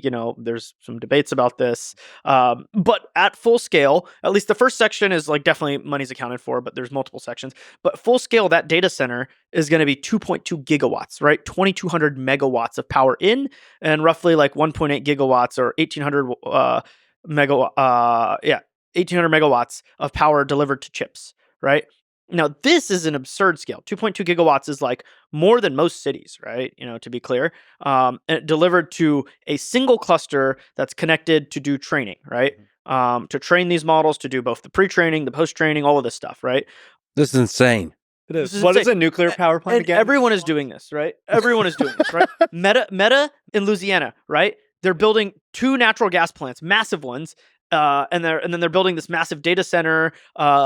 Amazon has like plans for this scale. Google has plans for this scale. xAI has plans for this scale, right? Like all of these, the guys that are racing, the companies that are racing hard, and they're doing multi-gigawatt data centers, right? To build this out because they think that if I now have obviously pre-training scaling is going to continue, but to some extent, but then also all this post-training stuff where you have an RL sandbox for computer use or whatever, right? Like this is where they're going to, and all these viable domains where they just keep learning and learning and learning, self-play, whatever it is, makes the AI so much more capable because the line does go up, right? As you throw more compute, you get more performance. the shirt is about, scaling laws. To some extent, it is diminishing returns, right? You 10x the compute, you don't get 10x better model, right? You get a diminishing returns, but also you get efficiency improvements, so you bend the curve, right? And these scale of data centers are doing, wreaking, a lot of like havoc on the network, right? And Nathan was mentioning there's Amazon has tried to buy this nuclear power plant, Talon. And if you look at the Talon stock, it's just like skyrocketing. And, they're building a massive multi-gigawatt data center there. And, you just go down the list. There's so many ramifications. Interesting thing is like certain regions of the US, transmitting power cost more than actually generating it, right? Because the grid is so slow to build, and the demand for power and the ability to build power and like re-ramping on a natural gas plant or even a coal plant is like easy enough to do, but like transmitting the power is really hard. So in some parts of the US, like in Virginia, it costs more to transmit power than it costs to generate it, which is like, there's all sorts of like second order effects that are insane here. Can the power grid support this kind of growth? Trump's executive orders, there was a Biden executive order before the end of the year, but then Trump had some more executive orders, which hopefully reduce the regulations to where, yes, things can be built. But yeah, this is a big challenge, right? Is building enough power fast enough. Are you going to basically have a nuclear power plant next to a data center for each one of these? So the fun thing here is this is too slow. To build the power plant. To build a power plant or to reconfigure an existing power plant is too slow. And so therefore you must use data center power consumption is flat, right? It's spiky, which is right? why nuclear is also good for it. Like long term, nuclear is a very natural fit, but you can't do solar or anything in the short term like that. Because data center power is like this, right? Like you're telling me, I'm gonna buy tens of billions of dollars of GPUs and idle them because the power's not being generated. Like power is cheap, right? Like if you look at the cost of a cluster, less than 20% of it is power, right? Most of it is the capital cost and depreciation of the GPUs, right? And so it's like, well, screw it. I'll just I'll just build natural gas plants. This is what Meta's doing in Louisiana. This is what OpenAI is doing in Texas and like all these different places. They may not be doing it directly, but they are partnered with someone. And so there is a couple hopes, right? Like one is, and Elon, what he's doing in Memphis is like, to the extreme. They're not just using dual combined cycle gas, which is like super efficient. He's also just using single cycle and like mobile generators and stuff, which is less efficient. But he's, there's also like the flip side, which is like solar power generation is like this, and wind is another like this, different correlate, different. So if you stack both of those, plus you get a big chunk of batteries, plus you have a little bit of gas, it is possible to run it more green. It's just the time scales for that is slow. Right. So people are trying, but, Meta basically said, whatever, don't care about my sustainability pledge, or they'll buy like power. It's called a PPA, power purchasing agreement, where there'll be a massive wind farm or solar farm, like wherever. Oh. And then they'll just pretend like those electrons are being consumed by the data center. But in reality, they're paying for the power here and selling it to the grid, and they're buying power here. Yep. And then another thing is like Microsoft quit on some of their sustainability pledges, right? Elon, he what he did with Memphis is objectively somewhat dirty, but he's also doing it in an area where there's like a bigger natural gas plant right next door and like a sewer or not a sewer, but like a wastewater treatment and a garbage dump nearby, right? And he's obviously made the world a lot more clean than that one data center is going to do, right? So I think like it's fine to some extent, and maybe AGI solves global warming and stuff, right? Whatever it is. This is sort of the attitude that people at the labs have, right? Which is like, yeah, screw it, we'll just use gas, right? Because the race is that important, and if we lose, that's way worse, right? I should say that I got a chance to visit the Memphis data center. Oh, wow. And it's kind of incredible. I mean, I visited with Elon. Just the teams and the rate of innovation there is insane. Because my sense is that, nobody's ever done anything of this scale, and nobody has certainly ever done anything of this scale at the rate that xAI is doing. So they're like figuring out, I mean, so I was sitting in on all these meetings where they're brainstorming. It's like, it's insane. It's exciting because they're like, they're trying to figure out what the bottlenecks are, how to remove the bottlenecks, how to make sure that, there's just so many really cool things about putting together a data center because, everything has to work. It's the people that do like the sysadmin, the machine learning, all that is the exciting thing, so on. But really, the people that run everything are the folks that know like the low level software and hardware that runs everything, the networking, all of that. And so you have to like make sure you have procedures that test everything. I think they're using Ethernet. I don't know how they're doing the networking, but they're using NVIDIA's Spectrum-X Ethernet. There's actually I think, the unsung heroes are the cooling and electrical systems, which are just exactly glossed over. Yeah. But I think one story that maybe is exemplifies how insane this stuff is when you're training, right? You're always doing you're running through the model a bunch, right? In the most simplistic terms, running through the model a bunch, and then you're going to exchange everything and synchronize the weights, right? So you'll do a step. This is like a step in model training, right? And every step your loss goes down, hopefully, and it doesn't always. But in the simplest terms, you'll be computing a lot and then you'll exchange, right? The interesting thing is GPU power is most of it. Networking power is some, but it's a lot less. But so while you're computing, your power for your GPUs is here. But then when you're exchanging weights, if you're not able to overlap communications and compute perfectly, there may be a time period where your GPUs are just idle and you're exchanging weights and you're like, hey, the model's updating. So you're exchanging the gradients, you do the model update, and then you start training again. So the power goes, right? And it's super spiky. Yeah. And so funnily enough, right, this, when you talk about the scale of data center power, right, you can blow stuff up so easily. Yeah. And so Meta actually has accidentally upstreamed something to code in PyTorch where they added an operator. And I kid you not, whoever made this, I want to hug the guy because it says PyTorch. It's like PyTorch.powerplant no blow up equals 0 or equal 1. And what it does is amazing, right? Yeah. Either, when you're exchanging the weights, the GPU will just compute fake numbers. So the power doesn't spike too much. And so then the power plants don't blow up because the transient spikes screw stuff up. Well, that makes sense. I mean, you have to do that kind of thing. You have to make sure they're not idle. Yeah. And Elon's solution was let me throw a bunch of Tesla Megapacks and a few other things, right? Everyone has different solutions, but Meta's at least was publicly and openly known, which is just set this operator. And what this operator does is it just makes the GPUs compute nothing so that the power doesn't spike. But that just tells you how much power you're working with. I mean, it's insane. It's insane. People should just go to Google, scale, what does X watts do, and go through all the scales from 1 watt to a kilowatt to a megawatt. And you stare at that, and you're how high on the list a gigawatt is, and it's mind blowing. Can you say something about the cooling? So I know Elon's using liquid cooling, I believe, in all cases. That's a new thing, right? Most of them don't use liquid cooling. Is there something interesting to say about the cooling? Yeah. So air cooling has been the de facto standard. Throw a bunch of metal, heat pipes, etc., and fans, right? And that's cooled. That's been enough to cool it. People have been dabbling in water cooling. Google's TPUs are water cooled, right? So they've been doing that for a few years. But with GPUs, no one's ever done, and no one's ever done the scale of water cooling that Elon just did, right?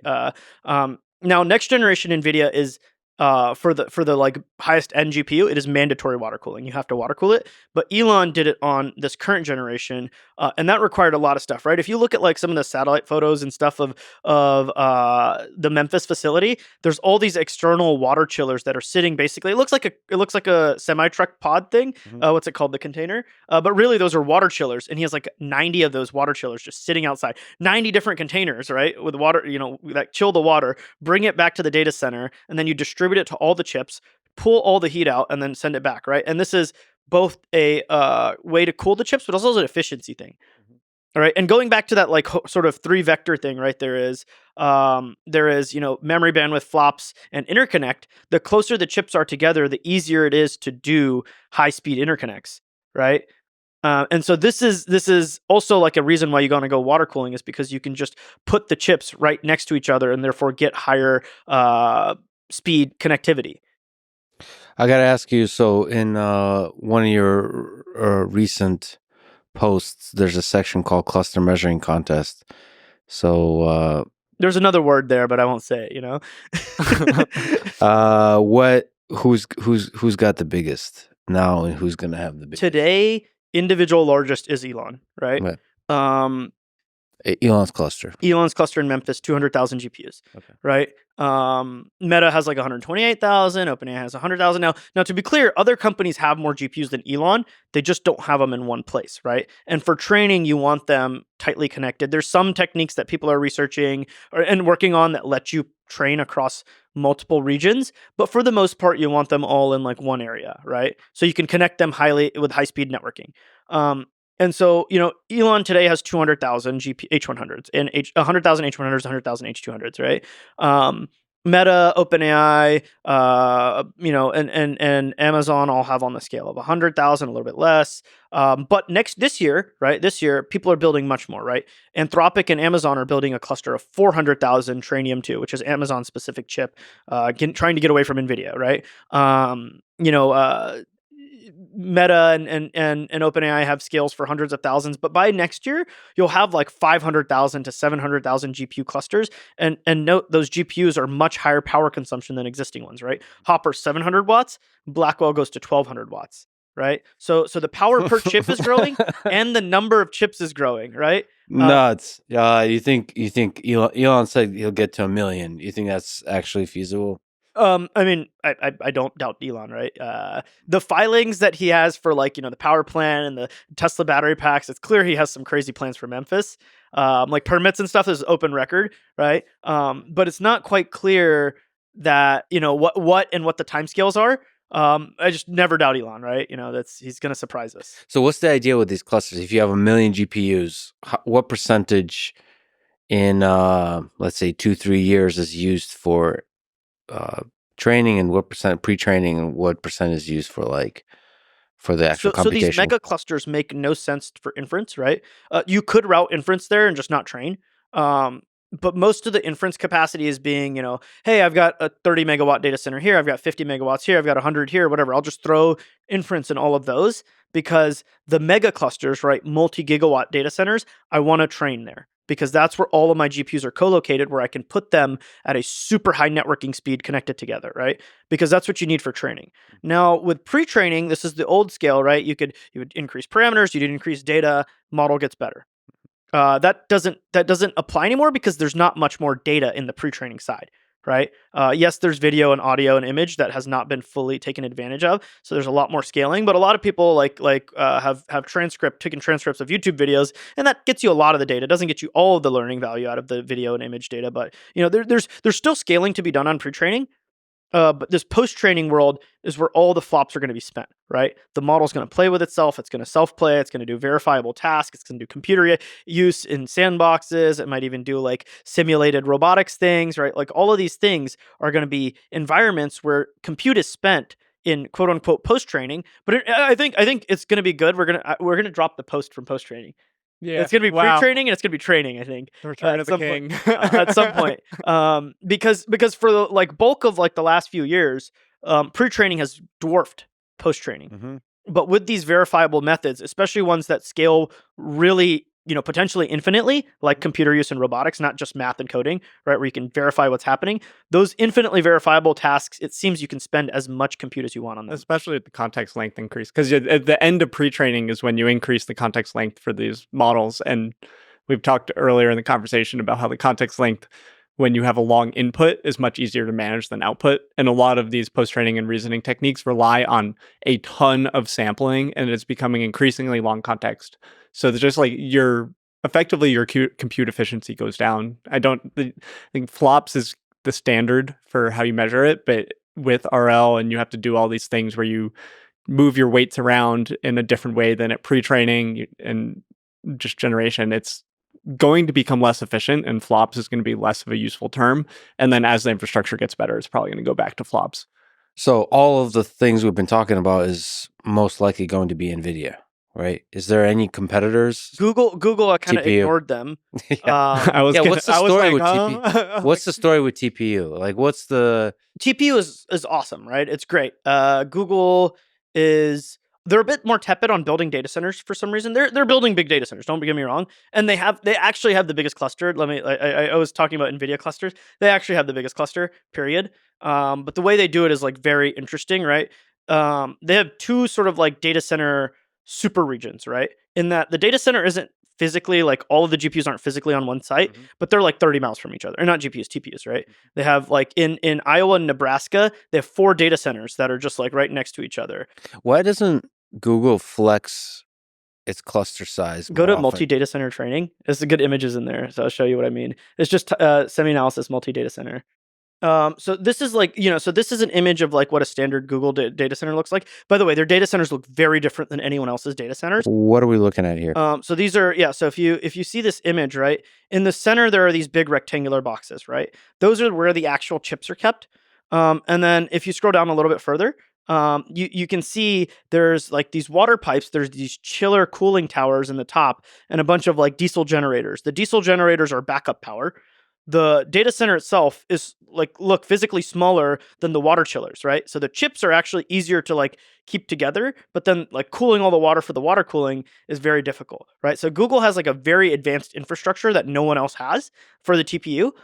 And what they do is they've stamped a bunch of these data centers out in a few regions, right? So if you go a little bit further down, this is a Microsoft. This is in Arizona. This is where GPT-5 quote unquote will be trained. If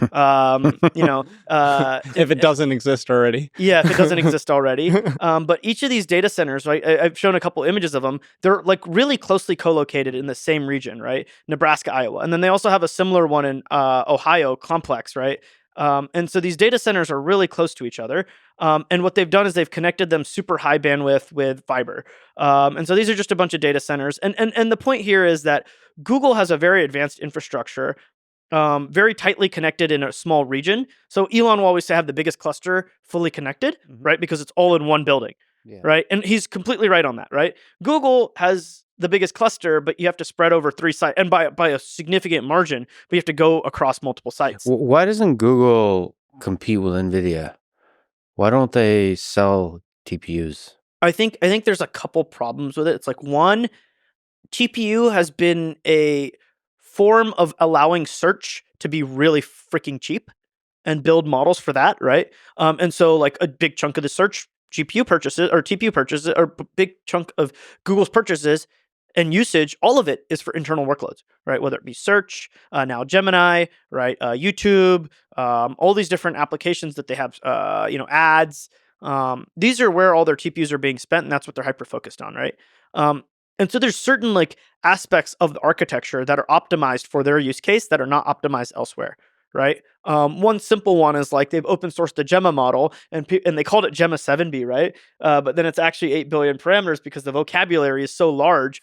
And the reason they made the vocabulary so large is because TPU's matrix multiply unit is massive, because that's what they've sort of optimized for. And so they decided, oh, well, I'll just make the vocabulary large too, even though it makes no sense to do so on such a small model, because that fits on their hardware. So Gemma doesn't run as efficiently on a GPU as a Llama does, right? But vice versa, Llama doesn't run as efficiently on a TPU as a Gemma does, right? And it's so there's certain aspects of hardware software co-design. So all their search models are their ranking and recommendation models, all these different models that are AI, but not Gen AI, right, have been hyper optimized with TPUs forever. The software stack is super optimized, but all of this software stack has not been released publicly at all, right? Very small portions of it, JAX and xLA have been, but the experience when you're inside of Google and you're training on TPUs as a researcher, you don't need to know anything about the hardware in many cases, right? It's pretty beautiful. But as soon as you step outside, they all go. A lot of them go back. They leave Google and then they go back. Yeah, they're they leave and they start a company because they have all these amazing research ideas, and they're like, wait, infrastructure is hard, software is hard, and this is on GPUs. Or if they try to use TPUs, same thing, because they don't have access to all this code. And so it's how do you convince a company whose golden goose is search, where they're making hundreds of billions of dollars from, to start selling GPU or TPUs, which they used to only buy a couple billion of, I think in 2023 they bought a couple billion. And now they're buying $10 billion to $15 billion worth. But how do you convince them that they should just buy twice as many and figure out how to sell them and make $30 billion? Who cares about making $30 billion? Won't that $30 billion exceed actually the search profit eventually? Oh, I mean, you're always going to make more money on services than always. I mean, to be clear, today people are spending a lot more on hardware than they are the services, right? Because the hardware front runs the service spend. Sure. But you're investing. Yeah. If there's no revenue for AI stuff, or not enough revenue, then obviously it's going to blow up, right? People won't continue to spend on GPUs forever. And NVIDIA is trying to move up the stack with software that they're trying to sell and license and stuff, right? But Google has never had that DNA of this is a product we should sell, right? They don't. The Google Cloud which is a separate organization from the TPU team, which is a separate organization from the DeepMind team, which is a separate organization from the search team, right? There's a lot of bureaucracy. Wait, here. Google Cloud is a separate team than the TPU team? Technically, TPU sits under infrastructure, which sits under Google Cloud, but like Google Cloud, like for like renting stuff, and TPU architecture are very different goals, right? In hardware. And software, like all of this, right? Like the JAX XLA teams do not serve Google's customers externally, whereas NVIDIA's various CUDA teams for like things like Nickel serve external customers, right? The internal teams like JAX and XLA and stuff, they more so serve DeepMind and Search, right? And so their customer is different. They're not building a product for them. Do you understand why AWS keeps winning versus Azure for cloud? Versus Google Cloud. Yeah, Google Cloud is tiny, isn't it, relative to AWS? Google Cloud is third. Yeah. Microsoft is the second biggest, but Amazon is the biggest, right? Yeah. And Microsoft deceptively sort of includes like Microsoft Office 365 and things like that, like some of these enterprise-wide licenses. So in reality, the gulf is even larger. Microsoft is still second, though, right?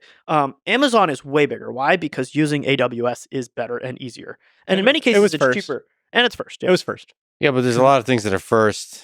It's easier. It's harder to switch than it is to. But AWS because is their core. There's big fees for switching too. AWS generates over 80% of Amazon's profit. I think over 90%. Right? That's insane. The distribution centers are just like, one day we'll decide to make money from this, but they haven't yet, right? Like they make tiny little profit from it. Yeah, one day Amazon Prime will triple in price. You would think they would improve AWS interface because it's like horrible. It's like clunky. But everybody is. I don't. Yeah, one would think. I think actually Google's interface is sometimes nice, but it's also like they don't care about anyone besides their top customers. Yeah, exactly. And like their customer service sucks, and like they have a lot less like. I mean, all these companies they optimize for the big customers. Yeah, it's supposed to be for business. And Amazon has always optimized for the small customer too, though, right? Like obviously they optimize a lot for the big customer, but like when they started, they just would go to like random Bay Area things and give out credits.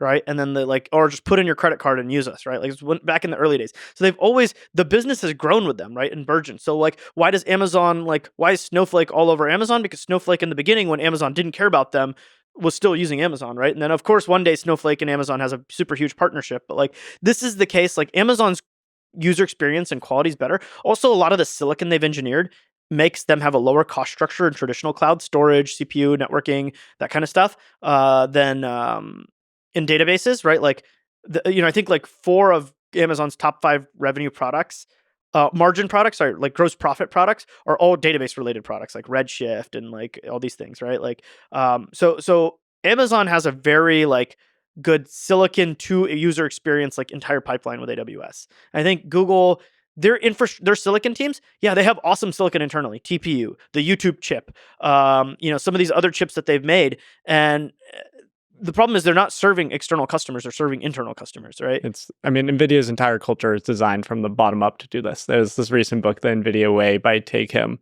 that details this and how they look for future opportunities and ready their CUDA software libraries to make it so that new applications of high performance computing can very rapidly be evolved on CUDA and NVIDIA chips. And that is entirely different than Google as a services business.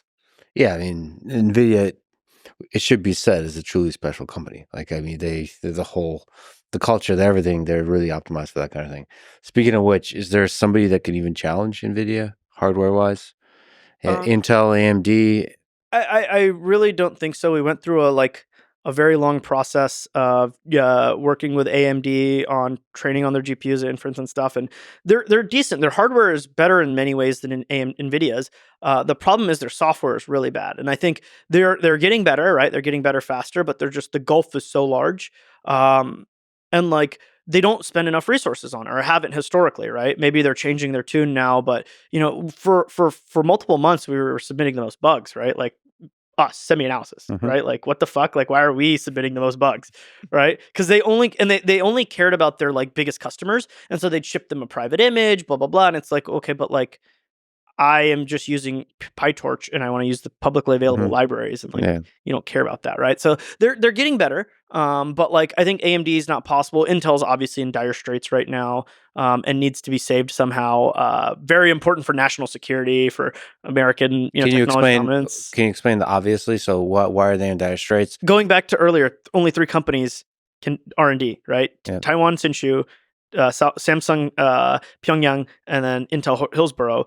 Samsung's doing horribly, Intel's doing horribly. We could be in a world where there's only one company that can do R&D, and that one company already manufactures most of the chips. They've been gaining market share anyways, but like that's a critical thing, right? So what happens to Taiwan means the rest of the world's semiconductor industry and therefore tech relies on Taiwan, right? And that's obviously precarious. As far as like Intel, they've been slowly, steadily declining. They were on top of servers and PCs, but now Apple's done the M1 and NVIDIA's releasing a PC chip and Qualcomm's releasing a PC chip. And in servers, hyperscalers are all making their own ARM-based server chips. And Intel has no AI silicon like wins, right? They have very small wins.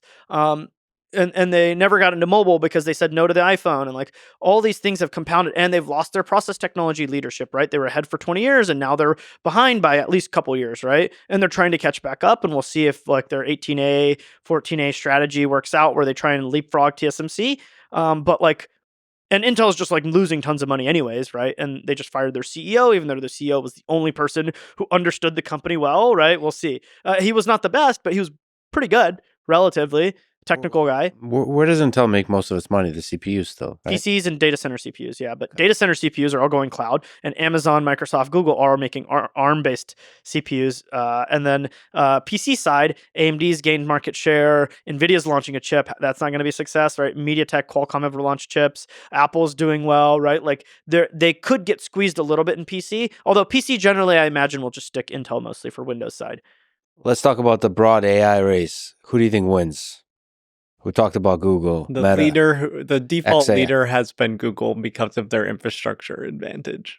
Well, like in the news, OpenAI is the leader. Right? They're the leading in the They narrative. have the best model. They have the best model that people can use, and they have the most AI revenue. Yeah, OpenAI is winning. So who's making money on AI right now? Is anyone making money? So accounting profit-wise, Microsoft is making money, but they're spending a lot of CapEx, right? And that gets depreciated over years. Meta is making tons of money, but with recommendation systems, which is AI, but not with Llama, right? Llama's losing money for sure, right? I think Anthropic and OpenAI are obviously not making money because otherwise they wouldn't be raising money, right? They have to raise money to build more, right? Although theoretically they are making money, right? Like, you spent a few $100 million on GPT-4 and it's doing billions in revenue. So like, obviously it's like making money. Although they had to continue to research to get the compute efficiency wins, right? And move down the curve to like, get that 1200x that has been achieved for GPT-3. Maybe we're only at like a couple 100x now, but with GPT-4 Turbo and 4.0, and there will be another one probably cheaper than GPT-4o even that comes out at some point. And that research costs a lot of money. Yep, right? Exactly. That's the thing that I guess is not talked about with the cost.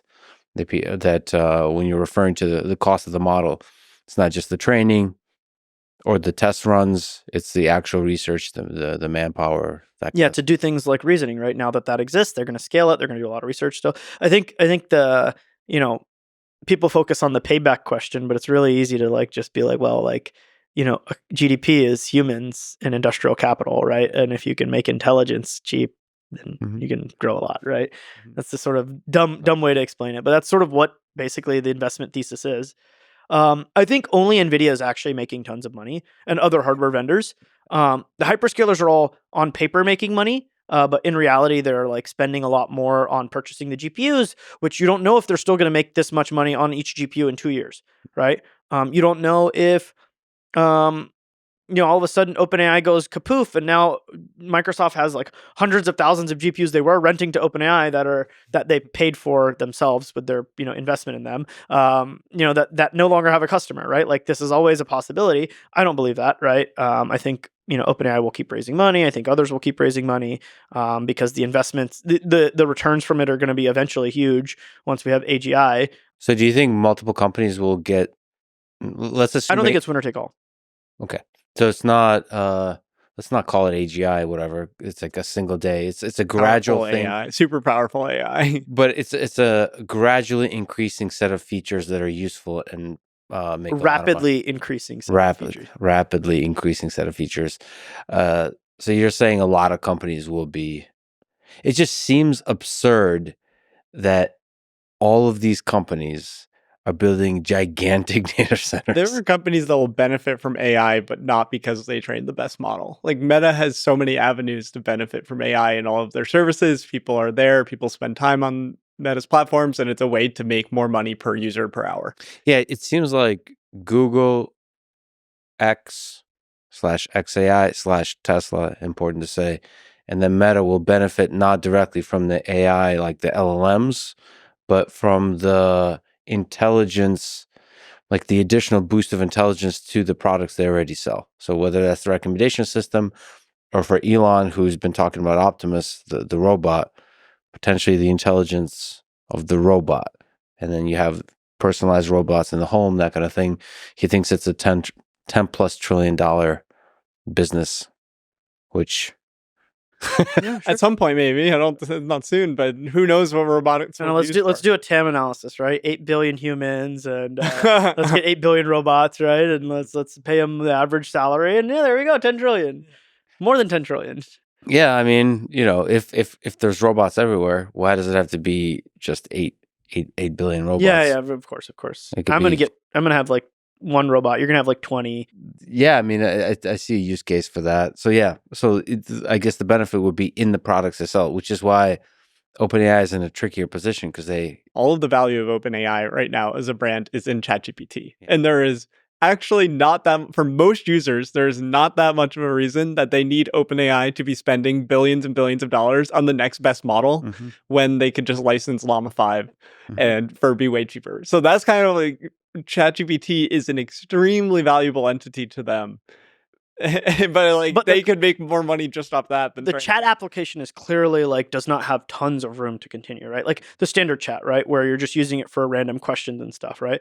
The cost continues to collapse. V3 is the latest one, to ads. Biggest, but it's going to get supported by ads, right? Like as you know, Meta already serves 405B, probably loses the money, but at some point, they're going to get.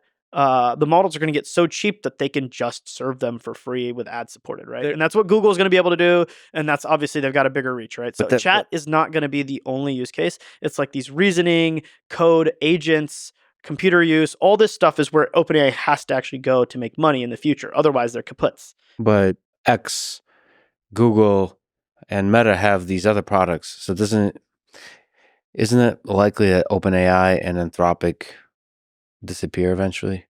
Unless they're so good at models, which they are. But it's such a cutting edge. I mean, it depends on where you think AI capabilities are going. You have to keep winning.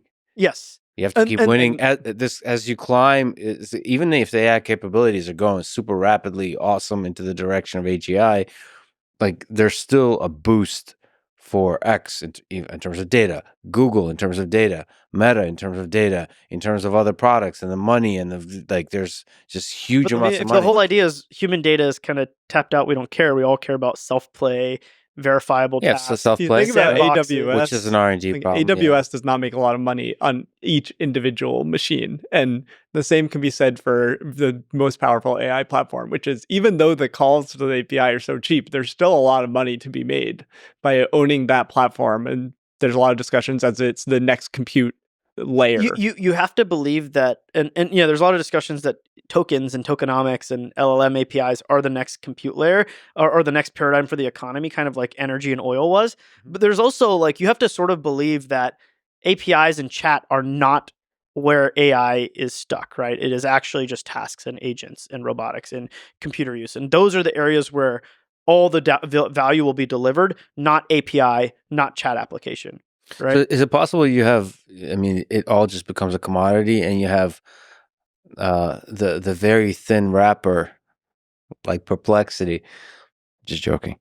There are a lot of rappers making a lot of money. Yeah. So, but do you think it's possible that people would just even forget what OpenAI and Anthropic is and just because there'll be wrappers around the API, and it just dynamically. If model progress is not rapid, it's becoming a commodity, right? DeepSeek V3 shows this, but also the GPT-3 chart earlier chart showed this, right? Llama 3B is 1200x cheaper than GPT-3. Any GPT-3, like anyone whose business model was GPT-3 level capabilities is dead. Yeah. Anyone whose business model is GPT-4 level capabilities is dead. It is a common saying that the best businesses being made now are ones that are predicated on models getting better. Right, which would be like wrappers, thing that is riding the wave of the models.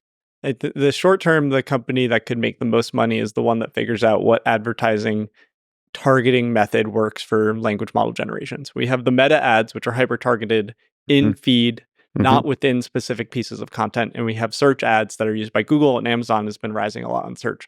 But within a return from ChatGPT, it is not clear how you get a high quality placed ad within the output. And if you can do that with model costs coming down, you can just get super high revenue. That revenue is totally untapped, and it's not clear technically how it is done. Yeah, that is, I mean, the sort of the AdSense innovation that Google did. The one day you'll have in GPT output an ad, and that's going to make like billions. And it could be very subtle. It could be in conversation. Like we have voice mode now. It could be some way of making it so the voice introduces certain things. It's much harder to measure, and it takes imagination, but yeah. And it wouldn't be so it wouldn't come off shady, so that you would receive public blowback, that kind of thing. So you have to do it loud enough to where it's clear it's an ad and balance all of that. So that's the open question they're trying to solve. Anthropic and OpenAI, they need to. They might not say. I don't think they care about that at all. They don't care about it right now. I think it's places like Perplexity are experimenting on that more. Interesting. Yeah, for sure. Like Perplexity, Google, Meta care about this. I think OpenAI and Anthropic are purely laser focused on AGI. Yeah, agents and AGI. And if I build AGI, I can make tons of money, right? Or I can pay for everything, right? And this is it's just predicated like back on the like export control thing, right? If you think AGI is 5-10 years away or less, right? These labs think it's 2-3 years away. Obviously, your actions are, if you assume they're rational actors, which they are mostly, what you do in a 2-year AGI versus 5-year versus 10 years, very, very, very different, right? Do you think agents are promising? We'll have to talk about this. This was,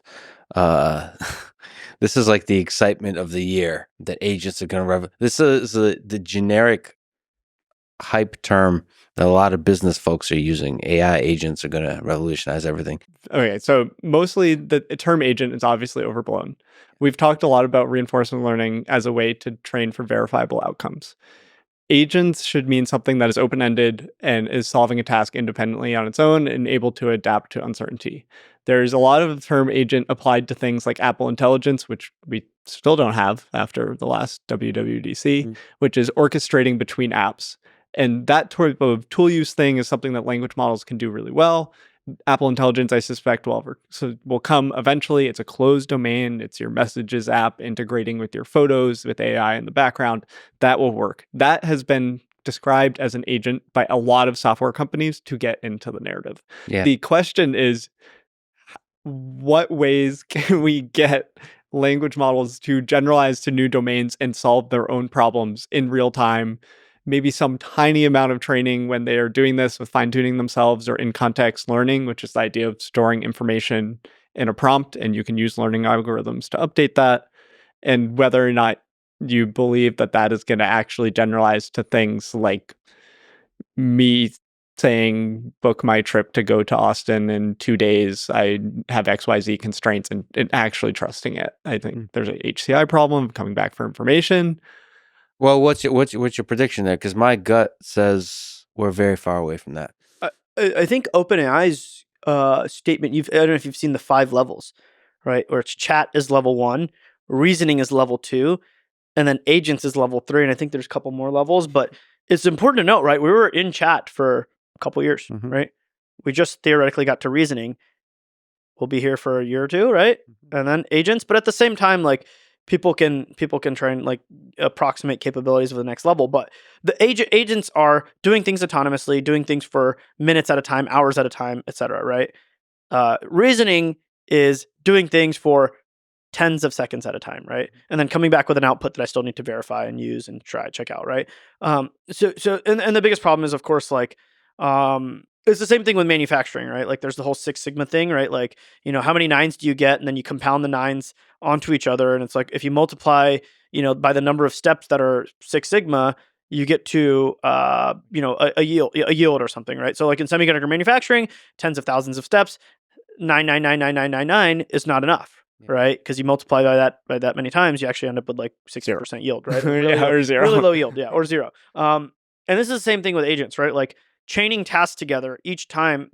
LLMs, even the best LLMs in particularly pretty good benchmarks, don't get 100%, right? They get a little bit below that because there's a lot of noise. And so how do you get to enough nines, right? This is the same thing with self-driving. We can't have self-driving because without it being like super geo-fenced like Google's, right? And even then they have a bunch of teleoperators to make sure it doesn't get stuck, right? But you can't do that because it doesn't have enough nines. And self-driving has quite a lot of structure because roads have rules. It's well-defined. There's regulation. When you're talking about computer use for the open web, for example, or the open operating system, like it's a mess. So like the possibility, I'm always skeptical of any system that is tasked with interacting with the human world, with the open, messy that's the human thing. world. If we can't get intelligence that's enough to solve the human world on its own, we can create infrastructure like the human operators for Waymo over many years that enable certain workflows. There is a company, I don't remember it, but that's literally their pitch is, we're just going to be the human operator when agents fail. And you just call us and we fix it. Yeah. And it's like an API call and it's hilarious. There's going to be teleoperation markets when we get human robot switches. There's going to be somebody around the world that's happy to fix the fact that it can't finish loading my dishwasher when I'm unhappy with it, but that's just going to be part of the Tesla service package. I'm just imagining like an AI agent talking to another AI agent. One company has an AI agent that specializes in helping other AI agents. But if you can make things that are good at one step, you can just, you can stack them together. So that's why I'm like, if it takes a long time, we're going to build infrastructure that enables it. You see the operator launch. They have partnerships with certain websites, with DoorDash, with OpenTable, with things like this. Those partnerships are going to let them climb really fast. Their model's going to get really good at those things. It's going to proof of concept. That might be a network effect where more companies want to make it easier for AI. Some companies will be like, no, let's put blockers in place. Yep. And this is the story of the internet we've seen. We see it now with training data for language models where companies are like, no, you have to pay. Like business working it out. That said, I think like airlines have and hotels have high incentive to make their site work really well, and they usually don't. Like if you look at how many clicks it takes to order an airplane ticket, it's insane. I don't. You actually can't call an American Airlines agent anymore. They don't have a phone number. It's horrible on the interface front and all. To imagine that agents will be able to deal with that website. When I, as a human, struggle, like I have an existential crisis every time I try to book an airplane ticket, that I think it's going to be extremely difficult to build an AI agent that's robust in that way. But think about it, like United has accepted the Starlink term, which is they have to provide Starlink for free and the users are going to love it. What if one airline is like, we're going to take a year and we're going to make our website have white text that works perfectly for the AIs. Every time anyone asks about an AI flight, they buy whatever airline it is. Or like they just like, here's an API and it's only exposed to AI agents. And if anyone queries it, the price is 10% higher and for any flight, but we'll let you see any of our flights and you can just book any of them. Here you go, agent. And then it's like, and I made 10% higher price. Awesome. Yeah. And like, am I willing to say that for like, hey, book me a flight to see Lex, right? And it's like, yeah whatever. Yeah. I think, computers and real world and the open world are really, really messy. But if you start defining the problem in narrow regions, people are going to be able to create very, very productive things, and ratchet down cost massively, right? Like now, crazy things like robotics in the home, those are going to be a lot harder to do, just like self-driving, right? Because there's just a billion different failure modes, right? But like agents that can like navigate a certain set of websites and do certain sets of tasks, or like look at your, take a photo of your grocery, your fridge, and or like upload your recipes, and then like it figures out what to order from, Amazon/Whole Foods food delivery. Like that's going to be like pretty quick and easy to do, I think. So it's going to be a whole range of like business outcomes, and it's going to be tons of sort of optimism around people can just figure out ways to make money. To be clear, these sandboxes already exist in research. There are people who have built clones of all the most popular websites of Google, Amazon, blah, blah, blah, to make it so that there's, and I mean, OpenAI probably has them internally to train these things. It's the same as DeepMind's robotics team for years has had clusters for robotics where you interact with robots fully remotely. They just have a lab in London and you send tasks to it arrange the blocks, and you do this research. Obviously, there's techs there that fix stuff, but we've turned these cranks of automation before. You go from sandbox to progress, and then you add one more domain at a time and generalize. I think in the history of NLP and language processing, instruction tuning and tasks per language model used to be like one language model did one task. And then in the instruction tuning literature, there's this point where you start adding more and more tasks together where it just starts to generalize to every task. And we don't know where on this curve we are. I think for reasoning with this RL and verifiable domains, we're early, but we don't know where the point is where you just start training on enough domains and poof, like more domains just start working and you've crossed the generalization barrier. Well, what do you think about the programming context?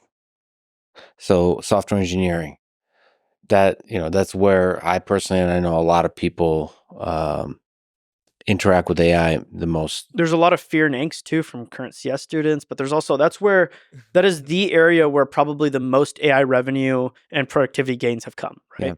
Yeah. Whether it be copilots or Cursor or what have you, right? Or just standard Chat GPT, right? Like I know very few programmers who don't have Chat GPT, and actually many of them have the $200 tier because that's what it's so good for, right? I think that in that world, we already see it like SWE-bench, and if you've looked at the benchmark made by some Stanford students, I wouldn't say it's like really hard, but I wouldn't say it's easy either. I think like it takes someone who's been through at least a few years of CS or a couple of years of programming to do SWE-bench well. And the models went from 4% to 60% in like a year, right? And where are they going to go to next year? It's going to be higher. It probably won't be 100% because again, that 9s is like really hard to do. But we're going to get to some point where and then we're going to need harder software engineering benchmarks and so on and so forth. But the way that like people think of it now is it can do code completion, easy. It can do some function generation. I have to review it. Great. But really the like software engineering agents, I think, can be done faster sooner than any other agent because it is a verifiable domain. You can always like unit test or compile. And there's many different regions of like, it can inspect the whole code base at once, which no engineer really can. Only the architects can really think about this stuff, the really senior guys, and they can define stuff. And then the agent can execute on it. So I think software engineering costs are going to plummet like crazy. And one interesting aspect of that is when software engineering costs are really low, you get very different markets, right? So in the US, you have all these platform SaaS companies, right? Salesforce and so on and so forth, right? In China, no one uses platform SaaS. Everyone just builds their own stack because software engineering is much cheaper in China. Partially because like people, number of STEM graduates, etc. So it's generally just cheaper to do. And so at the same time, code LLMs have been adopted much less in China because the cost of an engineer there is much lower. But like, what happens when every company can just invent their own business logic like really cheaply and quickly? You stop using platform SaaS, you start building custom tailored solutions, you change them really quickly. Now all of a sudden your business is a little bit more efficient too, potentially, because you're not dealing with the hell that is like some random platform SaaS company stuff not working perfectly and having to adjust workflows, or random business automation cases that aren't necessarily AI required. It's just logic that needs to be built that no one has built, right? All of these things can happen faster. And so I think software, and then the other domain is like industrial, chemical, mechanical engineers suck at coding, right? Just generally.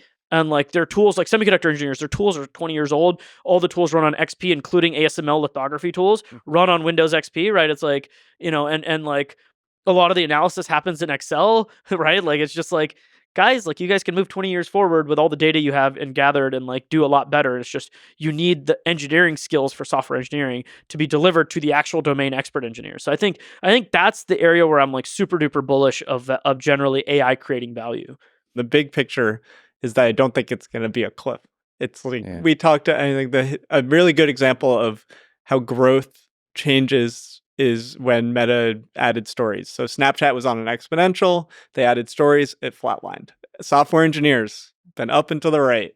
AI is going to come in, it's probably just going to be flat. It's not like everyone's going to lose their job. It's hard because the supply corrects more slowly, so the amount of students is still growing, and that'll correct on a multi-year, like a year delay, but the amount of jobs will just turn, and then maybe in 20, 40 years, it'll be well down. But in the few years, there'll never going to be the snap moment where it's like software engineers aren't useful. I think also the nature of what it means to be a programmer and what kind of jobs programmers do changes. Because I think there needs to be a human in the loop of everything you've talked about. There's a really important human in that picture of like correcting the code, like Thinking larger than the context length. Yep. And debugging also, like debugging by sort of reading the code, understanding steering the system, like, no, you missed the point, adding more to the prompt, kind of like, yes, adding the human. Designing the perfect Google button. Google's famous for having people design buttons that are so perfect.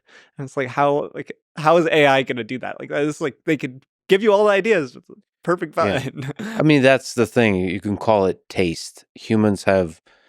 One thing humans can do is figure out what other humans enjoy better than AI systems. That's where the preference, you're loading that in, but ultimately humans are the greatest preference generator. That's where the preference comes from. And humans are actually very good at reading or like judging between two things versus this goes back to the core of what RLHF and preference tuning is that it's hard to generate a good answer for a lot of problems, but it's easy to see which one is better. And that's how we're using humans for AI now, is judging which one is better. And that's what software engineering could look like. It's the PR review. Here's a few options. What are here are some potential pros and cons? And they're going to be judges. I think the thing I would very much recommend is programmers start using AI and embracing that role of the supervisor of the AI system and like partner of the AI system versus writing from scratch or not learning coding at all and just generating stuff. Because I think there actually has to be a pretty high level of expertise as a programmer to be able to manage increasingly intelligent systems. I think it's that, and then becoming a domain expert in something. Sure. Yeah. Right. Because you like seriously, if you go look at aerospace or semiconductors or chemical engineering, everyone is using really crappy platforms, really old software. Like the job of a data scientist is like a joke, right? In many cases, it's very real. But it's like bring what the forefront of human capabilities are to your domain, and like even if the forefront is like from the AI. Your domain, you're like at the forefront, right? So it's like you have to be at the forefront of something and then leverage the like rising tide that is AI for everything else. Oh yeah, there's so many low hanging fruit everywhere in terms of where software can like help automate a thing or digitize a thing. In the legal system, I mean, that's why Doge is exciting. I got to hang out with a bunch of the Doge folks, and I mean, government is like so old school.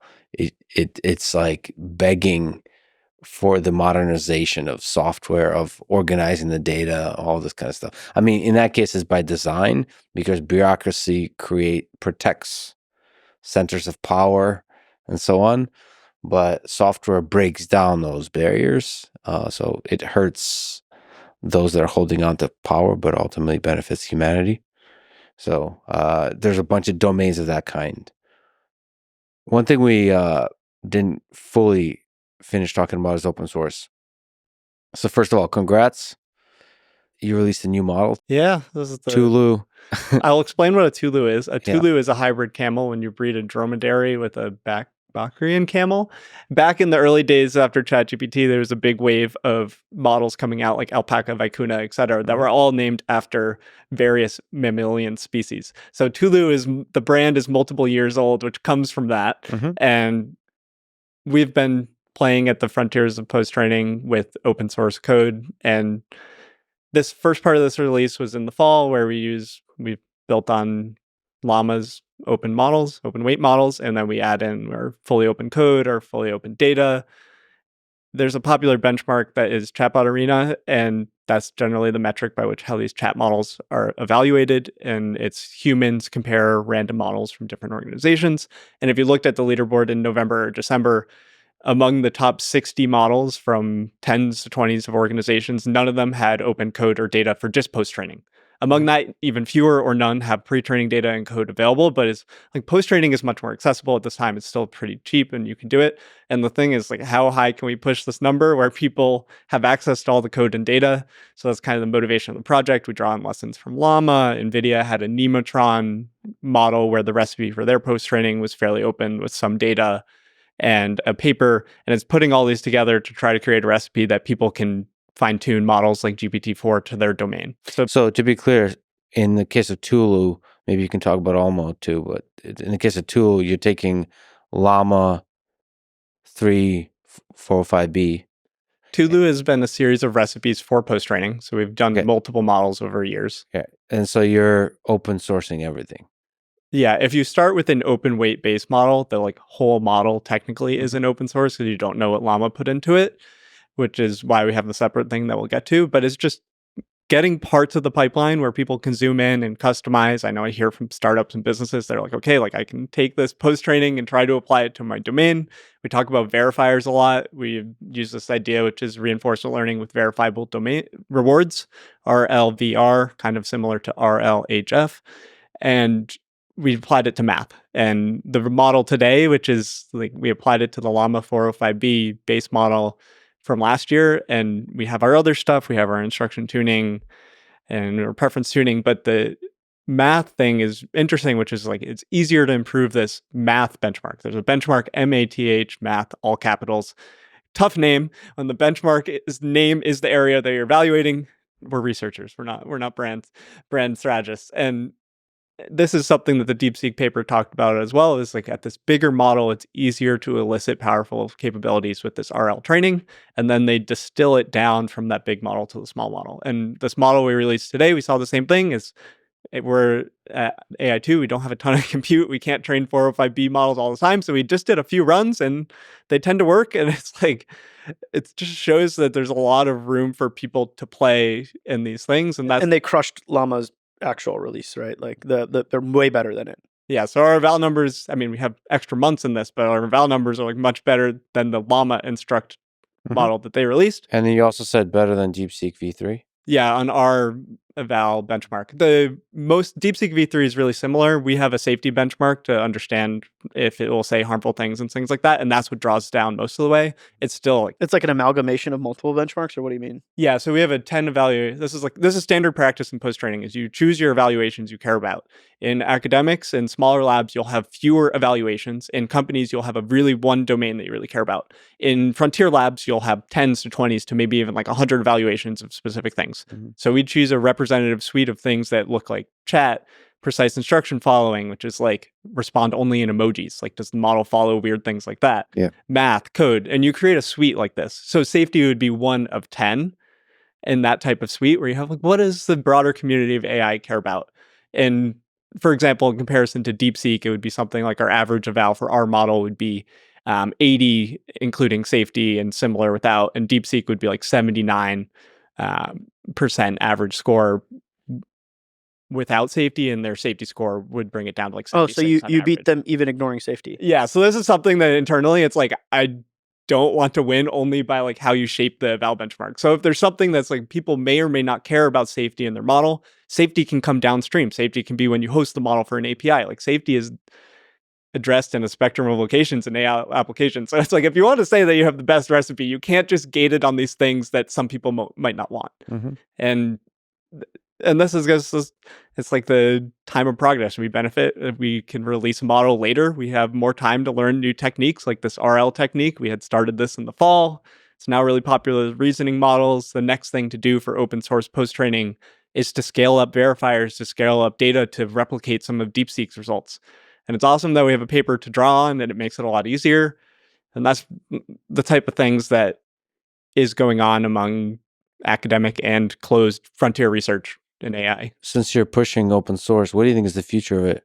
You think DeepSeek actually changes things since it's open source, or open weight, or is pushing the open source movement into the open direction? This goes very back to license discussion. So DeepSeek-R1 with a friendly license is a major reset. So it's like the first time that we've had a really clear frontier model that is open weights and with a commercially friendly license with no restrictions on downstream use cases, synthetic data distillation, whatever. This has never been the case at all in the history of AI in the last few years since ChatGPT. There have been models that are off the frontier or models with weird licenses that you can't really use them. So isn't Meta's license like pretty much permissible except for 5 companies? And there's also, so this goes to like what open source AI is, which is there's also use case restrictions in the Llama license, which says you can't use it for specific things. So if you come from an open source software background, you would say that that is not an open source license. What kind of things are those though? Like, are they like? At this point I can't pull them off Like the top of my head, but it'll be like competitor. It used to be probably. military use was one, and they removed that for scale. It'll be like CSAM, like child abuse material, or like that's the type of thing that is forbidden there. But that's enough from an open source background to say it's not an open source license. And also the Llama license has this horrible thing where you have to name your model Llama if you touch it to the Llama model. So it's like the branding thing. So if a company uses Llama, technically the license says that they should say built with Llama at the bottom of their application. And from like a marketing perspective, that just hurts. Like I could suck it up as a researcher. I'm like, oh, it's fine. Like it says Llama dash on all of our materials for this release. But this is why we need truly open models, which is we don't know DeepSeek-R1's data. But Wait, so you're saying I can't make a cheap copy of Llama and pretend it's mine, but I can do this with the Chinese model? Yeah. Hell yeah. That's what I'm saying. And that's why it's like we want this whole open language models thing, the OLMO thing, is to try to keep the model where everything is open with the data as close to the frontier as possible. So we're compute constrained, we're personnel constrained, we rely on getting insights from people like John Schulman tells us to do RL on outputs. Like we can make these big jumps, but it just takes a long time to push the frontier of open source. And fundamentally, I would say that that's because open source AI does not have the same feedback loops as open source software. We talked about open source software for security. Also, it's just because you build something once and you can reuse it. If you go into a new company, there's so many benefits. But if you open source a language model, you have this data sitting around, you have this training code. It's not like that easy for someone to come and build on and improve because you need to spend a lot on compute, you need to have expertise. So until there are feedback loops of open source AI, it seems like mostly an ideological mission. Like people like Mark Zuckerberg, which is like, America needs this. And I agree with him, but in the time where the motivation ideologically is high, we need to capitalize and build this ecosystem around what benefits do you get from seeing the language model data. And there's not a lot about that. We're going to try to launch a demo soon where you can look at an OLMO model and a query and see what pre-training data is similar to it, which is like legally risky and complicated, but it's like, what does it mean to see the data that the AI was trained on? It's hard to parse. It's terabytes of files. It's like, I don't know what I'm going to find in there. But that's what we need to do as an ecosystem if people want open source AI to be financially useful. We didn't really talk about Stargate. I would love to get your opinion on like what the new administration, the Trump administration, everything that's being done from the America side in supporting AI infrastructure and the efforts of the different AI companies. What do you think about Stargate? What are we supposed to think about Stargate? And does Sam have the money? Yeah, so I think Stargate is a opaque thing. It definitely doesn't have $500 billion. Doesn't even have $100 billion, right? So what they announced is this $500 billion number. Larry Ellison, Sam Altman, and Trump said it. They thanked Trump, and it's used. Trump did do some executive actions that like do significantly improve the ability for this to be built faster. One of the executive actions he did is on federal land, you can just basically build data centers in power. Like pretty much like that. And then the permitting process is basically gone, or you file after the fact. So like like I had a schizo take earlier, another schizo take. If you've ever been to the Presidio in San Francisco, beautiful area. You could build a power plant in a data center there if you wanted to, because it is federal land. It used to be a military base. So, but obviously this would like piss people off. But, it's a good bit. Anyways, Trump has made it much easier to do this, right? Generally, Texas has the only unregulated grid in the nation as well. Let's go Texas. And so, therefore, like ERCOT enables people to build faster as well. In addition, the federal regulations are coming down. And so Stargate is predicated, and this is why that whole show happened. Now, how they came up with a $500 billion number is beyond me. How they came up with a $100 billion number makes sense to some extent, right? And there's actually a good table in here that I would like to show in that Stargate piece that I had. It's the most recent one, yeah. So anyways, Stargate, it's basically, right, like there is it's a table about cost. There, you passed it already. It's that one. So this table is kind of explaining what happens, right? So Stargate is in Abilene, Texas, the first $100 billion of it. That site is 2.2 gigawatts of power in, about 1.8 gigawatts of power consumed, right? Per GPU, they have like roughly, Oracle is already building the first part of this before Stargate came about. To be clear, they've been building it for a year. They tried to rent it to Elon, in fact. Right. But Elon was like, it's too slow. I need it faster. So then he went and did his Memphis thing. And so OpenAI was able to get it with this like weird joint venture called Stargate. They initially signed a deal with just Oracle for the first section of this cluster, right? This first section of this cluster, right, is roughly $5 billion to $6 billion of server spend, right? And then there's another billion or so of data center spend. But and then likewise, like if you fill out that entire 1.8 gigawatts with the next two generations of NVIDIA's chips, GB200, GB300, VR200, and you fill it out completely, that ends up being roughly $50 billion of server cost, right? Plus there's data center cost, plus maintenance cost, plus operation cost, plus all these things. And that's where OpenAI gets to their $100 billion announcement that they had, right? Because they talked about $100 billion is phase one. That's this Abilene, Texas data center, right? $100 billion of total cost of ownership, quote unquote, right? So it's not CapEx, it's not investment, it's $100 billion of total cost of ownership. And then there will be future phases. They're looking at other sites that are even bigger than this 2.2 gigawatts, by the way, in Texas and elsewhere. And so they're not, completely ignoring that. But there is the number of $100 billion that they say is for phase one, which I do think will happen. They don't even have the money for that. Furthermore, it's not $100 billion, it's $50 billion of spend, right? And then like $50 billion of operational cost, power, et cetera. Rental pricing, et cetera. Because they're renting it, OpenAI is renting the GPUs from the Stargate joint venture, right? What money do they actually have, right? SoftBank is going to invest, Oracle's going to invest, OpenAI is going to invest. OpenAI is on the line for $19 billion. Everyone knows that they've only got $6 billion in their last round and $4 billion in debt. So, but there's like news of like SoftBank maybe investing $25 billion into OpenAI, right? So that's part of it, right? So $19 billion can come from there. So OpenAI does not have the money at all, right? To be clear, ink is not dried on anything. OpenAI has $0 for this $50 billion, right? In which they're legally obligated to put $19 billion of capex or into the joint venture, and then the rest they're going to pay via renting the GPUs from the joint venture. And then there's Oracle. Oracle has a lot of money. They're building the first section completely. They were spending for it themselves, right? This $6 billion of capex, $10 billion of TCO, but they were going to do that first section. They're paying for that, right?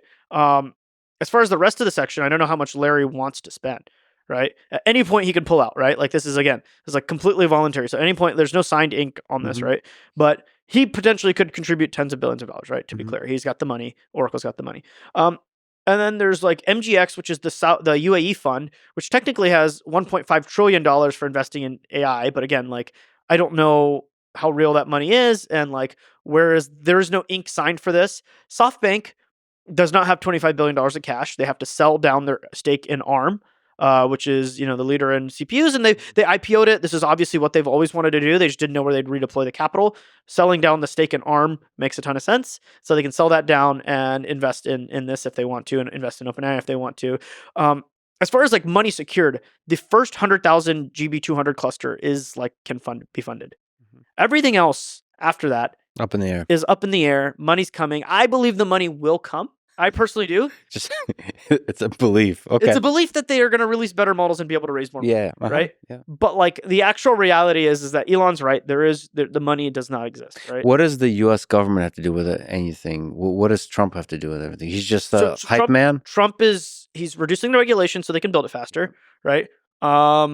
And he's allowing them to do it, right? Because like any investment of this side is going to involve like antitrust stuff, right? Like, so obviously he's gonna allow them to do it. He's gonna enable the regulations to actually allow it to be built. I don't believe there's any U.S. government dollars being spent on this, though. Yeah, so I think he's also just creating a general vibe that regulation will go down, and this is the era of building. So if you're a builder, you want to create stuff, you want to launch stuff, this is the time to do it. And so like we've had this 1.8 gigawatt data center in our data for over a year now, and we've been like sort of sending it to all of our clients, including many of these companies that are building the multi-gigawatts. But that is like at a level that's not quite maybe executives like seeing $500 billion, $100 billion, and then everyone's asking them like, so it could spur like another, like an even faster arms race. Right, because there's already an arms race, but like this like $100 billion, $500 billion number, Trump talking about it on TV, like it could spur the arm race to be even faster, and more investors to flood in, and et cetera, et cetera. So I think you're right. Is that in that sense that OpenAI or sort of Trump is sort of like championing people are going to build more, and his actions are going to let people build more. What are you excited about these several years that are upcoming in terms of cluster build-outs, in terms of breakthroughs in AI, like the best possible future you can imagine in the next couple of years, 2, 3, 4 years? What does that look like? Just it could be very specific technical things like breakthroughs on post training, or it could be just size, big. Yeah, I mean it's impressive clusters. I really enjoy tracking supply chain and like who's involved in what. Yeah. I really do. It's really fun to see like the numbers, the cost, who's building what capacity, helping them figure out how much capacity they should build, winning deals, strategic stuff. That's really cool. I think technologically, there's a lot around the networking side that really excites me with optics and electronics, right? Like kind of getting closer and closer, whether it be co-packaged optics or some sort of like new forms of switching. This is internal to a cluster. Yeah. Also multi-data center training, right? Like there's people are putting so much fiber between these data centers and lighting it up with so many different, with so much bandwidth that there's a lot of interesting stuff happening on that end, right? Telecom has been really boring since 5G, and now it's like really exciting again on the hardware side. Can you educate me a little bit about the speed of things? So the speed of memory versus the speed of interconnect versus the speed of fiber between data centers. Are these like orders of magnitude different? Can we at some point converge towards a place where it all just feels like one computer? No, I don't think that's possible. All right. It's only gonna get harder to program, not easier. Okay. It's only gonna get more difficult and complicated and more layers, right? The general image that people like to have is like this hierarchy of memory. So on chip is really close, localized within the chip, right? You have registers, right? And those are shared between some compute elements, and then you'll have caches, which are shared between more compute elements. And then you have like memory, right? Like HBM or DRAM, like DDR memory or whatever it is, and that's shared between the whole chip. And then you can have, pools of memory that are shared between many chips, right? And then storage, and you keep zoning out, right? The access latency across data centers, within the data center, within a chip differs. So like you're always going to have different programming paradigms for this. It's not going to be easy. Programming this stuff is going to be hard. Maybe AI can help, right? With programming this, but the way to think about it is that like there's sort of like the more elements you add to a task, you don't get strong scaling, right? If I double the number of chips, I don't get 2x the performance, right? This is just like a reality of computing because there's inefficiencies. And there's a lot of interesting work being done to make it not to make it more linear, whether it's making the chips more networked together more tightly, or cool programming models or cool algorithmic things that you can do on the model side, right? DeepSeek did some of these really cool innovations because they were limited on interconnect, but they still needed to parallelize, right? Like all sorts of, everyone's always doing stuff. Google's got a bunch of work, and everyone's got a bunch of work about this. That stuff is super exciting on the model and workload and innovation side, right? Hardware, solid state transformers are interesting, right? For the power side, there's all sorts of stuff on batteries, and there's all sorts of stuff on, I think when if you look at every layer of the compute stack, right? Whether it goes from lithography and etch all the way to like fabrication, to like optics, to networking, to power, to transformers, to cooling, to a networking, and you just go on up and up and up and up the stack. Even air conditioners for data centers are like innovating, right? Like it's like there's like copper cables are innovating, right? Like you wouldn't think it, but copper cables there's some innovations happening there with like the density of how you can pack them, and like it's like all of these layers of the stack all the way up to the models. Human progress is at a pace that's never been seen before. I'm just imagining you sitting back in a layer somewhere with screens everywhere, just monitoring the supply chain, where all these clusters, like all the information you're gathering. I mean, there's a big team. There's a big team. I mean, you do quite incredible work with SemiAnalysis. I mean, it's just keeping your finger on the pulse of human civilization in the digital world. It's pretty cool. Like just to watch, feel that. Yeah, thank you. I guess Feel all of us like doing shit, epic shit. feel the AGI. Feel the. I mean, from meme to like reality. What, Nathan? Is there like breakthroughs that you're like looking forward to potentially? I had a while to think about this while listening to Dylan's beautiful response. He didn't listen to me. He was zoned out. I knew this was coming. And it's like, realistically, training models is very fun because there's so much low-hanging fruit. And the thing that makes my job entertaining, I train models, I write analysis about what's happening with models. And it's fun because there is obviously so much more progress to be had. And the real motivation why I do this, like somewhere where I can share things, is that there's just, I don't trust people that are like, trust me, bro, we're going to make AI good. It's like, we're the ones that it's like, we're going to do it and you can trust us and we're just going to have all the AI. And it's just like, I would like a future where more people have a say in what AI is and can understand it. And it's a little bit less fun that it's not a like positive thing of like, this is just all really fun. Like training models is fun and bring people in is fun, but it's really like AI, if it is going to be the most powerful technology of my lifetime, it's like, we need to have a lot of people involved in making that, and making it open helps with that. As accessible as possible, as open as possible. Yeah. In my read of the last few years is that more openness would help the AI ecosystem in terms of having more people understand what's going on, whether that's researchers from non-AI fields to governments to everything. It doesn't mean that openness will always be the answer. I think then it will reassess of like, what is the biggest problem facing AI and tack on a different angle to the wild ride that we're on. And for me, just from even the user experience, anytime you have the, like Karpathy said, the aha moments, like the magic, like seeing the reasoning, the chain of thought, it's like there's something really just fundamentally beautiful about that. It's putting a mirror to ourselves and seeing like, oh shit, it is solving intelligence as the cliche like goal of these companies is. And you get to understand why we humans are special. The intelligence within us is special. And for now, also why we're special in terms of we seem to be conscious and the AI systems for now aren't. And we get to explore that mystery. So it's just really cool to get to explore these questions that I don't think I would have never imagined would be even possible. Back when, so just watching with excitement, Deep Blue beat Kasparov, like I wouldn't have ever thought this kind of AI would be possible in my lifetime. This really feels like AI. Yeah. It's incredible. I started with AI of learning to fly a Cilia quadrotor. It's like learning to fly, and it just like it learned to fly up. It would hit the ceiling and stop and catch it. It's like, okay, that is like really stupid compared to what's going on now. And now you could probably, with natural language, tell it to learn to fly, and it's going to generate the control algorithm required to do that. Probably. There's low-level blockers. Like we had to do some weird stuff for that, but you can. Sure. You definitely back can. to our robotics conversation. Yeah, when you have to interact in an actual physical world, it's hard.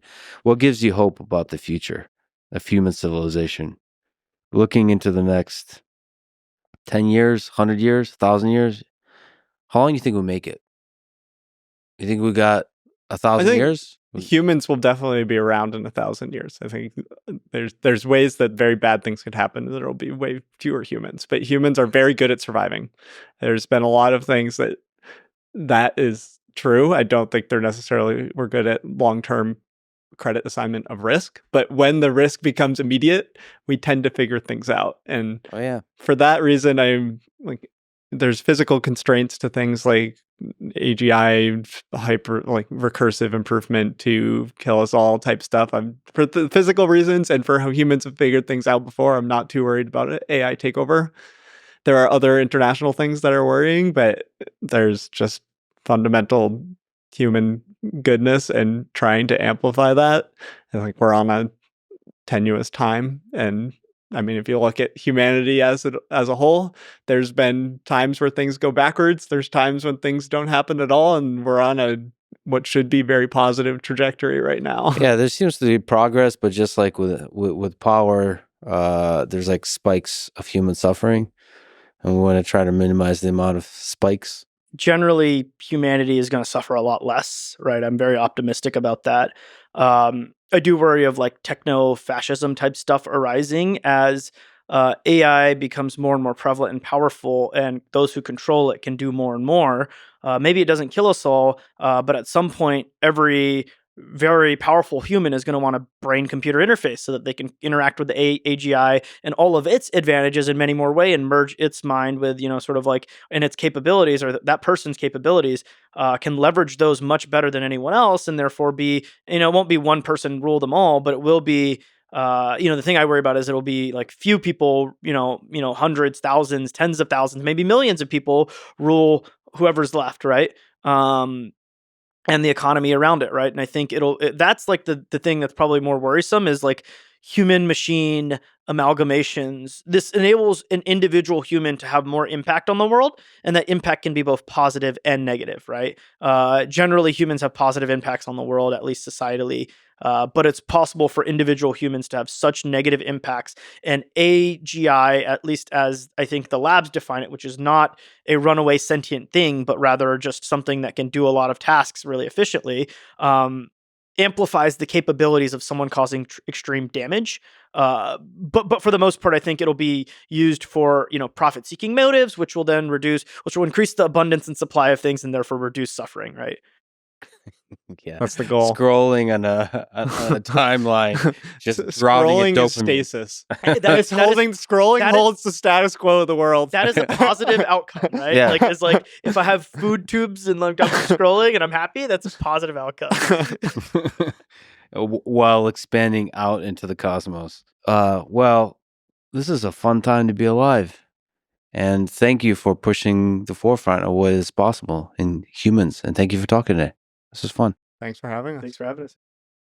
Thanks for listening to this conversation with Dylan Patel and Nathan Lambert. To support this podcast, please check out our sponsors in the description. And now, let me leave you with some words from Richard Feynman. For a successful technology, reality must take precedence over public relations. For nature cannot be fooled. Thank you for listening, and hope to see you next time.